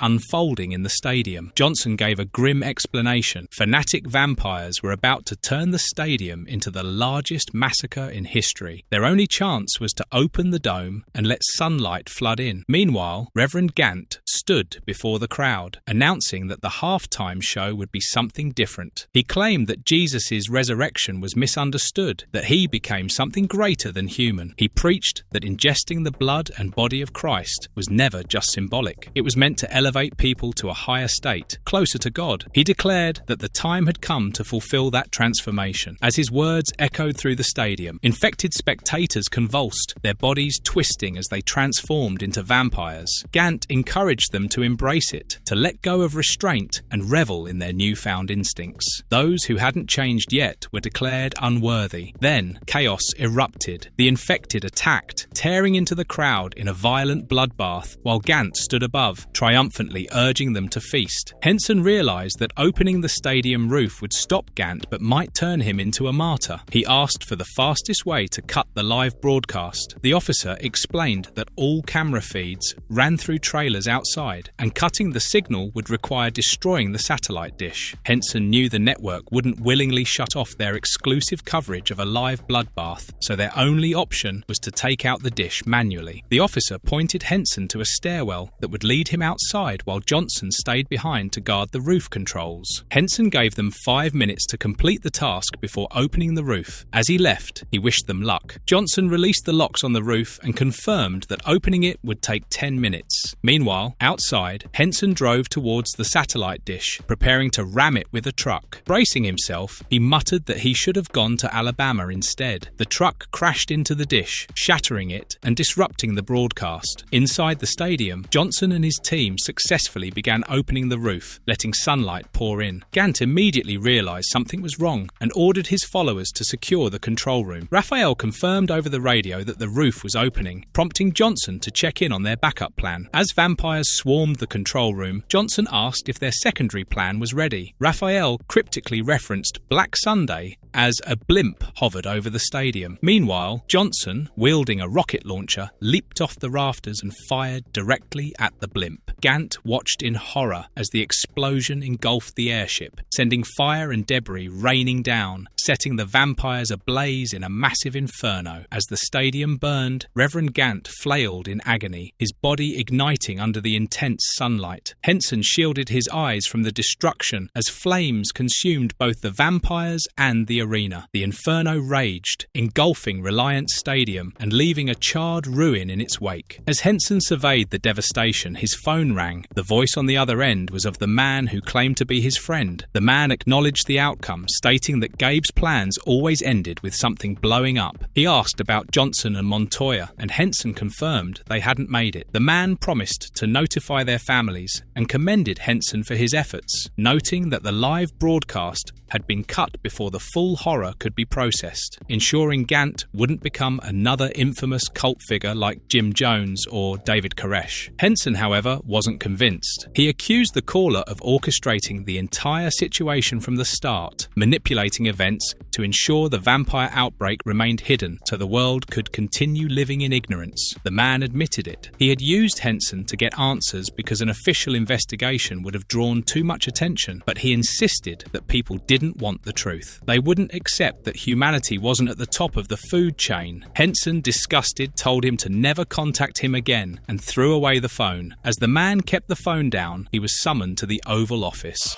Act 9. Eben and Stella. Chapter 1. It was the night when Stella resurrected Eben. She was caught off guard as she was suddenly attacked, her throat torn into by Eben. Pain surged through her as she realized how inevitable this was, mocking herself for ever thinking she had control. Blood poured from the wound as she struggled against the creature's grip. She fought back, shoving it away, but it clung to her, its teeth sinking deeper. In desperation, she finally pried it off, sending it crashing to the ground. She barely had time to recover before it lunged again. The realization hit her. She hadn't expected Eben to return from the dead to kill her. Regret and bitter irony filled her thoughts as she tried to hold him off. As she reeled from the attack, Eben advanced with an eerie calmness. Stella, clutching her bleeding throat, crawled back in fear. He whispered her name, his voice disturbingly familiar yet utterly inhuman. She begged him to stay away, but he reassured her there was no need to resist. He embraced her as she trembled, unable to fight back. Then Then the change began. The infection spread, and her body responded. Looking into his eyes, she knew she was becoming like him. A smirk formed as she wiped the blood from her mouth. She welcomed it. Eben watched as she fully turned, and they faced each other in the dim light, two creatures of the night. A presence loomed behind them, another vampire, grinning. Stella lunged forward in a frenzy, her instincts taking over. The figure chuckled, amused. Eben cracked his knuckles and sneered, his glowing red eyes locked on her. He loomed over her, whispering, "Honey, I think we need to talk." Stella straddled Eben, her hands wrapped around his throat as she panted heavily, her body still adjusting to the transformation. Eben, bloodied but grinning, taunted her, asking if this wasn't exactly what she had wanted. She hesitated, her blackened eyes staring at him in disbelief as she whispered, "No," but Eben silenced her, gently placing a finger against her lips. His voice was soft yet insistent. He was back, and he had missed her. Stella looked down at him, emotions warring within her, before coldly stating the truth. "You've killed me." Later, wrapped in a hooded cloak, Stella stepped out into the night, leaving the motel where she had turned. The rain poured as she pulled the hood over her head and disappeared into the streets. In a parking lot, a man sat waiting impatiently in his car, muttering about delays. His frustration only grew when someone tapped on his window. Stella, face hidden beneath the hood, mumbled an apology. The man, annoyed, brushed it off, but as she moved past him, something in her presence unsettled him. Before he could react, Stella lunged, pinning him against his car. He struggled, demanding she back off, but she muttered another soft "sorry" before forcing him back. Moments later, she was inside his car, looking back at him as he stood dumbfounded outside a store. His shocked expression turned to horror as he took in the bloody carnage inside. The store had been overrun. Inside, a group of vampires laughed and toyed with bodies, treating the massacre like a game. One mockingly offered to pour a drink, while another scolded him. In the aisles, a vampire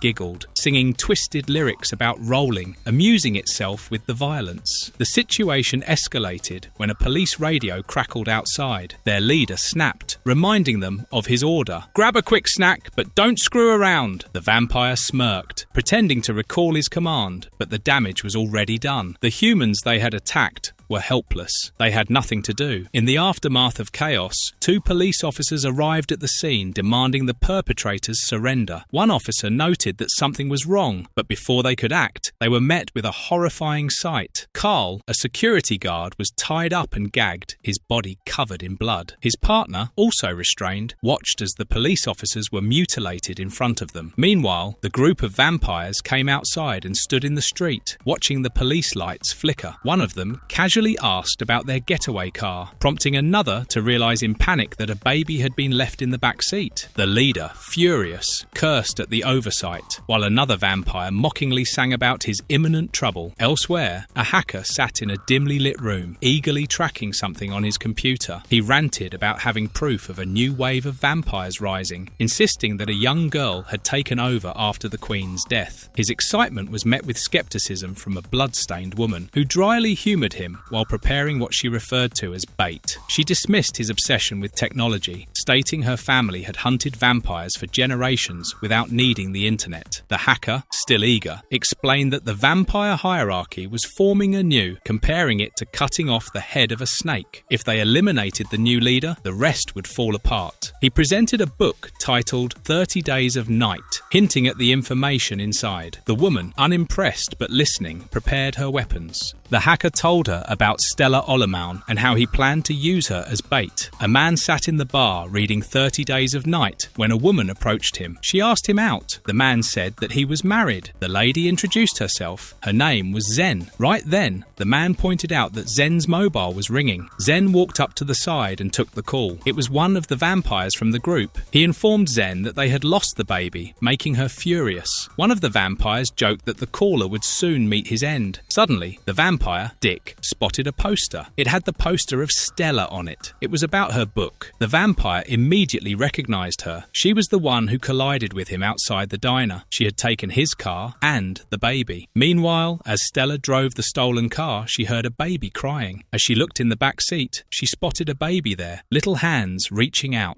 Plot. Chapter 2. In Barrow, Alaska, during the peaceful days, people gathered outside a post office. A woman held a child while officers in uniform smiled and interacted with them. However, their seemingly friendly demeanor masked something sinister. Eben playfully waved at the child before turning to Stella with a disturbing suggestion. "Knock the woman down and take the kid." The mood shifted as they carried on the charade, cooing over the child, pretending to celebrate its birthday while discussing how its grandparents would spoil it. Later, in a patrol car, Eben and Stella reflected on missing their opportunity. Eben commented that the mother had more kids at home and wouldn't have missed this one. Stella sarcastically remarked that it was probably for the best, since city officials wouldn't approve of their infant snatching window. They joked about how rules always got in the way of their fun before Stella abruptly declared she wanted to have a baby. Eben, taken aback, hesitated before nervously asking if she meant right then. She pressed, questioning what they were waiting for. That night, Stella and Eben were intimate, but things took an awkward turn, leading to an abrupt stop. Stella apologized, and Eben reassured her. He promised she would one day be an amazing mother, but if they started a family now, they would be stuck in Barrow forever. He wanted to explore other possibilities, a life beyond his father's path. When Stella asked where he envisioned this life, he simply replied, "Someplace sunny, California maybe." In the present, Stella, exhausted and disoriented, drove through the night, whispering to herself that she was probably hallucinating. She reached a motel, barely holding herself together, praying that what she was seeing wasn't real. But in the trunk of her car, a baby lay wrapped in a blanket, reaching up. The unsettling realization struck her. She had a child in her possession. The horror deepened as the baby's eyes glowed red, its mouth stretching open with unnatural fangs. She thought, "Careful what you wish for, Stella." Despite knowing the monstrous nature of the infant, she hesitated. Killing it would have been the smart move, but she couldn't shake the thought. Who does that to a baby? As she entered the motel, her mind wrestled with the situation, calling those responsible,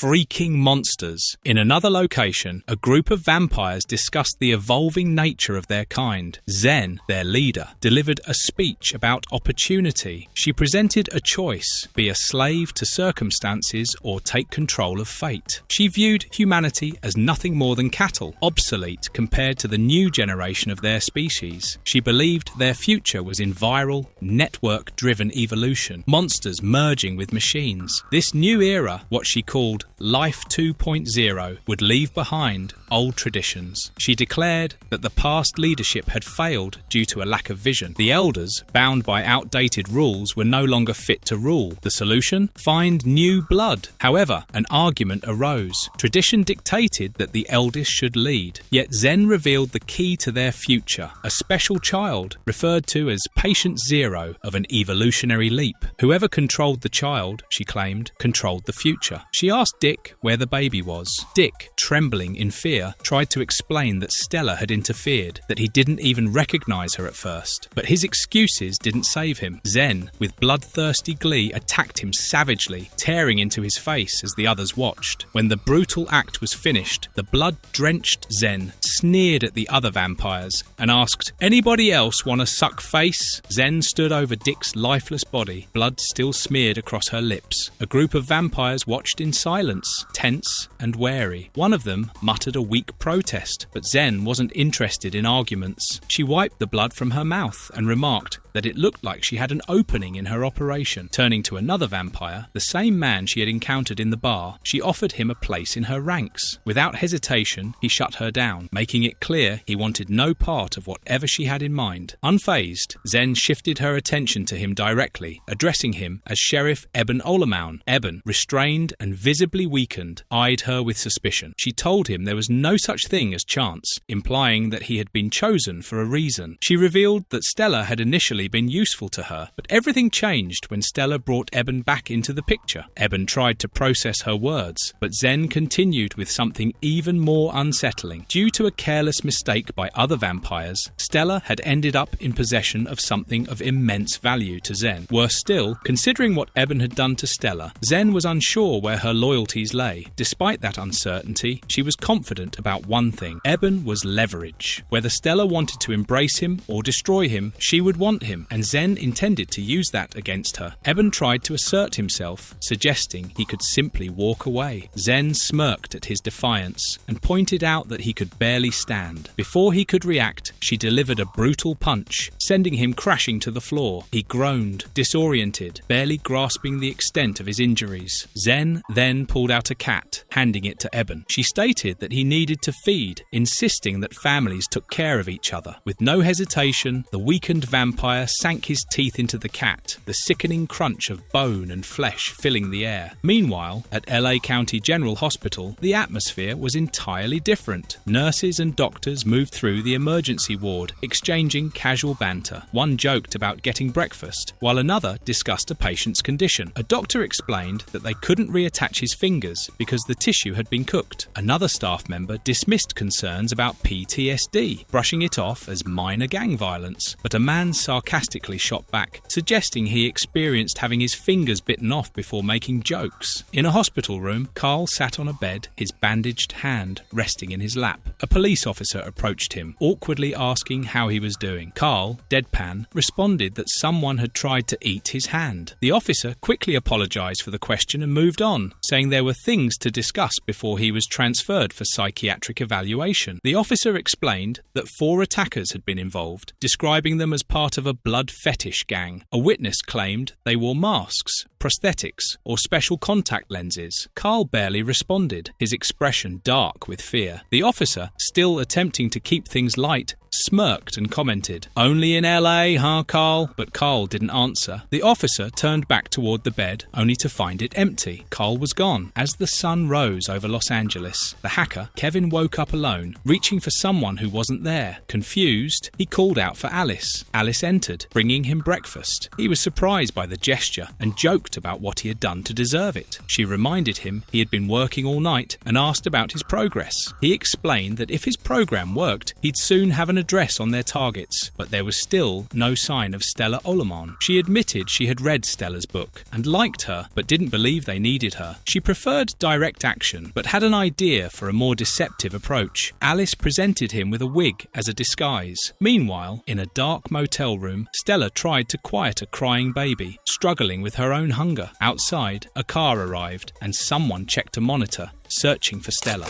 Chapter 3. Stella reflected on change, evolution, and the passage of time. She repeated a Latin phrase, omnia mutantur, nos et mutamur in illis, meaning all things change and we change with them. Time gives but also takes, leaving people as relics, walking ghosts in a world they no longer recognize. The message was clear, adapt or die. In a dark alley, Kevin, seemingly frustrated, stopped in his tracks. Alice told him this was the spot. He looked around, unimpressed, stating that it was a dead end. She laughed mockingly, calling him a genius. When Alice pressed him on what they knew about dead ends, Kevin hesitated before stating the obvious. They were dead. She smirked and cryptically told him there was only one way in and one way out. Alice referenced the Roman general Suetonius Paulinus. She explained that Suetonius had defeated Boadicea's massive army, despite being outnumbered, because his troops were disciplined and well-armoured. Unlike Boadicea's forces, which fought with passion instead of strategy, the Romans controlled the battlefield and forced the enemy into a disadvantageous position. The man, now understanding the significance, nodded as she drove her point home. They had to be the Romans. He was her army. Elsewhere, dawn broke over a makeshift hideout where a group of vampires stirred. One of them received an email notification, prompting them to wake up Dick, whose face Zen had eaten. The leader mocked him before giving a simple command, "Get up." The vampire, disoriented and in pain, questioned what was happening. Another vampire, with grotesquely injured lips, struggled to speak. His leader sneered, unimpressed, and dismissed his suffering. They were going out, and Dick had no choice. Just then, Zen entered the scene. She smirked at their so-called leadership shift and asked if their new chain of command was a fact, clearly unimpressed by their power struggle. A group of vampires gathered, their tension evident. One of them hesitated, but Zen quickly asserted control, smirking as she questioned their new leadership. The atmosphere was uneasy, but Zen made it clear that things would go her way. She then gave an order, take the genius and Eben Olamon with them. A vampire beside her grinned, saying it would give them time to get acquainted. At Danny's diner, a vampire named Jake taunted Carrie about her boyfriend's mullet. Carrie shot back with a crude insult about his mother. Todd, sitting in the car, looked uneasy. Eben called him out, out, asking if they were going to pretend they were on a casual date, or if he was finally going to spill what was bothering him. Todd hesitated before admitting he had received an email from Eben's wife. Eben grabbed him, snarling that it was a bad idea to mess with him. With glowing red eyes, Eben made it clear he wanted the full story. Todd stammered, saying the message was short. She wanted to meet here. He had tried to trace the email's origin, but she had used an anonymizer. Eben, irritated, told him to leave Stella to him. Inside the diner, Alice sat alone, eating. Meanwhile, a man carried his child toward the restroom. The kid was playful, climbing onto his back as he approached the door labelled Gents. He paused as he nearly bumped into Kevin, now wearing a wig. She looked at him calmly and said, "Excuse me." The man, momentarily startled, nodded and let him pass. At a booth, Alice greeted Kevin, calling her nurse. Kevin told Alice that no one would be fooled by this. Alice disagreed, arguing that she didn't need to fool anyone completely, just enough to lure them away. She instructed him to stay behind her and avoid engaging when the time came. Alice justified their mission by claiming the infected were already lost. This wasn't murder, it was euthanasia. Kevin admitted she was scared. Alice, stirring her food, quietly said she was too. In a dimly lit bathroom, Stella crouched over a body, her face smeared with blood. Her expression twisted into a mix of horror and hunger. The scene was brutal. Blood splattered across the tiles. She let out a scream as she and the baby fed on a man. The final words echoed in her mind. "What have I become?" Alice and Kevin stood outside Danny's diner, bracing herself for what was to come. She reminded herself not to let fear make her forget who she was or why she was there. As the vampires walked into the alley, Alice fired her gun and blew out the head of one vampire. She threw a gun at Kevin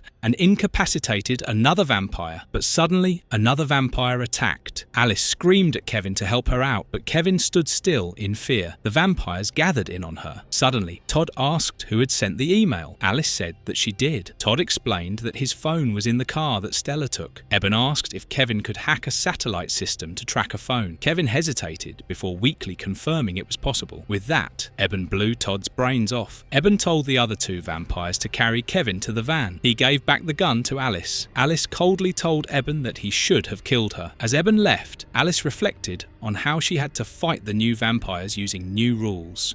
Chapter 4. Alice, bloodied and monstrous, stared at her reflection, muttering, "Much better." She turned to a young, blood-covered child, touching his face and coaxing him, telling him it felt good. The child, shaken, listened as she suggested they reset everything, leave the past behind and do things differently from now on. But a voice reminded them that what was done was done. There was no taking it back. The story cut to the present. Alice, laughing, cradling the child, while Stella, gun drawn, looked stricken. The narration echoed a grim truth. The past couldn't be changed, and the future was out of their control. Even the best intentions could still lead to ruin. The story then rewound to Alice in a parking lot, speaking on the phone with Rick. She explained that this was just a simulation they were running for one of Kevin's security clients. Kevin played a kidnapped CEO's child, and she was supposed to use a signal tracker to locate him. However, the device wasn't working. Frustrated, Rick questioned why a kid would have a credit card. Alice insisted he run a trace anyway. Reluctantly, Rick complied, and as the signal came through, Alice muttered that she had found something. Meanwhile, at a gift shop, Kevin, under duress, was forced to make a purchase. A cashier asked if he was planning a trip, but before he could respond, one of the vampires mocked him, saying he was already tripping. Zen cut the taunting short, demanding they move forward with their plan. Kevin, clearly anxious, was instructed to secure a connection with Robert Ellis. Meanwhile, Stella sat in a diner with the baby, waiting but not ordering any food. A police officer arrived at a rundown motel, questioning the receptionist about a suspect who might have altered his appearance. The receptionist, unimpressed, remarked that anyone that unusual would be memorable. The officer revealed that the individual they were looking for had killed 5 cops and bitten off a security guard's fingers, horrifying the receptionist. He hesitated before mentioning that a guest with a badly injured hand had checked in. Elsewhere, Carl approached a brightly lit diner, his steps slow and deliberate. Upon reaching the door, he abruptly pulled out a gun and started shooting, causing chaos inside. Patrons screamed and scrambled for cover as he stormed in.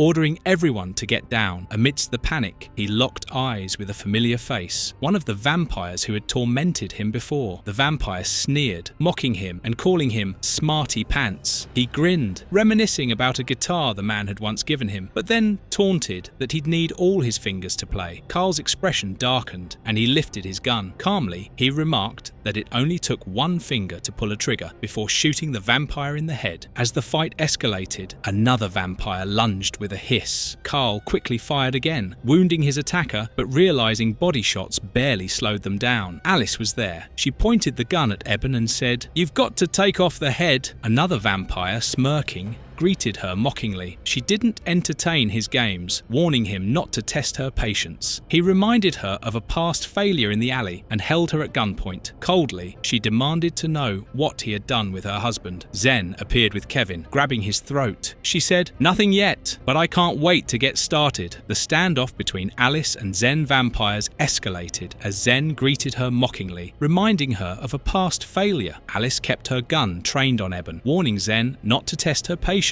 Carl, tense and wary, questioned how many vampires there were. Alice grimly responded that there was always at least one too many. Zen mocked her, comparing the battle to chess, explaining that pawns were expendable, but the real goal was taking the queen. Alice dismissed his analogy, but suddenly someone appeared in the middle of the tense standoff. It was Stella. She was taken aback as she recognized someone in the crowd. She whispered the name Eben. Her mind flashed back to a memory of Eben, smiling in the cold, a stark contrast to the present moment where he stood before her as a vampire. The realization hit hard as he confirmed he was indeed there. Zen sneered, taunting Stella about how Eben had turned. She tried to convince Stella that she would eventually embrace her nature, claiming her blood knew what she was. Stella, unfazed, dismissed the remark, saying she knew exactly who she was. She was an angel. A frenzy broke out. Stella charged at Zen, holding the vampire baby above her head. Zen threw Kevin at one of the vampires and told him to take Kevin away. Carl, however, shot the vampire mid-sentence, and Zen charged forward, declaring them vermin as she drove into the fight. Carl continued to fire at the enemies, but even as bullets tore into them, it wasn't enough to fully stop them. As the bullets hit the baby, Stella screamed at everyone to stop. The baby jumped from Stella's arms and then jumped at Zen. He bit Zen's face off and killed her. She made a decisive choice, ordering the child to be taken away. Holding the young, blooded vampire, she acknowledged his monstrous nature. She reasoned that as long as he existed, the others would always come for him. She suggested that when the war was over, decisions could be made about what to do next. Carl, standing beside her,